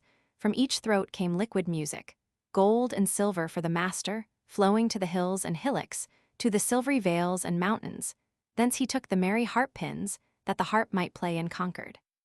Spake again wise Wainamoinen. I the pins have well completed, still the harp is yet unfinished. Now I need 5 strings for playing, where shall I procure the harp strings? Then the ancient bard and minstrel journeyed through the fen and forest. On a hillock sat a maiden, sat a virgin of the valley, and the maiden was not weeping, joyful was the sylvan daughter, singing with the woodland songsters, that the eventide might hasten, in the hope that her beloved would the sooner sit beside her. Wainamoinen, old and trusted, hastened, tripping to the virgin, asked her for her golden ringlets, these the words of the magician. Give me, maiden, of thy tresses, give to me thy golden ringlets, I will weave them into harp strings, to the joy of Wainamoinen, to the pleasure of his people. Thereupon the forest maiden gave the singer of her tresses, gave him of her golden ringlets, and of these he made the harp strings, sources of eternal pleasure to the people of Wainola. Thus the sacred harp is finished, and the minstrel, Wainamoinen, sits upon the rock of joyance, takes the harp within his fingers, turns the arch up, looking skyward, with his knee the arch supporting, sets the strings in tuneful order, runs his fingers o'er the harp strings, and the notes of pleasure follow. Straightway ancient Wainamoinen, the eternal wisdom singer, plays upon his harp of birchwood. Far away is heard the music, wide the harp of joy re-echoes, mountains dance and valleys listen, flinty rocks are torn asunder. Stones are hurled upon the waters, pebbles swim upon the big sea, pines and lindens laugh with pleasure, alders skip about the heather, and the aspen sways in concord. All the daughters of Wainola straightway leave their shining needles, hasten forward like the current, speed along like rapid rivers, that they may enjoy and wonder. Laugh the younger men and maidens, happy-hearted are the matrons flying swift to bear the playing, to enjoy the common pleasure. Hear the harp of Wainamoinen. Aged men and bearded seniors, gray-haired mothers with their daughters stop in wonderment and listen. Creeps the babe in full enjoyment as he hears the magic singing, hears the harp of Wainamoinen. All of Northland stops in wonder, speaks in unison these measures. Never have we heard such playing, never heard such strains of music, never since the earth was fashioned, as the songs of this magician, this sweet singer, Wainamoinen. Far and wide the sweet tones echo, ring throughout the 7 hamlets, or the 7 islands echo, every creature of the Northland hastens forth to look and listen to the songs of gladness, to the harp of Wainamoinen. All the beasts that haunt the woodlands fall upon their knees and wonder at the playing of the minstrel, at his miracles of concord. All the songsters of the forests perch upon the trembling branches, singing to the wondrous playing of the harp of Wainamoinen. All the dwellers of the waters leave their beds, and caves and grottos swim against the shore and listen to the playing of the minstrel, to the harp of Wainamoinen. All the little things in nature rise from earth and fall from ether, come and listen to the music, to the notes of the enchanter, to the songs of the magician, to the harp of Wainamoinen. Plays the singer of the Northland, plays in miracles of sweetness, plays one day, and then a second, plays the third from morn till even, plays within the halls and cabins, in the dwellings of his people. Till the floors and ceilings echo, till resound the roofs of pinewood, till the windows speak and tremble, till the portals echo joyance, and the hearthstones sing in pleasure. As he journeys through the forest, as he wanders through the woodlands, pine and sorb tree bid him welcome, birch and willow bend obeisance, beech and aspen bow submission, and the linden waves her branches to the measure of his playing, to the notes of the magician. As the minstrel plays and wanders, sings upon the mead and heather, glen and hill his songs re-echo, ferns and flowers laugh in pleasure, and the shrubs attune their voices to the music of the harp strings, to the songs of Wainamoinen. RUNE Roman 45, Birth of the 9 Diseases. Lauhai, hostess of the Northland, heard the word in Sariola, heard the news with ears of envy that Wainola lives and prospers, that Osmunen's wealth increases through the ruins of the Sampo, ruins of the lid in colors. Thereupon her wrath she kindled, well considered, long reflected, how she might prepare destruction for the people of Wainola, for the tribes of Kalevala. With this prayer she turns to Ukko, thus entreats the god of thunder. Ukko, thou who art in heaven, Help me slay Wainola's people with thine iron hail of justice, with thine arrows tipped with lightning, or from sickness let them perish. Let them die the death deserving, let the men die in the forest, and the women in the hurdles. The blind daughter of Tuoni, old and wicked witch, Loyatter. Worst of all the Deathland women, ugliest of Mana's children, source of all the host of evils, all the ills and plagues of Northland, black in heart and soul and visage evil genius of Lapala, made her couch along the wayside, on the fields of sin and sorrow, turned her back upon the east wind, to the source of stormy weather, to the chilling winds of morning. When the winds arose at evening, heavy laden grew Loyatter, through the east wind's impregnation on the sand plains, vast and barren. Long she bore her weight of trouble, many morns she suffered anguish, till at last she leaves the desert, makes her couch within the forest, on a rock upon the mountain, labors long to leave her burden by the mountain springs and fountains, by the crystal waters flowing, by the sacred stream and whirlpool, by the cataract and fire stream, but her burden does not light. Blind Loyatter, old and ugly, knew not where to look for succor, how to lose her weight of sorrow, where to lay her evil children. Spake the highest from the heavens, these the words of mighty Ukko. Is a triangle in Swampfield, near the border of the ocean in the never-pleasant Northland in the dismal Sariola. Thither go and lay thy burden, in Pohjola leave thine offspring, there the Laplanders await thee, there will bid thy children welcome. Thereupon the blind Loyatter, blackest daughter of Tuoni, Mana's old and ugly maiden, hastened on her journey northward, to the chambers of Pohjola, to the ancient halls of Lauhai, there to lay her heavy burdens, there to leave her evil offspring. Lauhai, hostess of the Northland, old and toothless witch of Pohja, takes Loyatter to her mansion. Silently she leads the stranger to the bathrooms of her chamber, pours the foaming beer of barley, lubricates the bolts and hinges, that their movements may be secret, speaks these measures to Loyatter. Faithful daughter of creation, thou most beautiful of women, first and last of ancient mothers, hasten on thy feet to the ocean's center hasten, take the sea foam from the waters, take the honey of the mermaids, and anoint thy sacred members, that thy labors may be lightened. Should all this be unavailing, Ukko, thou who art in heaven, hasten hither, thou art needed, come thou to thy child in trouble, help the helpless and afflicted. Take thy golden-colored scepter, charm away opposing forces, strike the pillars of the stronghold, open all resisting portals, that the great and small may wander from their ancient hiding places, through the courts and halls of freedom. Finally the blind Loyatter, wicked witch of Tuonla, was delivered of her burden, laid her offspring in the cradle, underneath the golden covers. Thus at last were born 9 children, in an evening of the summer from Loyatter, blind and ancient, ugly daughter of Tuoni. Faithfully, the Virgin Mother guards her children in affection, as an artist loves and nurses what his skillful hands have fashioned. Thus Loyatter named her offspring colic, pleurisy and fever, ulcer, plague and dread consumption, gout, sterility and cancer. And the worst of these 9 children blind Loyatter quickly banished, drove away as an enchanter, to bewitch the lowland people, to engender strife and envy. Lauhai, hostess of Pohjola, banished all the other children to the fog point in the ocean, to the island forest-covered banished all the fatal creatures, gave these wicked sons of evil to the people of Wainola, to the youth of Kalevala for the Kalu tribe's destruction. Quick Wainola's maidens sicken, young and aged, men and heroes, with the worst of all diseases, with diseases new and nameless, sick and dying is Wainola.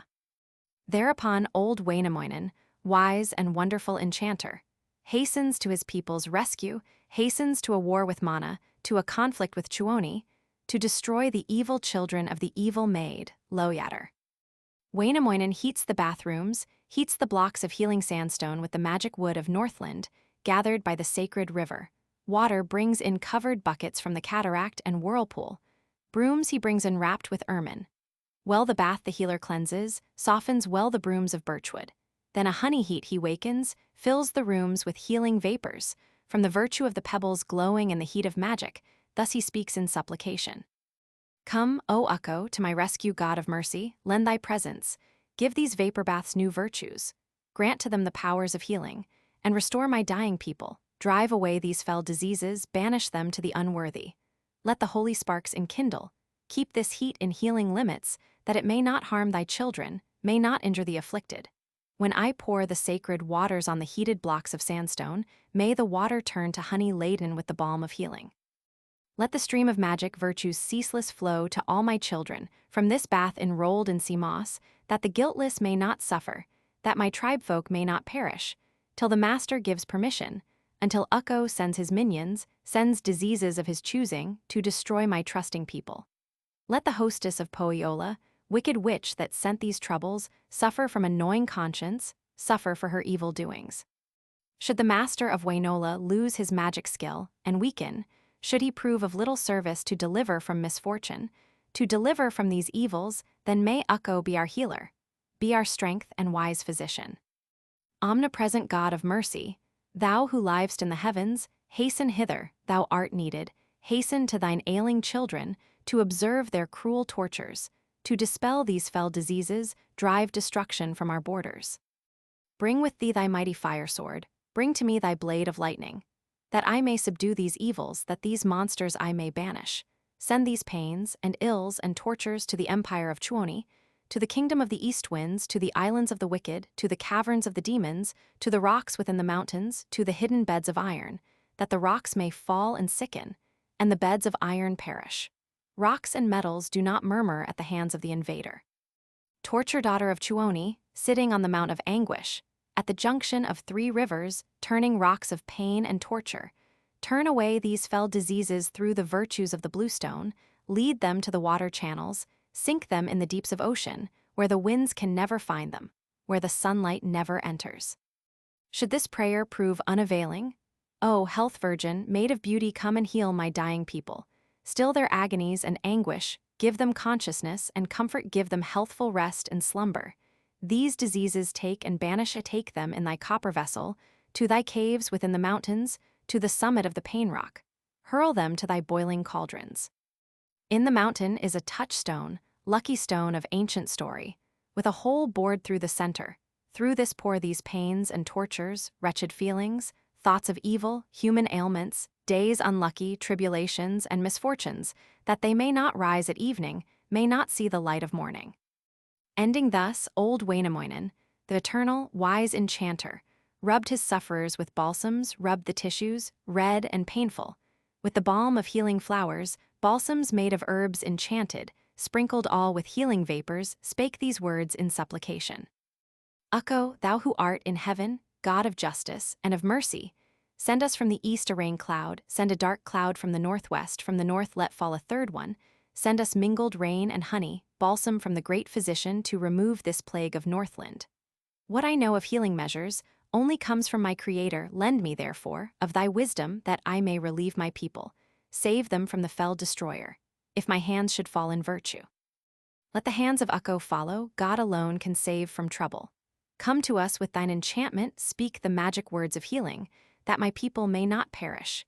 Give to all alleviation from their sicknesses and sorrows, in the morning, in the evening. Let their wasting ailments vanish, drive the death child from Wainola, never more to visit Northland, never in the course of ages, never while the moonlight glimmers o'er the lakes of Kalevala. Wainamoinen, the enchanter, the eternal wisdom singer, thus expelled the 9 diseases, evil children of Loiater, healed the tribes of Kalevala, saved his people from destruction. Rune Roman 46, Otso the Honey Eater. Came the tidings to Pohjola, to the village of the Northland, that Wainola had recovered from her troubles and misfortunes, from her sicknesses and sorrows. Lauhai, hostess of the Northland, toothless dame of Sariola, envy-laden, spake these measures.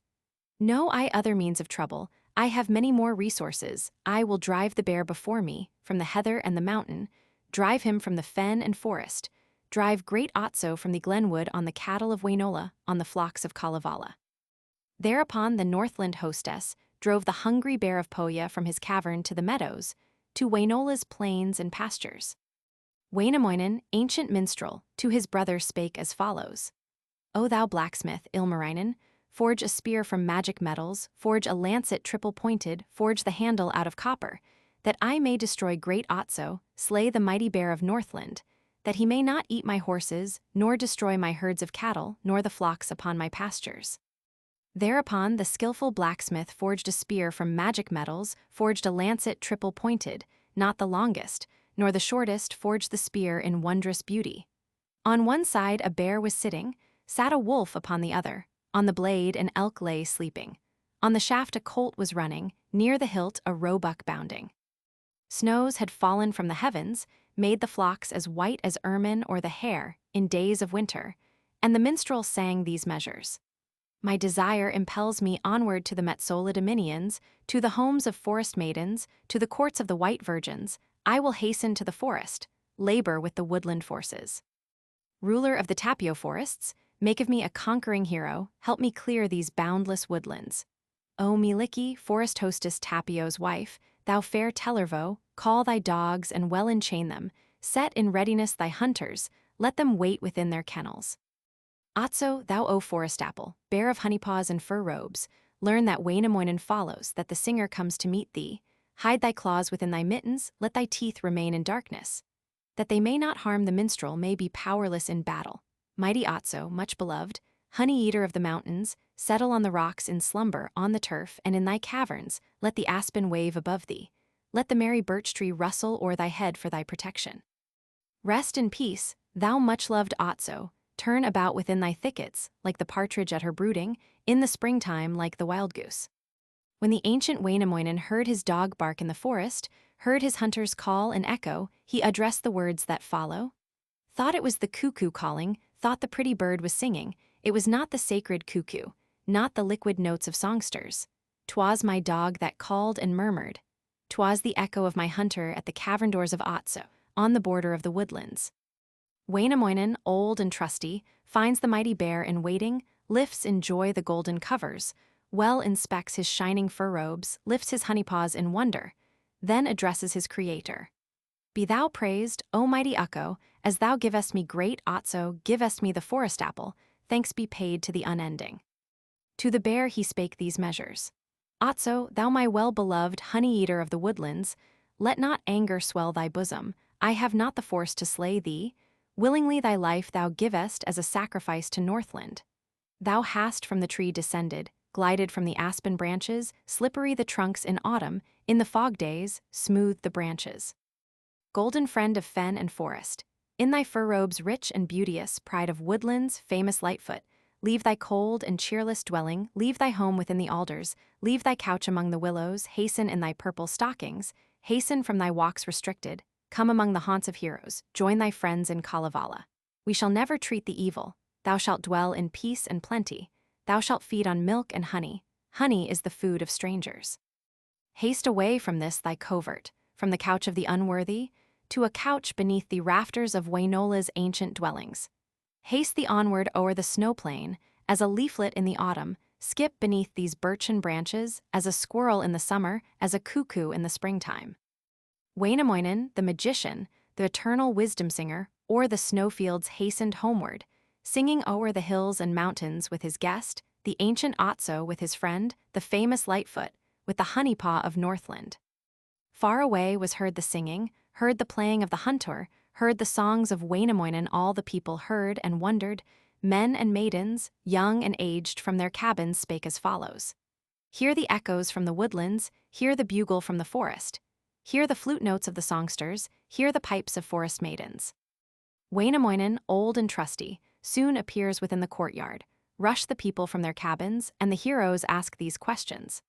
Has a mine of gold been opened? Haste thou found a vein of silver precious jewels in thy pathway? Does the forest yield her treasures? Give to thee the honey-eater, does the hostess of the woodlands. Give to thee the lynx and adder, since thou comest home rejoicing, playing, singing on thy snowshoes. Wainamoinen, ancient minstrel, gave this answer to his people. For his songs I caught the adder, caught the serpent for his wisdom, therefore do I come rejoicing, singing, playing on my snowshoes. Not the mountain lynx nor serpent comes, however, to our dwellings, the illustrious is coming, pride and beauty of the forest. Tease the master comes among us, covered with his friendly fur robe.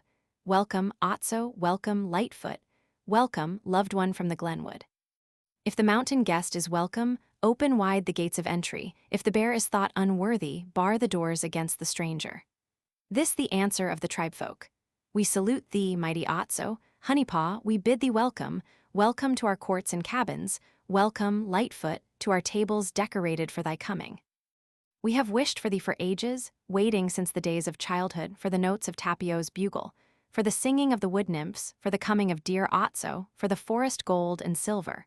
Waiting for the year of plenty, longing for it as for summer, as the shoe waits for the snowfields, as the sledge for beaten highways, as the maiden for her suitor, and the wife her husband's coming. Sat at evening by the windows, at the gates have sat at morning, sat for ages at the portals, near the granaries in winter, till the snowfields warmed and vanished, till the sails unfurled in joyance, till the earth grew green and blossomed, thinking all the while as follows: Where is our beloved Otso? Why delays our forest treasure? Has he gone to distant Iceland, to the upper glens of Suomi? Spake the ancient Wainamoinen. Whither shall I lead the stranger? Whither take the golden Lightfoot? Shall I lead him to the garner, to the house of straw conduct him? This the answer of his tribefolk. To the dining hall lead Otso, greatest hero of the Northland. Famous Lightfoot, forest apple, pride and glory of the woodlands, have no fear before these maidens, fear not curly-headed virgins, clad in silver-tinseled raiment. Maidens hasten to their chambers when dear Otso joins their number, when the hero comes among them. This the prayer of Wainamoinen. Grant, O Ukko, peace and plenty underneath these painted rafters, in this ornamented dwelling, thanks be paid to gracious Ukko. Spake again the ancient minstrel. Whither shall we lead dear Otso? Whither take the fur-clad stranger? This the answer of his people. Hither let the fur-robed Lightfoot be saluted on his coming, let the honey-paw be welcome to the hearthstone of the penthouse, welcome to the boiling cauldrons, that we may admire his fur robe, may behold his cloak with joyance. Have no care, thou much-loved Otso. Let not anger swell thy bosom as thy coat we view with pleasure. We thy fur shall never injure, shall not make it into garments to protect unworthy people. Thereupon wise Wainamoinen pulled the sacred robe from Otso, spread it in the open courtyard, cut the members into fragments, laid them in the heating cauldrons in the copper-bottomed vessels. O'er the fire the crane was hanging, on the crane were hooks of copper. On the hooks the broiling vessels filled with bear steak for the feasting, seasoned with the salt of Dwina, from the Saxon land imported from the distant Dwina waters, from the salt sea brought in shallops. Ready is the feast of Otso. From the fire are swung the kettles on the crane of polished iron. In the centers of the tables is the bear displayed in dishes, golden dishes. Decorated of the fir tree and the linden were the tables newly fashioned. Drinking cups were forged from copper, knives of gold and spoons of silver filled the vessels to their borders with the choicest bits of Lightfoot, fragments of the forest apple. Spake the ancient Wainamoinen. Ancient one with bosom golden, potent voice in Tapio's council, Metsola's most lovely hostess, hostess of the glen and forest, hero son of Tapiola, stalwart youth in cap of scarlet, Tapio, most beauteous virgin, fair Tellervo of the woodlands, Metsola with all her people. Come, and welcome to the feasting, to the marriage feast of Otso, all sufficient, the provisions, food to eat and drink abundant, plenty for the hosts assembled, plenty more to give the village. This the question of the people. Tell us of the birth of Otso. Was he born within a manger? Was he nurtured in the bathroom? Was his origin ignoble? This is Wainamoinen's answer. Otso was not born a beggar, was not born among the rushes, was not cradled in a manger. Honeypaw was born in ether, in the regions of the moonland, on the shoulders of Otava, with the daughters of creation. Through the ether walked a maiden on the red rims of the cloudlets, on the border of the heavens in her stockings purple-tinted, in her golden-colored sandals. In her hand she held a wool box with a hair box on her shoulder, through the wool upon the ocean, and the hair upon the rivers. These are rocked by winds and waters, water currents bear them onward, bear them to the sandy seashore, land them near the woods of honey, on an island forest-covered. Fair Mielikki, woodland hostess, Tapio's most cunning daughter, took the fragments from the seaside, took the white wool from the waters, sewed the hair and wool together, laid the bundle in her basket made from bark of birchwood, bound with cords the magic bundle, with the chains of gold she bound it to the pine tree's topmost branches. There she rocked the thing of magic, rocked to life the tender baby, mid the blossoms of the pine tree, on the fir top set with needles. Thus the young bear-well was nurtured. Thus was sacred Otso cradled on the honey tree of Northland in the middle of the forest. Sacred Otso grew and flourished, quickly grew with graceful movements, short of feet, with crooked ankles, wide of mouth and broad of forehead, short his nose, his fur robe velvet, but his claws were not well fashioned, neither were his teeth implanted. Fair Mielikki, forest hostess, spake these words in meditation. Claws I should be pleased to give him, and with teeth endow the wonder, would he not abuse the favor? Swore the bear a promise sacred, on his knees before Mielikki, hostess of the glen and forest, and before omniscient Ukko, first and last of all creators, that he would not harm the worthy, never do a deed of evil. Then Mielikki, woodland hostess, wisest maid of Tapiola, sought for teeth and claws to give him, from the stoutest mountain ashes, from the juniper and oak tree, from the dry knots of the alder. Teeth and claws of these were worthless, would not render goodly service. Grew a fir tree on the mountain, grew a stately pine in Northland, and the fir had silver branches, bearing golden cones abundant. These the sylvan maiden gathered, teeth and claws of these she fashioned in the jaws and feet of Otso, set them for the best of uses. Then she freed her new-made creature. Let the Lightfoot walk and wander, let him lumber through the marshes, let him amble through the forest, roll upon the plains and pastures, taught him how to walk a hero, how to move with graceful motion, how to live in ease and pleasure, how to rest in full contentment in the moors and in the marshes, on the borders of the woodlands, how unshod to walk in summer, stockingless to run in autumn. How to rest and sleep in winter in the clumps of alder bushes underneath the sheltering fir tree, underneath the pine's protection, wrapped securely in his fur robes with the juniper and willow. This the origin of Otso, honey-eater of the Northlands, whence the sacred booty cometh. Thus again the people questioned. Why became the woods so gracious? Why so generous and friendly? Why is Tapio so humored that he gave his dearest treasure, gave to thee his forest apple, honey-eater of his kingdom? Was he startled with thine arrows, frightened with the spear and broadsword? Wainamoinen, the magician, gave this answer to the question. Filled with kindness was the forest, glen, and woodland full of greetings, Tapio showing greatest favor. Fair Mielikki, forest hostess, Metsola's bewitching daughter, beauteous woodland maid, Tellervo, gladly led me on my journey, smoothed my pathway through the glenwood, marked the trees upon the mountains, pointing me to Otso's caverns, to the great bear's golden island. When my journeyings had ended, when the bear had been discovered, had no need to launch my javelins, did not need to aim the arrow, Otso tumbled in his vaulting, lost his balance in his cradle. In the fir tree where he slumbered, tore his breast upon the branches, freely gave his life to others. Mighty Otso, my beloved, thou my golden friend and hero, take thy fur cap from thy forehead, lay aside thy teeth forever, hide thy fingers in the darkness, close thy mouth and still thine anger, while thy sacred skull is breaking. Now I take the eyes of Otso, lest he lose the sense of seeing, lest their former powers shall weaken, though I take not all his members, not alone must these be taken. Now I take the ears of Otso, lest he lose the sense of hearing, lest their former powers shall weaken, though I take not all his members, not alone must these be taken. Now I take the nose of Otso, lest he lose the sense of smelling, lest its former powers shall weaken, though I take not all his members, not alone must this be taken. Now I take the tongue of Otso, lest he lose the sense of tasting, lest its former powers shall weaken, though I take not all his members, not alone must this be taken. Now I take the brain of Otso, lest he lose the means of thinking, lest his consciousness should fail him, lest his former instincts weaken, though I take not all his members, not alone must this be taken. I will reckon him a hero, that will count the teeth of Lightfoot, that will loosen Otso's fingers from their settings firmly fastened. None he finds with strength sufficient to perform the task demanded. Therefore ancient Wainamoinen counts the teeth of sacred Ots, loosens all the claws of Lightfoot, with his fingers strong as copper, slips them from their firm foundations, speaking to the bear these measures. Otso, thou my honey-eater, thou my fur-ball of the woodlands, onward, onward, must thou journey from thy low and lonely dwelling to the courtrooms of the village. Go, my treasure, through the pathway near the herds of swine and cattle, to the hilltops forest-covered, to the high and rising mountains, to the spruce trees filled with needles, to the branches of the pine tree. There remain, my forest apple, linger there in lasting slumber, where the silver bells are ringing, to the pleasure of the shepherd. Thus beginning and thus ending Wainamoinen, old and truthful, hastened from his emptied tables, and the children thus addressed him. Whither hast thou led thy booty? Where hast left thy forest apple, sacred Otso of the woodlands?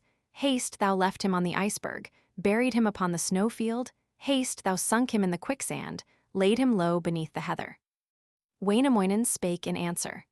Have not left him on the iceberg, have not buried him in snowfields, there the dogs would soon devour him, birds of prey would feast upon him, have not hidden him in swampland, have not buried him in heather, there the worms would live upon him, insects feed upon his body. Thither I have taken Otso, to the summit of the gold hill, to the copper-bearing mountain, laid him in his silken cradle in the summit of a pine tree, where the winds and sacred branches rock him to his lasting slumber, to the pleasure of the hunter, to the joy of man and hero. To the east his lips are pointing, while his eyes are northward looking, but dear Otso looks not upward, for the fierceness of the storm winds would destroy his sense of vision. Wainamoinen, ancient minstrel, touched again his harp of joyance, sang again his songs enchanting to the pleasure of the evening, to the joy of morn arising, spake the singer of Wainola. Light for me a torch of pine wood, for the darkness is appearing, that my playing may be joyous and my wisdom songs find welcome. Then the ancient sage and singer, wise and worthy Wainamoinen, sweetly sang, and played, and chanted, through the long and dreary evening, ending thus his incantation. Grant, O Ukko, my creator, that the people of Wainola may enjoy another banquet in the company of Lightfoot. Grant that we may long remember Kalevala's feast with Otso.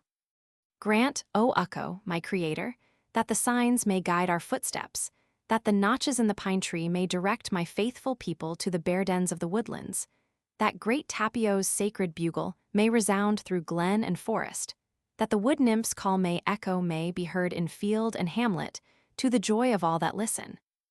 Let great Tapio's horn for ages ring throughout the fen and forest, through the hills and dales of Northland o'er the meadows and the mountains, to awaken song and gladness in the forests of Wainola, on the snowy plains of Suomi, on the meads of Kalevala, for the coming generations. Rune Roman 47, Lauhaisteel's sun, moon, and fire. Wainamoinen, ancient minstrel, touched again his magic harp strings, sang in miracles of Concord, filled the north with joy and gladness. Melodies arose to heaven, songs arose to Luna's chambers, echoed through the sun's bright windows, and the moon has left her station, drops and settles in the birch tree.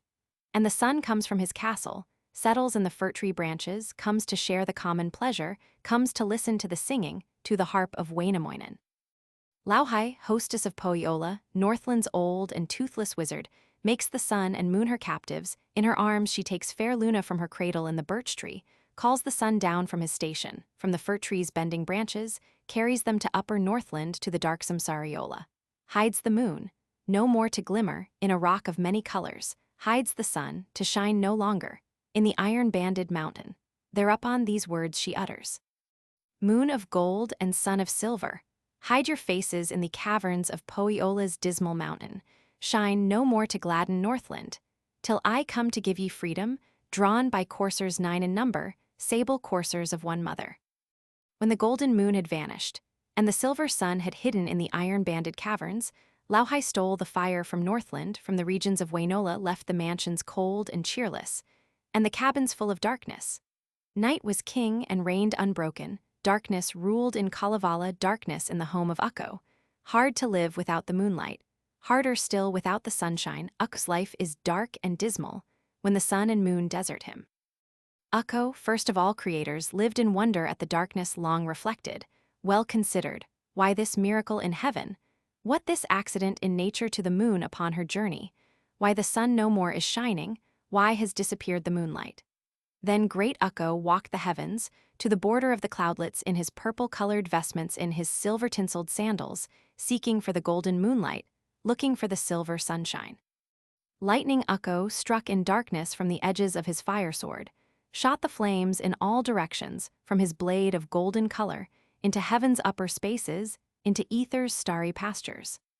When a little fire had kindled, Ukko hid it in the cloud space, in a box of gold and silver, in a case adorned with silver, gave it to the ether maidens, called a virgin then to rock it, that it might become a new moon, that a second sun might follow.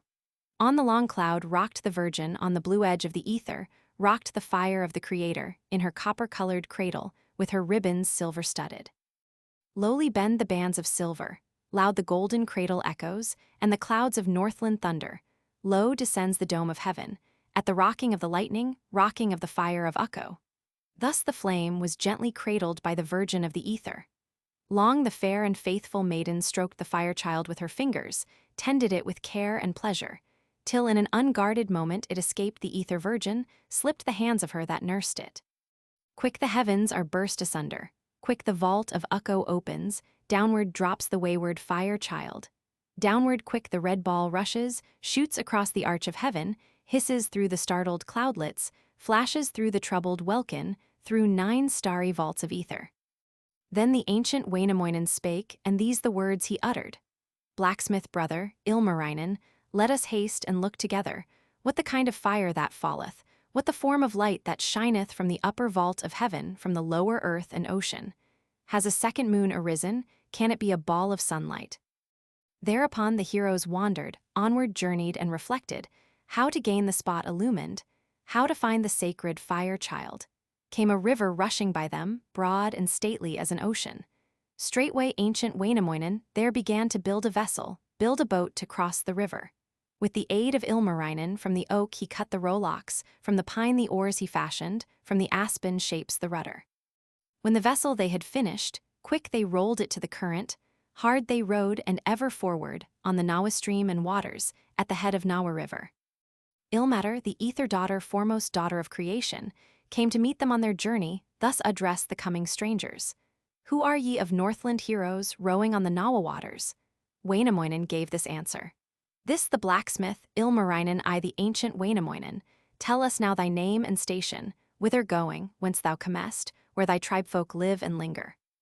Spake the daughter of the ether. I the oldest of the women, am the first of ether's daughters, am the first of ancient mothers. 7 times have I been wedded to the heroes of creation. Whither do ye strangers journey? Answered thus old Wainamoinen. Fire has left Wainola's hearthstones, light has disappeared from Northland, have been sitting long in darkness, cold and darkness our companions now, we journey to discover what the fire that fell from heaven, falling from the clouds' red lining, to the deeps of earth and ocean. Ilmater returned this answer. Hard the flame is to discover, hard indeed to find the fire child, has committed many mischiefs, nothing good has he accomplished. Quick the fireball fell from ether, from the red rims of the cloudlets from the plains of the Creator, through the ever-moving heavens, through the purple ether spaces, through the blackened flues of Tiri, to Palwinen's rooms uncovered.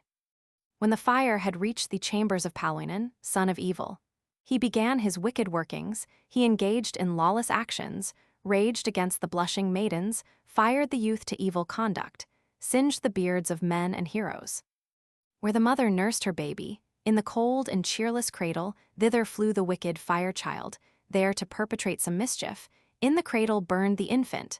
By the infant burned the mother, that the babe might visit Mana, in the kingdom of Tuoni. Said the child was born for dying, only destined for destruction, through the tortures of the fire child. Greater knowledge had the mother, did not journey to Manala, knew the word to check the red flame, how to banish the intruder through the eyelet of a needle, through the death hole of the hatchet. Then the ancient Wainamoinen questioned Ilmater as follows. Whither did the fire child wander? Whither did the red flame hasten? From the border fields of Tiri, to the woods, or to the waters? Straightway Ilmater thus answers. When the fire had fled from Tiri, from the castles of Palwinen, through the eyelet of the needle, through the death hole of the hatchet, first it burned the fields and forests, burned the lowlands and the heather. Then it sought the mighty waters, sought the Alu sea and river. And the waters hissed and sputtered in their anger at the fire child, fiery red the boiling Alu. 3 times in the nights of summer, 9 times in the nights of autumn, boil the waters to the treetops, roll and tumble to the mountain. Through the red ball's force and fury, hurls the pike upon the pastures to the mountain cliffs. The salmon, where the ocean dwellers wonder, long reflect and well consider how to still the angry waters. Wept the salmon for his grotto, mourned the whiting for his cavern, and the lake trout for his dwelling. Quick the crook-necked salmon darted, tried to catch the fire intruder, but the red ball quick escaped him, darted then the daring whiting, swallowed quick the wicked fire child, swallowed quick the flame of evil. Quiet grow the Alu waters, slowly settle to their shorelines, to their long-accustomed places in the long and dismal evening. Time had gone but little distance, when the whiting grow affrighted. Fear befell the fire-devourer, burning pain and writhing tortures seized the eater of the fire child. Swam the fish in all directions, called and moaned, and swam and circled, swam one day, and then a second, swam the third from morn till even, swam she to the Whiting Island to the caverns of the salmon, where 100 islands cluster, and the islands there assembled thus address the fire devourer. There is none within these waters, in this narrow Alu lakelet, that will eat the fated firefish, that will swallow thee in trouble, in thine agonies and torture from the fire child thou hast eaten. Hearing this, a trout forth darting, swallowed quick as light the whiting, quickly ate the fire devourer. Time had gone but little distance, when the trout became affrighted, fear befell the whiting eater, burning pain and writhing torment seized the eater of the firefish. Swam the trout in all directions, called and moaned, and swam and circled, swam one day, and then a second, swam the third from morn till even, swam she to the salmon island, swam she to the whiting grottos, where 1,000 islands cluster, and the islands there assembled thus address the tortured lake trout. There is none within this river, in these narrow Alu waters, that will eat the wicked firefish, that will swallow thee in trouble, in thine agonies and tortures from the firefish thou hast eaten. Hearing this, the grey pike darted, swallowed quick as light the lake trout, quickly ate the tortured firefish. Time had gone but little distance, when the grey pike grew affrighted, fear befell the lake trout eater, burning pain and writhing torment seized the reckless trout devourer. Swam the pike in all directions, called and moaned, and swam and circled, swam one day, and then a second, swam the third from morn till even to the cave of ocean swallows, to the sand hills of the seagull, where 100 islands cluster and the islands there assembled thus address the fire devourer.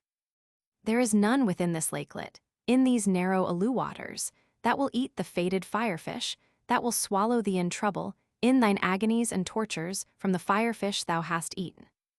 Wainamoinen, wise and ancient, with the aid of Ilmarinen, weaves with skill a mighty fishnet from the juniper and seagrass, dyes the net with alder water, ties it well with thongs of willow. Straightway ancient Wainamoinen called the maidens to the fishnet, and the sisters came as bidden. With the netting rode they onward, rode they to the 100 islands, to the grottos of the salmon, to the caverns of the whiting, to the reeds of sable color, where the grey pike rests and watches.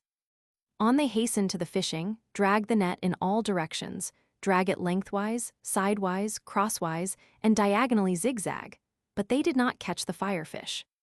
Then the brothers went a-fishing, dragged the net in all directions, backwards, forwards, lengthwise, sidewise, through the homes of ocean dwellers, through the grottos of the salmon, through the dwellings of the whiting, through the reed beds of the lake trout, where the grey pike lies in ambush.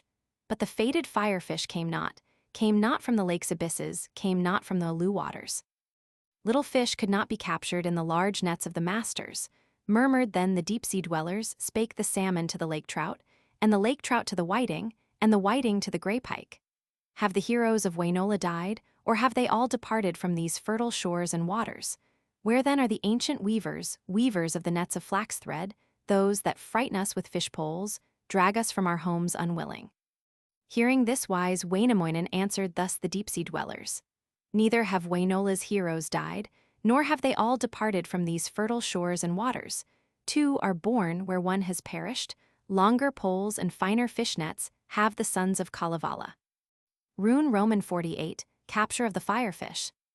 Wainamoinen, the enchanter, the eternal wisdom singer, long reflected, well considered, how to weave the net of flax yarn, weave the fish net of the fathers. Spake the minstrel of Wainola, who will plough the field and fallow, sow the flax, and spin the flax threads, that I may prepare the fish net, wherewith I may catch the fire pike, may secure the thing of evil. Soon they found a fertile island, found the fallow soil befitting on the border of the heather, and between two stately oak trees they prepared the soil for sowing, searching everywhere for flax seed, found it in Tuoni's kingdom in the keeping of an insect.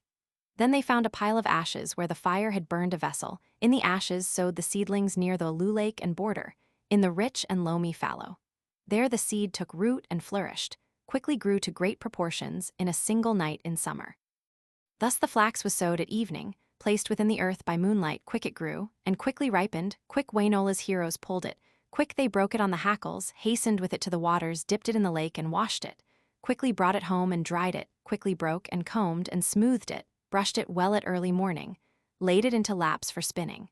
Quick the maidens twirl the spindles, spin the flaxen threads for weaving, in a single night in summer. Quick the sisters wind and reel it, make it ready for the needle. Brothers weave it into fish nets, and the fathers twist the cordage, while the mothers knit the meshes, rapidly the mesh stick circles, Soon the fish net is completed, in a single night in summer.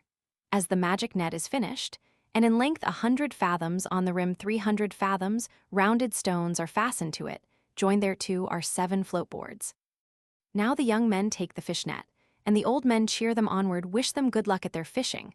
Long they row and drag the flaxen.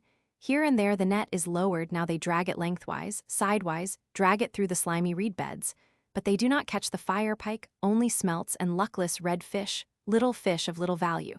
Spake the ancient Wainamoinen. O thou blacksmith, Ilmarinen, let us go ourselves a-fishing, let us catch the fish of evil. To the fishing went the brothers, magic heroes of the Northland, pulled the fish net through the waters toward an island in the deep sea. Then they turn and drag the fish net toward a meadow jutting seaward. Now they drag it toward Wainola, draw it lengthwise, sidewise, crosswise, catching fish of every species, salmon, trout, and pike, and whiting, do not catch the evil firefish. Then the master, Wainamoinen, made additions to its borders, made it many fathoms wider, and 100 fathoms longer. Then these words the hero uttered. Famous blacksmith, Ilmarinen, let us go again a-fishing, row again the magic fish net, drag it well through all the waters, that we may obtain the fire pike. Thereupon the Northland heroes go a second time a-fishing, drag their nets across the rivers, lakelets, seas and bays and inlets, catching fish of many species, but the firefish is not taken. Wainamoinen, ancient singer, long reflecting, spake these measures. Dear Wellamo, water hostess, ancient mother with the reed breast, come, exchange thy water raiment. Change thy coat of reeds and rushes for the garments I shall give thee, light sea foam, thine inner vesture, and thine outer, moss and sea grass, fashioned by the wind's fair daughters, woven by the flood's sweet maidens. I will give thee linen vestments spun from flax of softest fiber, woven by the moon's white virgins, fashioned by the sun's bright daughters, fitting raiment for Wellamo.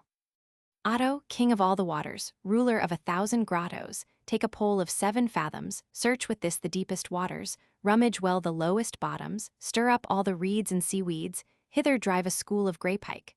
Drive them to our magic fish net, from the haunts in pike abounding from the caverns, and the trout holes from the whirlpools of the deep sea, from the bottomless abysses, where the sunshine never enters, where the moonlight never visits, and the sands are never troubled. Rose a pygmy from the waters, from the floods a little hero, riding on a rolling billow, and the pygmy spake these measures. Dost thou wish a worthy helper, one to use the pole and frighten pike and salmon to thy fish nets? Wainamoinen, old and faithful, answered thus the lake-born hero. Yea, we need a worthy helper, one to hold the pole and frighten pike and salmon to our fish nets. Thereupon the water pygmy cut a linden from the border, spake these words to Wainamoinen.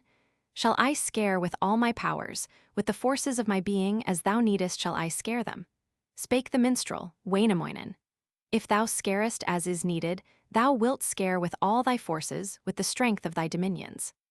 Then began the pygmy hero, to affright the deep-sea dwellers, drove the fish in countless numbers to the net of the magicians. Wainamoinen, ancient minstrel, drew his net along the waters, drew it with his ropes of flax thread, spake these words of magic import.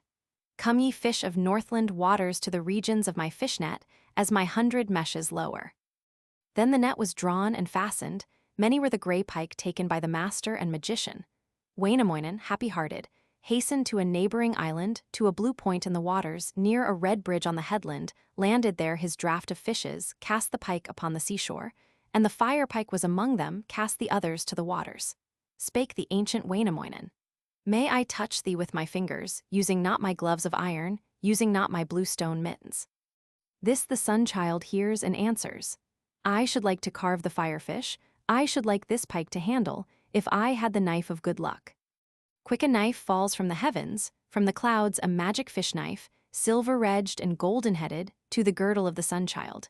Quick he grasps the copper handle, quick the hero carves the fire pike, finds therein the tortured lake trout, carves the lake trout thus discovered, finds therein the faded whiting, carves the whiting, finds a blue ball in the 3rd cave of his body.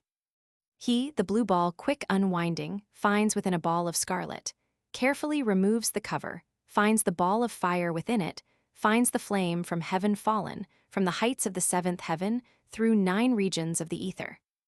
Wainamoinen long reflected how to get the magic fireball to Wainola's fireless hearthstones, to his cold and cheerless dwellings.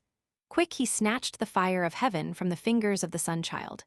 Wainamoinen, beard it singes, burns the brow of Ilmarinen, burns the fingers of the blacksmith. Rolling forth it hastens westward, hastens to the Alu shorelines, burns the juniper and alder, burns the arid heath and meadow, rises to the lofty linden, burns the firs upon the mountains. Hastens onward, onward, onward, burns the islands of the Northland, burns the Sawa fields and forests, burns the dry lands of Karelian. Straightway ancient Wainamoinen hastens through the fields and fenlands, tracks the ranger to the glenwood, finds the fire-child in an elm tree, sleeping in a bed of fungus. Thereupon wise Wainamoinen wakes the child and speaks these measures. Wicked fire that God created, flame of Ukko from the heavens, thou hast gone in vain to see caves, to the lakes without a reason. Better go thou to my village, to the hearthstones of my people, hide thyself within my chimneys. In mine ashes sleep and linger. In the daytime I will use thee to devour the blocks of birchwood, in the evening I will hide thee underneath the golden circle. Then he took the willing Panu took the willing fire of Ukko, laid it in a box of tinder, in the punkwood of a birch tree, in a vessel forged from copper, carried it with care and pleasure to the fog point in the waters, to the island forest covered. Thus returned the fire to Northland, to the chambers of Wainola, to the hearths of Kalevala. Ilmarinen, famous blacksmith, hastened to the deep sea's margin, sat upon the rock of torture, feeling pain the flame had given, laved his wounds with briny water, thus to still the fire-child's fury, thus to end his persecutions. Long reflecting, Ilmarinen thus addressed the flame of Ukko, evil Panu from the heavens, wicked son of God from ether, tell me what has made thee angry, made thee burn my weary members, burn my beard and face and fingers, made me suffer deathland tortures. Spake again young Ilmarinen. How can I wild Panu conquer? How shall I control his conduct, make him end his evil doings? Come, thou daughter from Pohjola, come, white virgin of the hoarfrost, come on shoes of ice from Lapland, icicles upon thy garments, in one hand a cup of white frost, in the other hand an ice spoon, sprinkle snow upon my members, where the fire-child has been resting, let the hoarfrost fall and settle. Should this prayer be unavailing, come, thou son of Sariola, come, thou child of frost from Pohja, come, thou long man from the ice plains of the height of stately pine trees, slender as the trunks of lindens, on thy hands the gloves of hoarfrost, cap of ice upon thy forehead, on thy waist a white frost girdle, bring the ice dust from Pohjola, from the cold and sunless village. Rain is crystallized in Northland, ice in Pohja is abundant, lakes of ice and ice-bound rivers, frozen smooth, the sea of ether. Bounds the hare in frosted fur robe, climbs the bear in icy raiment, ambles o'er the snowy mountains.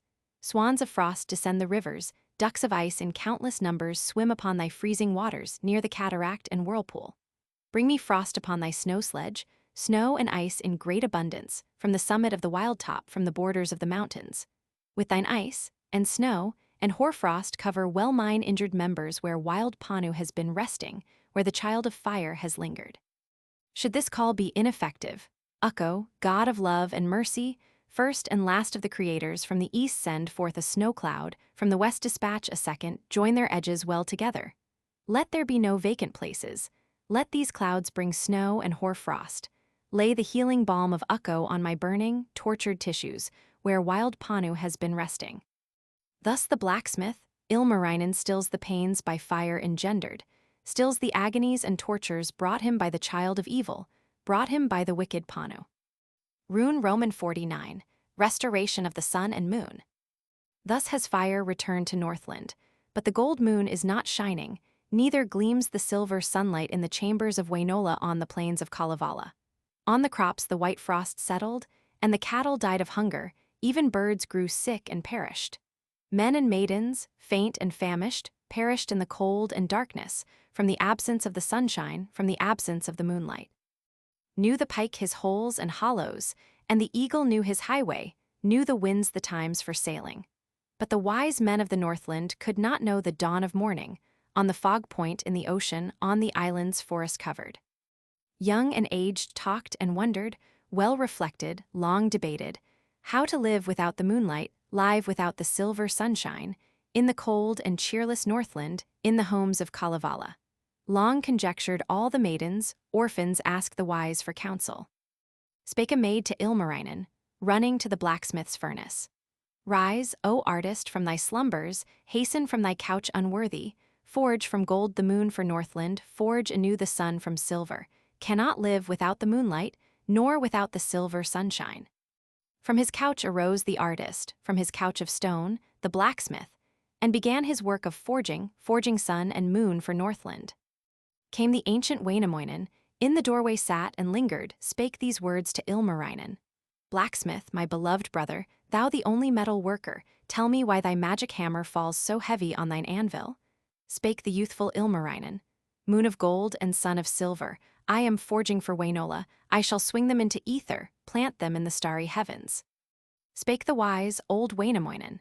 Senseless blacksmith of the ages, vainly dost thou swing thy hammer, vainly rings thy mighty anvil, silver will not gleam as sunshine, not of gold is born the moonlight. Ilmarinen, little heeding, ceases not to ply his hammer. Sun and moon the artist forges, wings the moon of magic upward, hurls it to the pine tree branches, does not shine without her master. Then the silver sun he stations in an elm tree on the mountain. From his forehead drip the sweat drops, perspiration from his fingers, through his labors at the anvil while the sun and moon were forging. But the sun shone not at morning from his station in the elm tree, and the moon shone not at evening from the pine tree's topmost branches. Spake the ancient Wainamoinen. Let the fates be now consulted, and the oracles examined, only thus may we discover where the sun and moon lie hidden. Thereupon old Wainamoinen, only wise and true magician, cut 3 chips from trunks of alder, laid the chips in magic order, touched and turned them with his fingers, spake these words of master magic. Of my maker seek I knowledge, ask in hope and faith the answer from the great magician. Ukko, tongue of alder, tell me truly, symbol of the great creator, where the sun and moon are sleeping, for the moon shines not in season, nor appears the sun at midday from their stations in the sky vault. Speak the truth, O magic alder, speak not words of man, nor hero, hither bring but truthful measures. Let us form a sacred compact. If thou speakest me a falsehood, I will hurl thee to Manala. Let the nether fires consume thee, that thine evil signs may perish. Thereupon the alder answered, spake these words of truthful import. Verily the sun lies hidden, and the golden moon is sleeping in the stone berg of Pohjola in the copper-bearing mountain. These the words of Wainamoinen. I shall go at once to Northland, to the cold and dark Pohjola, bring the sun and moon to gladden all Wainola's fields and forests. Forth he hastens on his journey, to the dismal Sariola, to the Northland cold and dreary, travels one day, then a second, so the third from morn till evening, when appear the gates of Pohja, with her snow-clad hills and mountains. Wainamoinen, the magician, at the river of Pohjola, loudly calls the fairy maiden. Bring a boat, O Pohja daughter, bring a strong and trusty vessel, row me o'er these chilling waters, o'er this rough and rapid river. But the fairy maiden heard not, did not listen to his calling. Thereupon old Wainamoinen laid a pile of well-dried brushwood, knots and needles of the fir tree, made a fire beside the river, sent the black smoke into heaven, curling to the home of Ukko.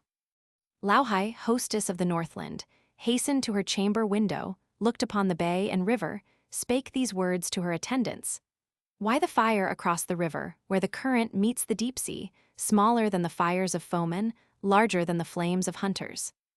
Thereupon a Pohjolander hastened from the court of Lauhi, that the cause he might discover, bring the sought-for information to the hostess of Pohjola, saw upon the river border some great hero from Wainola. Wainamoinen saw the stranger, called again in tones of thunder. Bring a skiff, thou son of Northland, for the minstrel, Wainamoinen. Thus the Pohjolander answered. Here no skiffs are lying idle, row thyself across the waters, use thine arms and feet and fingers to propel thee o'er the river or the sacred stream of Pohja. Wainamoinen, long reflecting, bravely thus soliloquizes. I will change my form and features, will assume a second body, neither man, nor ancient minstrel, master of the Northland waters.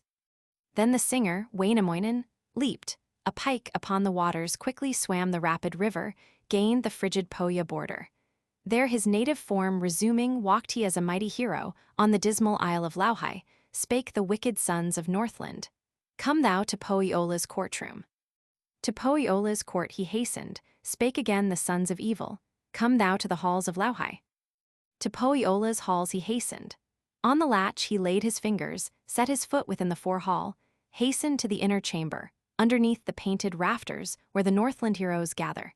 There he found the Pohja masters girded with their swords of battle, with their spears and battle-axes, with their fatal bows and arrows, for the death of Wainamoinen ancient bard, Suuntalainen.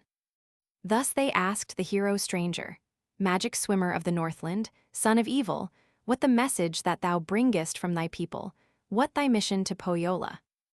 Wainamoinen, old and truthful, thus addressed the hosts of Lauhai.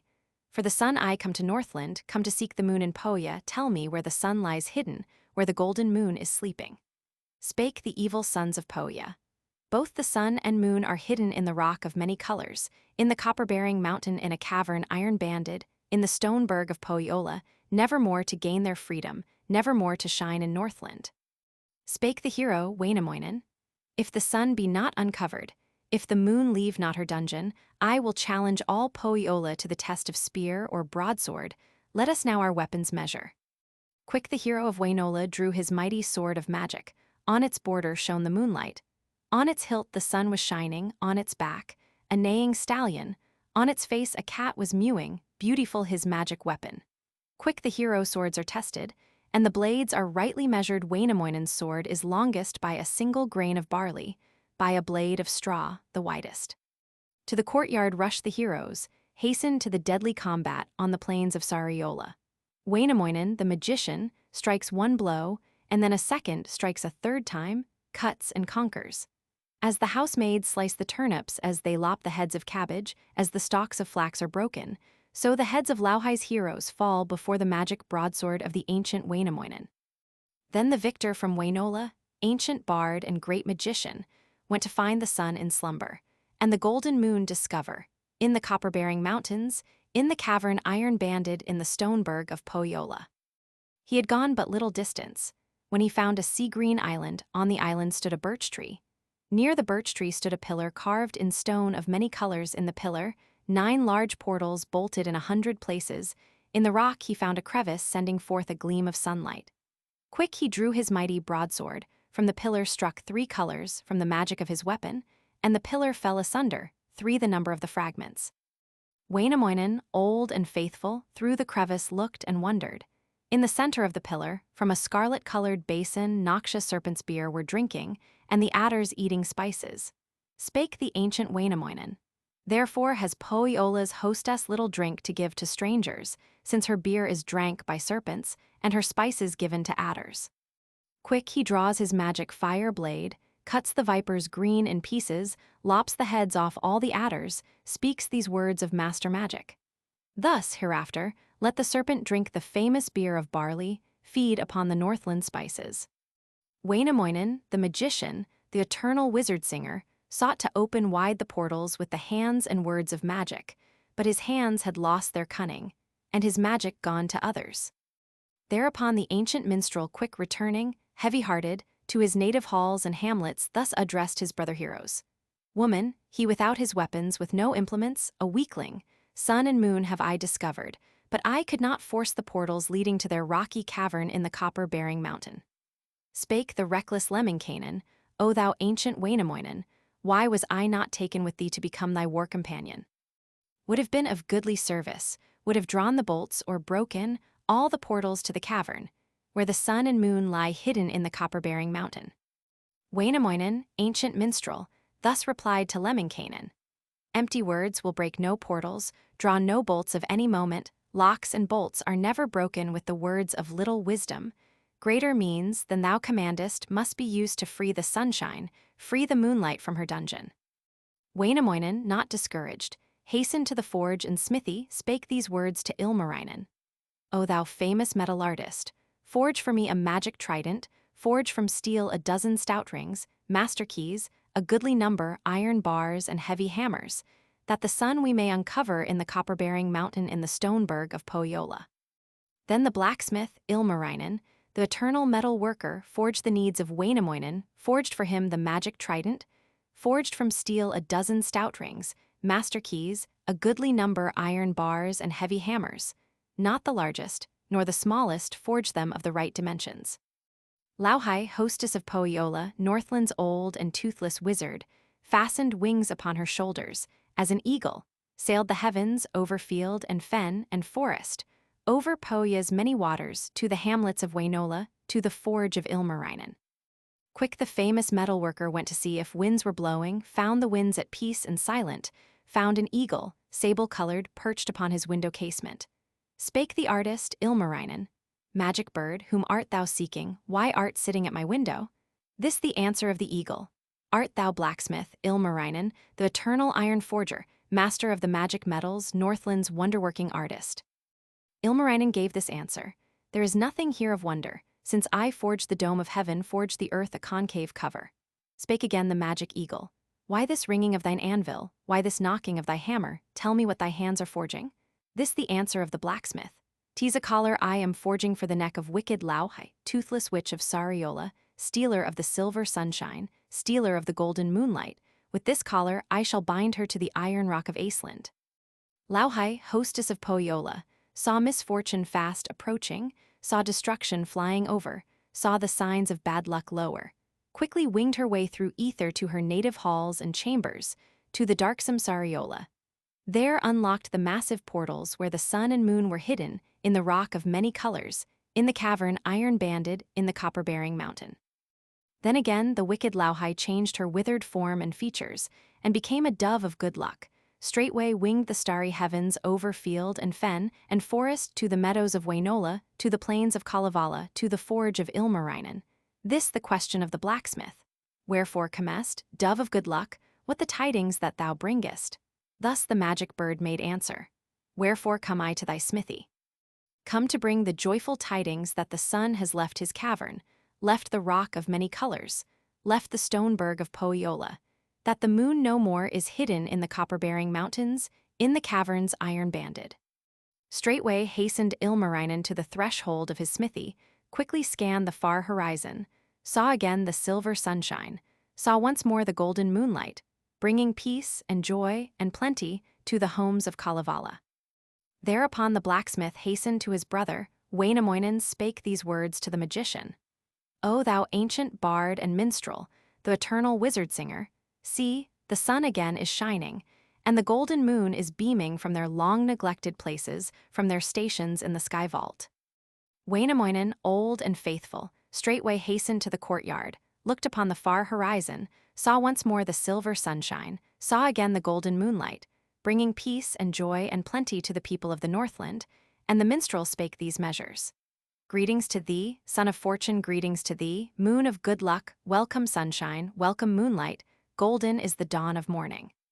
Free art thou, O son of silver, free again, O moon beloved, as the sacred cuckoos singing, as the ringdoves' liquid cooings. Rise, thou silver sun, each morning, source of light and life hereafter. Bring us daily joyful greetings, fill our homes with peace and plenty, that our sowing, fishing, hunting may be prospered by thy coming. Travel on thy daily journey, let the moon be ever with thee, glide along thy way rejoicing, end thy journeyings in slumber, rest at evening in the ocean, when the daily cares have ended, to the good of all thy people, to the pleasure of Wainola, to the joy of Kalevala." Rune L. Marietta, Wainamoinen's departure. Marietta, child of beauty, grew to maidenhood in Northland, in the cabin of her father, in the chambers of her mother, golden ringlets, silver girdles worn against the keys paternal, glittering upon her bosom, wore away the father's threshold with the long robes of her garments, wore away the painted rafters with her beauteous silken ribbons, wore away the gilded pillars with the touching of her fingers, wore away the birchen flooring with the tramping of her fur shoes. Marietta, child of beauty, magic maid of little stature, guarded well her sacred virtue, her sincerity and honor, fed upon the dainty whiting, on the inner bark of birchwood, on the tender flesh of lambkins. When she hastened in the evening to her milking and the hurdles, spake in innocence as follows: "Never will the snow-white virgin milk the kine of one unworthy." When she journeyed over snowfields, on the seat beside her father, spake in purity as follows: "Not behind a steed unworthy will I ever ride the snow sledge." Marietta, child of beauty, lived a virgin with her mother, as a maiden highly honored, lived in innocence and beauty, daily drove her flocks to pasture, walking with the gentle lambkins. When the lambkins climbed the mountains, when they gamboled on the hilltops, stepped the virgin to the meadow, skipping through a grove of lindens. at the calling of the cuckoo to the songster's golden measures.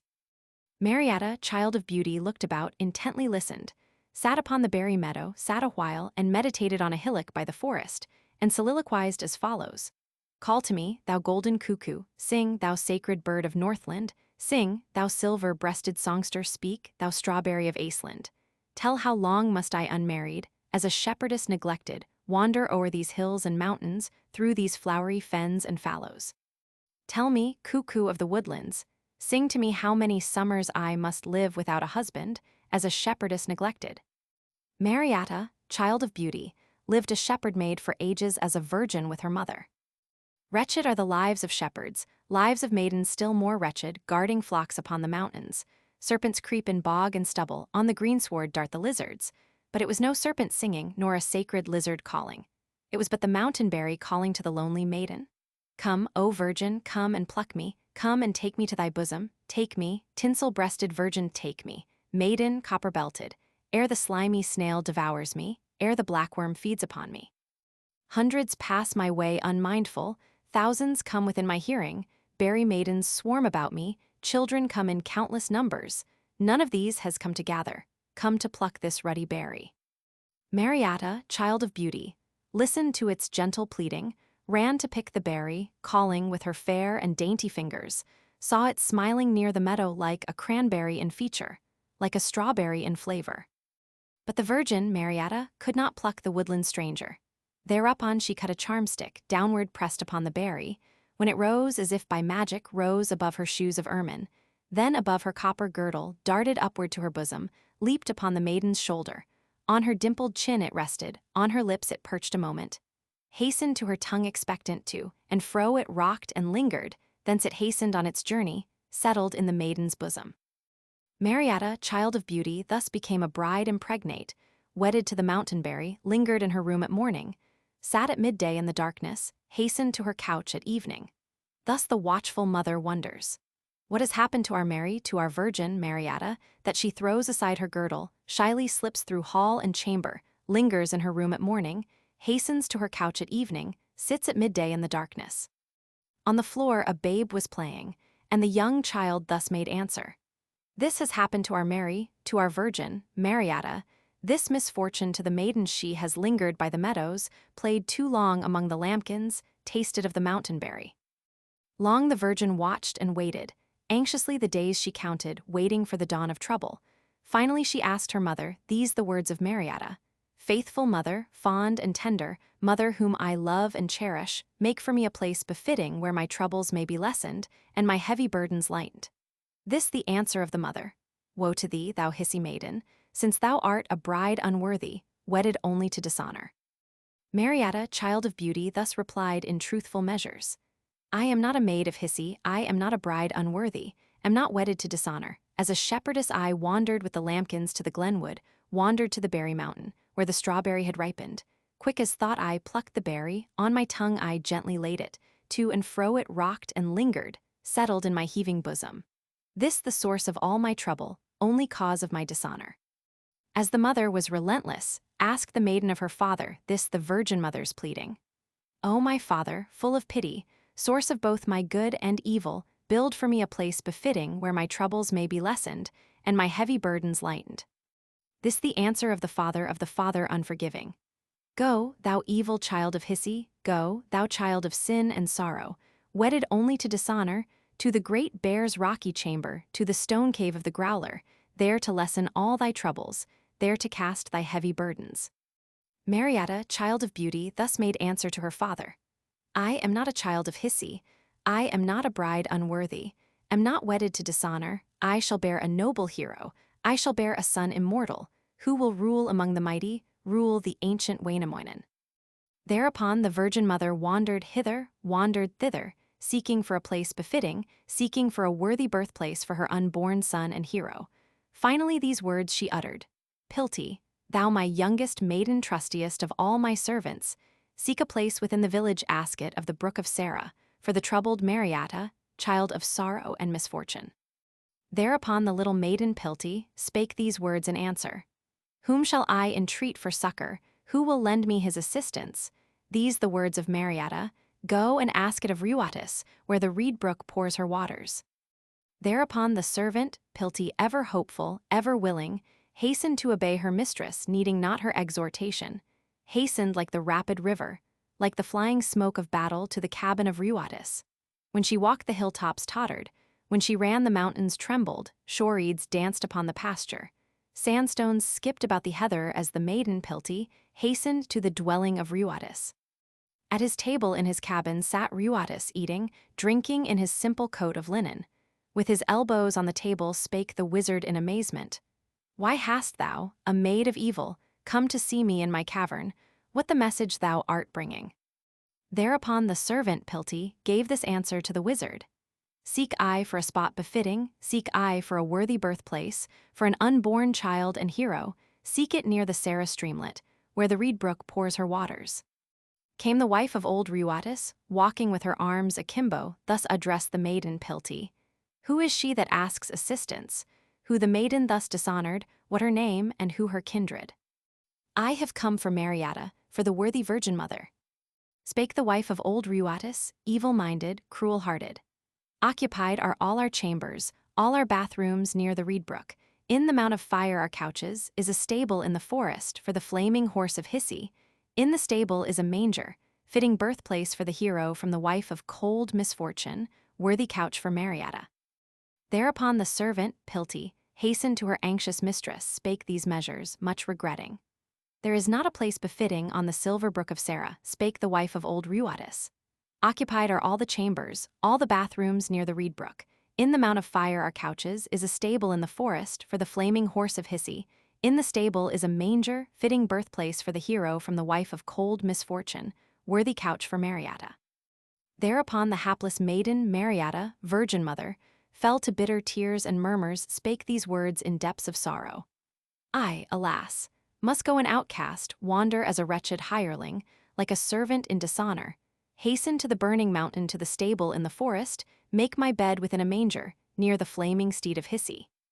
Quick the hapless Virgin Mother, outcast from her father's dwelling, gathered up her flowing raiment, grasped a broom of birchen branches, hastened forth in pain and sorrow to the stable in the woodlands on the heights of Tapio's mountains, spake these words in supplication. Come, I pray thee, my Creator, only friend in times of trouble, come to me and bring protection to thy child, the Virgin Mother, to the maiden, Mariatta, in this hour of sore affliction.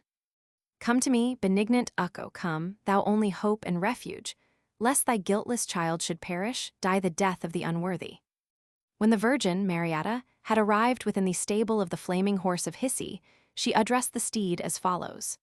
Breathe, O sympathizing fire horse, breathe on me, the Virgin Mother, let thy heated breath give moisture. Let thy pleasant warmth surround me, like the vapor of the morning. Let this pure and helpless maiden find a refuge in thy manger. Thereupon the horse, in pity, breathed the moisture of his nostrils on the body of the Virgin, wrapped her in a cloud of vapor, gave her warmth and needed comforts, gave his aid to the afflicted, to the Virgin Mariatta. There the babe was born and cradled in a woodland manger, of the Virgin, Mariatta, pure as pearly dews of morning, holy as the stars in heaven. There the mother rocks her infant, in his swaddling clothes she wraps him, lays him in her robes of linen, carefully the babe she nurtures. While she guards her much beloved, guards her golden child of beauty, her beloved gem of silver. But alas, the child has vanished while the mother slumbered. Mariatta, lone and wretched, fell to weeping, broken-hearted, hastened off to seek her infant. Everywhere the mother sought him, sought her golden child of beauty. Her beloved gem of silver sought him underneath the millstone.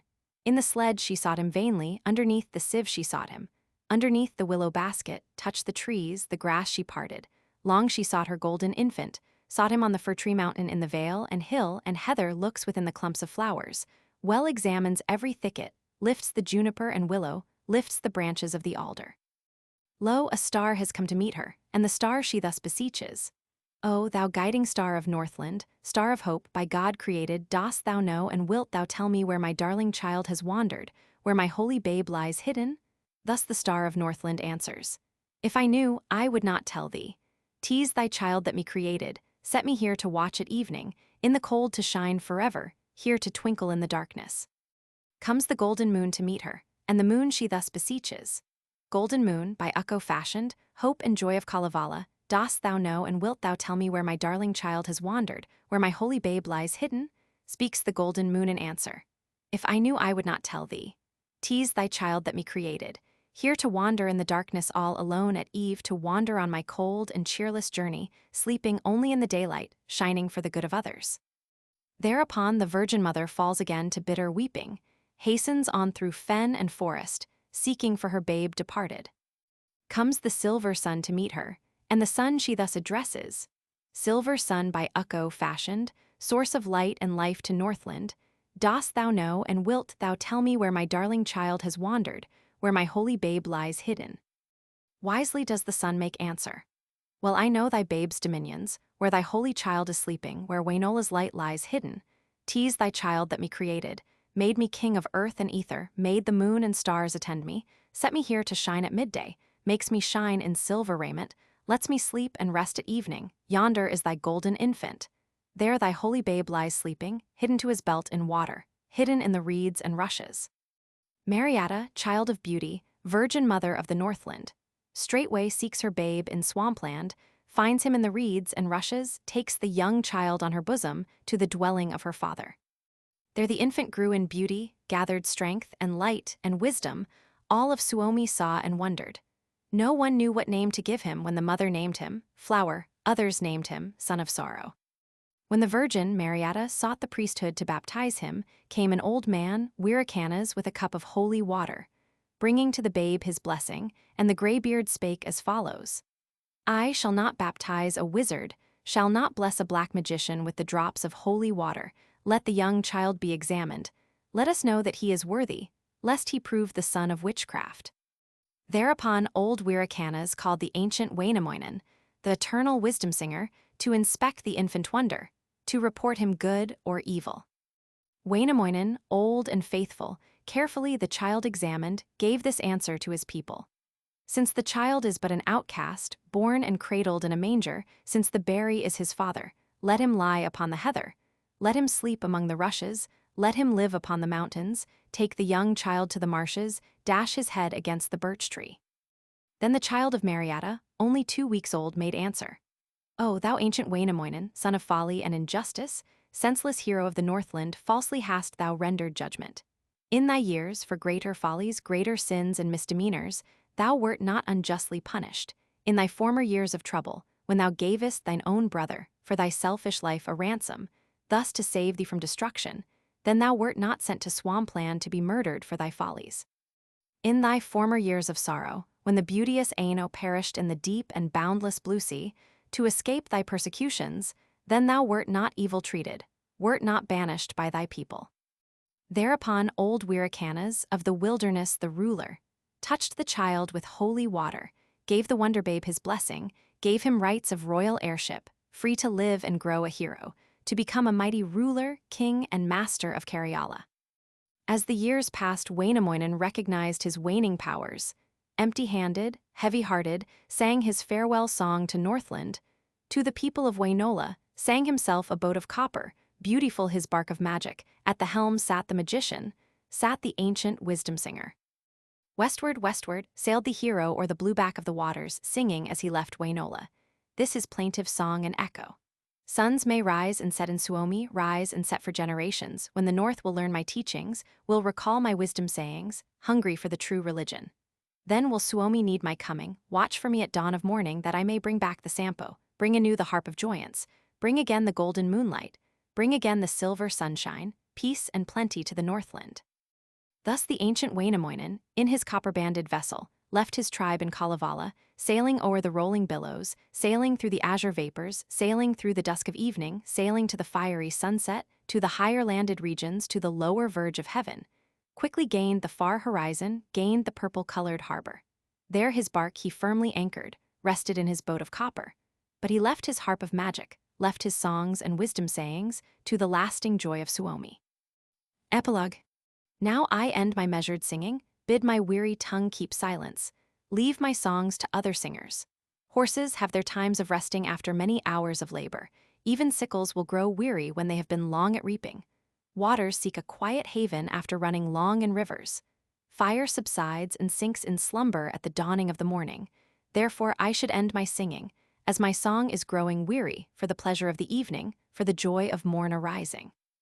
Often I have heard it chanted, often heard the words repeated. Worthy cataracts and rivers never empty all their waters. Thus the wise and worthy singer sings not all his garnered wisdom. Better leave unsung some sayings than to sing them out of season. Thus beginning and thus ending, do I roll up all my legends, roll them in a ball for safety, in my memory arrange them, in their narrow place of resting, lest the songs escape unheeded, while the lock is still unopened, while the teeth remain unparted, and the weary tongue is silent. Why should I sing other legends, chant them in the glen and forest, sing them on the hill and heather? Cold and still my golden mother lies beneath the meadow, sleeping, hears my ancient songs no longer, cannot listen to my singing, only will the forest listen, sacred birches, sighing pine trees, junipers endowed with kindness, alder trees that love to hear me, with the aspens and the willows. When my loving mother left me, young was I, and low of stature like the cuckoo of the forest, like the thrush upon the heather. Like the lark I learned to twitter, learned to sing my simple measures, guided by a second mother, stern and cold, without affection, drove me helpless from my chamber to the wind side of her dwelling, to the north side of her cottage, where the chilling winds in mercy carried off the unprotected. As a lark I learned to wander as a lonely songbird, through the forests and the fenlands, quietly o'er hill and heather walked in pain about the marshes, learned the songs of winds and waters, learned the music of the ocean, and the echoes of the woodlands. Many men that live to murmur, many women live to censure, many speak with evil motives, many they with wretched voices curse me for my wretched singing, blame my tongue for speaking wisdom, call my ancient songs unworthy, blame the songs and curse the singer. Be not thus, my worthy people, blame me not for singing badly, unpretending as a minstrel.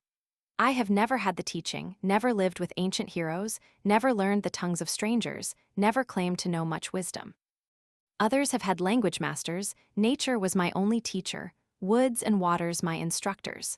Homeless, friendless, lone and needy, save in childhood with my mother, when beneath her painted rafters, where she twirled the flying spindle, by the workbench of my brother, by the window of my sister, in the cabin of my father, in my early days of childhood. Be this as it may, my people, this may point the way to others, to the singers better gifted, for the good of future ages, for the coming generations, for the rising folk of Suomi. The end. Glossary. Arni Erni, the guardian of hidden treasures, Ahava, the west wind, the father of the swift dogs Adi, the same as Lemminkainen Otto, the great god of the waters Otola, the water castle of Otto and his people Otoleset, the inhabitants of Otola, Ainikki, a sister of Adi, Aino I know, Jaukahainen's sister Antro, a goddess of the waves, Aino Lake, the lake into which the fire child falls, and Nikki, Ilmarinen's sister Antro, another name for Whippinen or Antiro Whippinen, Duster land.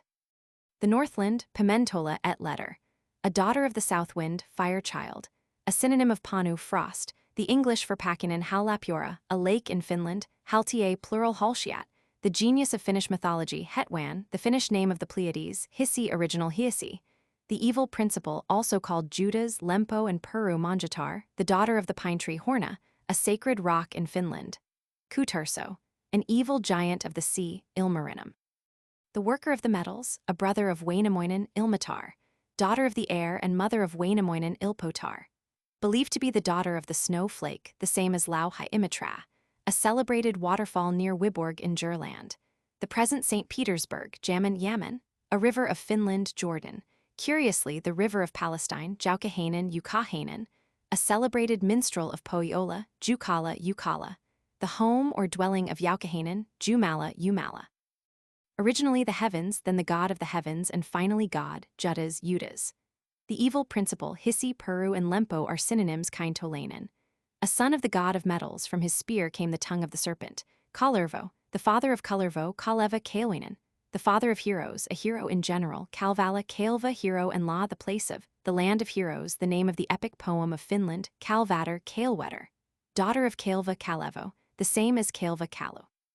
Often used for Kaelva, Kalma, the god of death, Kammo, the father of Kimmo, Kankahatturet, the goddesses of weaving, Cap, a synonym of Ilmatter, the mother of Wainamoinen Capo, a synonym of Osmatter, Karelian, a province of Finland Karjala Karjala, the seat of the waterfall Katrikoski Katjäder Kadjäder, the daughter of the pine tree Katrikoski Katrikoski, a waterfall in Karjala Kako, the same as Kakomili Kakomili, the same as Lemminkainen Koppi, the snowshoe builder Lailiki Kemi. A river of Finland Kimmo, a name for the cow, the daughter of Kamo, the patron of the rocks, Kinpu Kinvi, the name of the rock at Hell River beneath which the spirits of all diseases are imprisoned, Kirkenwoki, church dwarfs living under altars Nikkano, same as Nippana Nippano, same as Tapio Kudamoinen, the moon Koskaninti, the goddess of the cataract Kullervo, the vicious son of Kalervo Kullerwoinen, the same as Kullervo Kulli, a beautiful daughter of Sari, Kun, the moon and the moon god. Kunter, one of the daughters of the moon, Kura Kura, the hoarfrost, also called Tiara, a ball of ice, Kullikki, also Kylie, the Sari maiden whom Lemminkainen kidnapped Lakka, mother of Ilmarinen Lakko, the hostess of Kalevala Lemminkainen, one of the brothers of Wainamoinen, a son of Lempi Lempibe, a bay of Finland Lempo, the evil principal, same as Hissi, Puru, and Judas, Linnunrata Birdway, the Milky Way Lauhai, the hostess of Pohjola Lojatter. Tuoni's blind daughter and the originator of the plagues, Lönnrot, one of the mystic maidens and the nurse of Wainamoinen Lautala, a bay of Finland named with Jaukola Lailikki Lailikki, maker of the snowshoe Manemo, the mother of the earth Mahaiset, the invisibly small deities of Finnish mythology Mamlainen, the goddess of hidden treasures Mana, a synonym of Tuoni, the god of death Manalainen, the same as Mana, Masri, Atta, Marja Berry. The Virgin Mary of Finnish mythology Matkateppo, the road god Meilainen, the honeybee Melitar, the goddess of the helm Metsola, the same as Tapiola, the abode of the god of the forest Mailikki, the hostess of the forest Maimerkki, a synonym of Miliki Moskva, a province of Suomi Murikki, the name of the cow Newa, a river of Finland Enwairikki, a son of Tapio Osmo, the same as Osmonen, Oesnoinen, a synonym of Wainola's hero Osmotar. The daughter of Osmo, she directs the brewing of the beer for Ilmarinen's wedding feast, Otava, the great bear of the heavens Otso, the bear of Finland Poivo, the sun and the sun god Painvatar, the goddess of the summer Pakkinen, a synonym of Kura Palwoinen, a synonym of Tiri and also of Wirikana's Panu, the fire child born from the sword of Ukko Para, a tripod deity presiding over milk and cheese Pellerwoinen, the sower of the forests Penitar, a blind witch of Pohjola and the mother of the dog Pikkumais, the water pygmy that felled the overspreading oak tree for Wainamoinen Pillajatter, the daughter of the aspen and the goddess of the mountain ash, Piltti, the maid-servant of Mariatta Pinmentala, a province of Finland, another name for Pohjola Pinru, the same as Lempo Judas and Hissi Pissa, a mountain of Finland Poja, an abbreviated form for Pohjola Pohjala, the Northland, Lapland Pakkanen. The frost, the son of Puhuri, a synonym of Tiara, Pahari, the north wind, the father of Pakkinen Remen, the father of the hop vine Remu, the same as Remen Ruutas, a persecutor of the Virgin Mariatta Rutja, a waterfall of Northland Sari, the home of Kaliki Sampo, the jewel that Ilmarinen forges from the magic metals, a talisman of success to the possessor, a continual source of strife between the tribes of the north, Sampsa, a synonym of Pellerwoinen, Sarah. The same as Sariola, the same as Pohjola Satka, a goddess of the sea Sawo, the eastern part of Finland, Simapilli honey flute, the flute of Simasu, one of the maidens of Tapio Sintar, the goddess of the blue sky Sinet Teret, the goddesses of dying Sukkamili, the goddess of love Suami Swami, the ancient abode of the Finns Suantar Swantar, the goddess of the veins Suuwakko, an old wizard of Pohjola Suayatar Siajatar, the mother of the serpent. Suavtar Suv summer, goddess of the south wind Suwantolainen, another name for Wainamoinen Tihti, the polar star Tahitar, the daughter of the stars Tainvas, the firmament in general Taninka, a magic mansion of Poja Tapio, the god of the forest Tellevo, a daughter of Tapio Tur Netter, daughter of the fog Tira, same as Kura the hoarfrost Tontu, a little house spirit Tumetter, daughter of the alder tree Tuletter, a goddess of the winds Tulikki Tulki. One of the daughters of Tapio Tonella, the abode of Tuoni Chuonenpoinka, the son of Tuoni Tonetter, the hostess of Deathland, a daughter of Tuoni Tuunai, the god of death Turi, the god of the honeyland Turja, another name for Poya Turjalander, an epithet for one of the tribe of Lauhai Turja Tiaja, a name for the waterfall of Rudia, Ukko, the great spirit of Finnish mythology. His abode is in Jumala, Ukonkoinva, Ukko's dog, the messenger of Ukko, the butterfly, Uleppala. Another term for the abode of Tuoni, Undutar, goddess of the fog, Uni, the god of sleep, Untamala, a synonym for the dismal Sariola. Untamo, the god of dreams, the dreamer, a brother of Kalervo and his enemy Untar, the same as Undutar Unto, the same as Untamo Udutaito, the same as Undutar Wainamoinen Vainamoinen, the chief hero of the Kalevala, the hero of Wainola, whose mother Ilmater fell from the air into the ocean, Waino, Vaino, the same as Wainamoinen, Wainala. The home of Wainamoinen and his people, a synonym of Kalevala, Wellamo, the hostess of the waters, Wethinen, an evil god of the sea, Waipunen Vipunen, an old song giant that swallowed Wainamoinen searching for the lost words, Winrokanas, Virakanas, ruler of the wilderness, the slayer of the huge bull of Suomi, the priest that baptizes the son of Mariatta, Wyalander, Vuojalander, an epithet for Laplander, Vuoxen, a river in the east of Finland, Vuoksi. The same as Vuoxen. The end.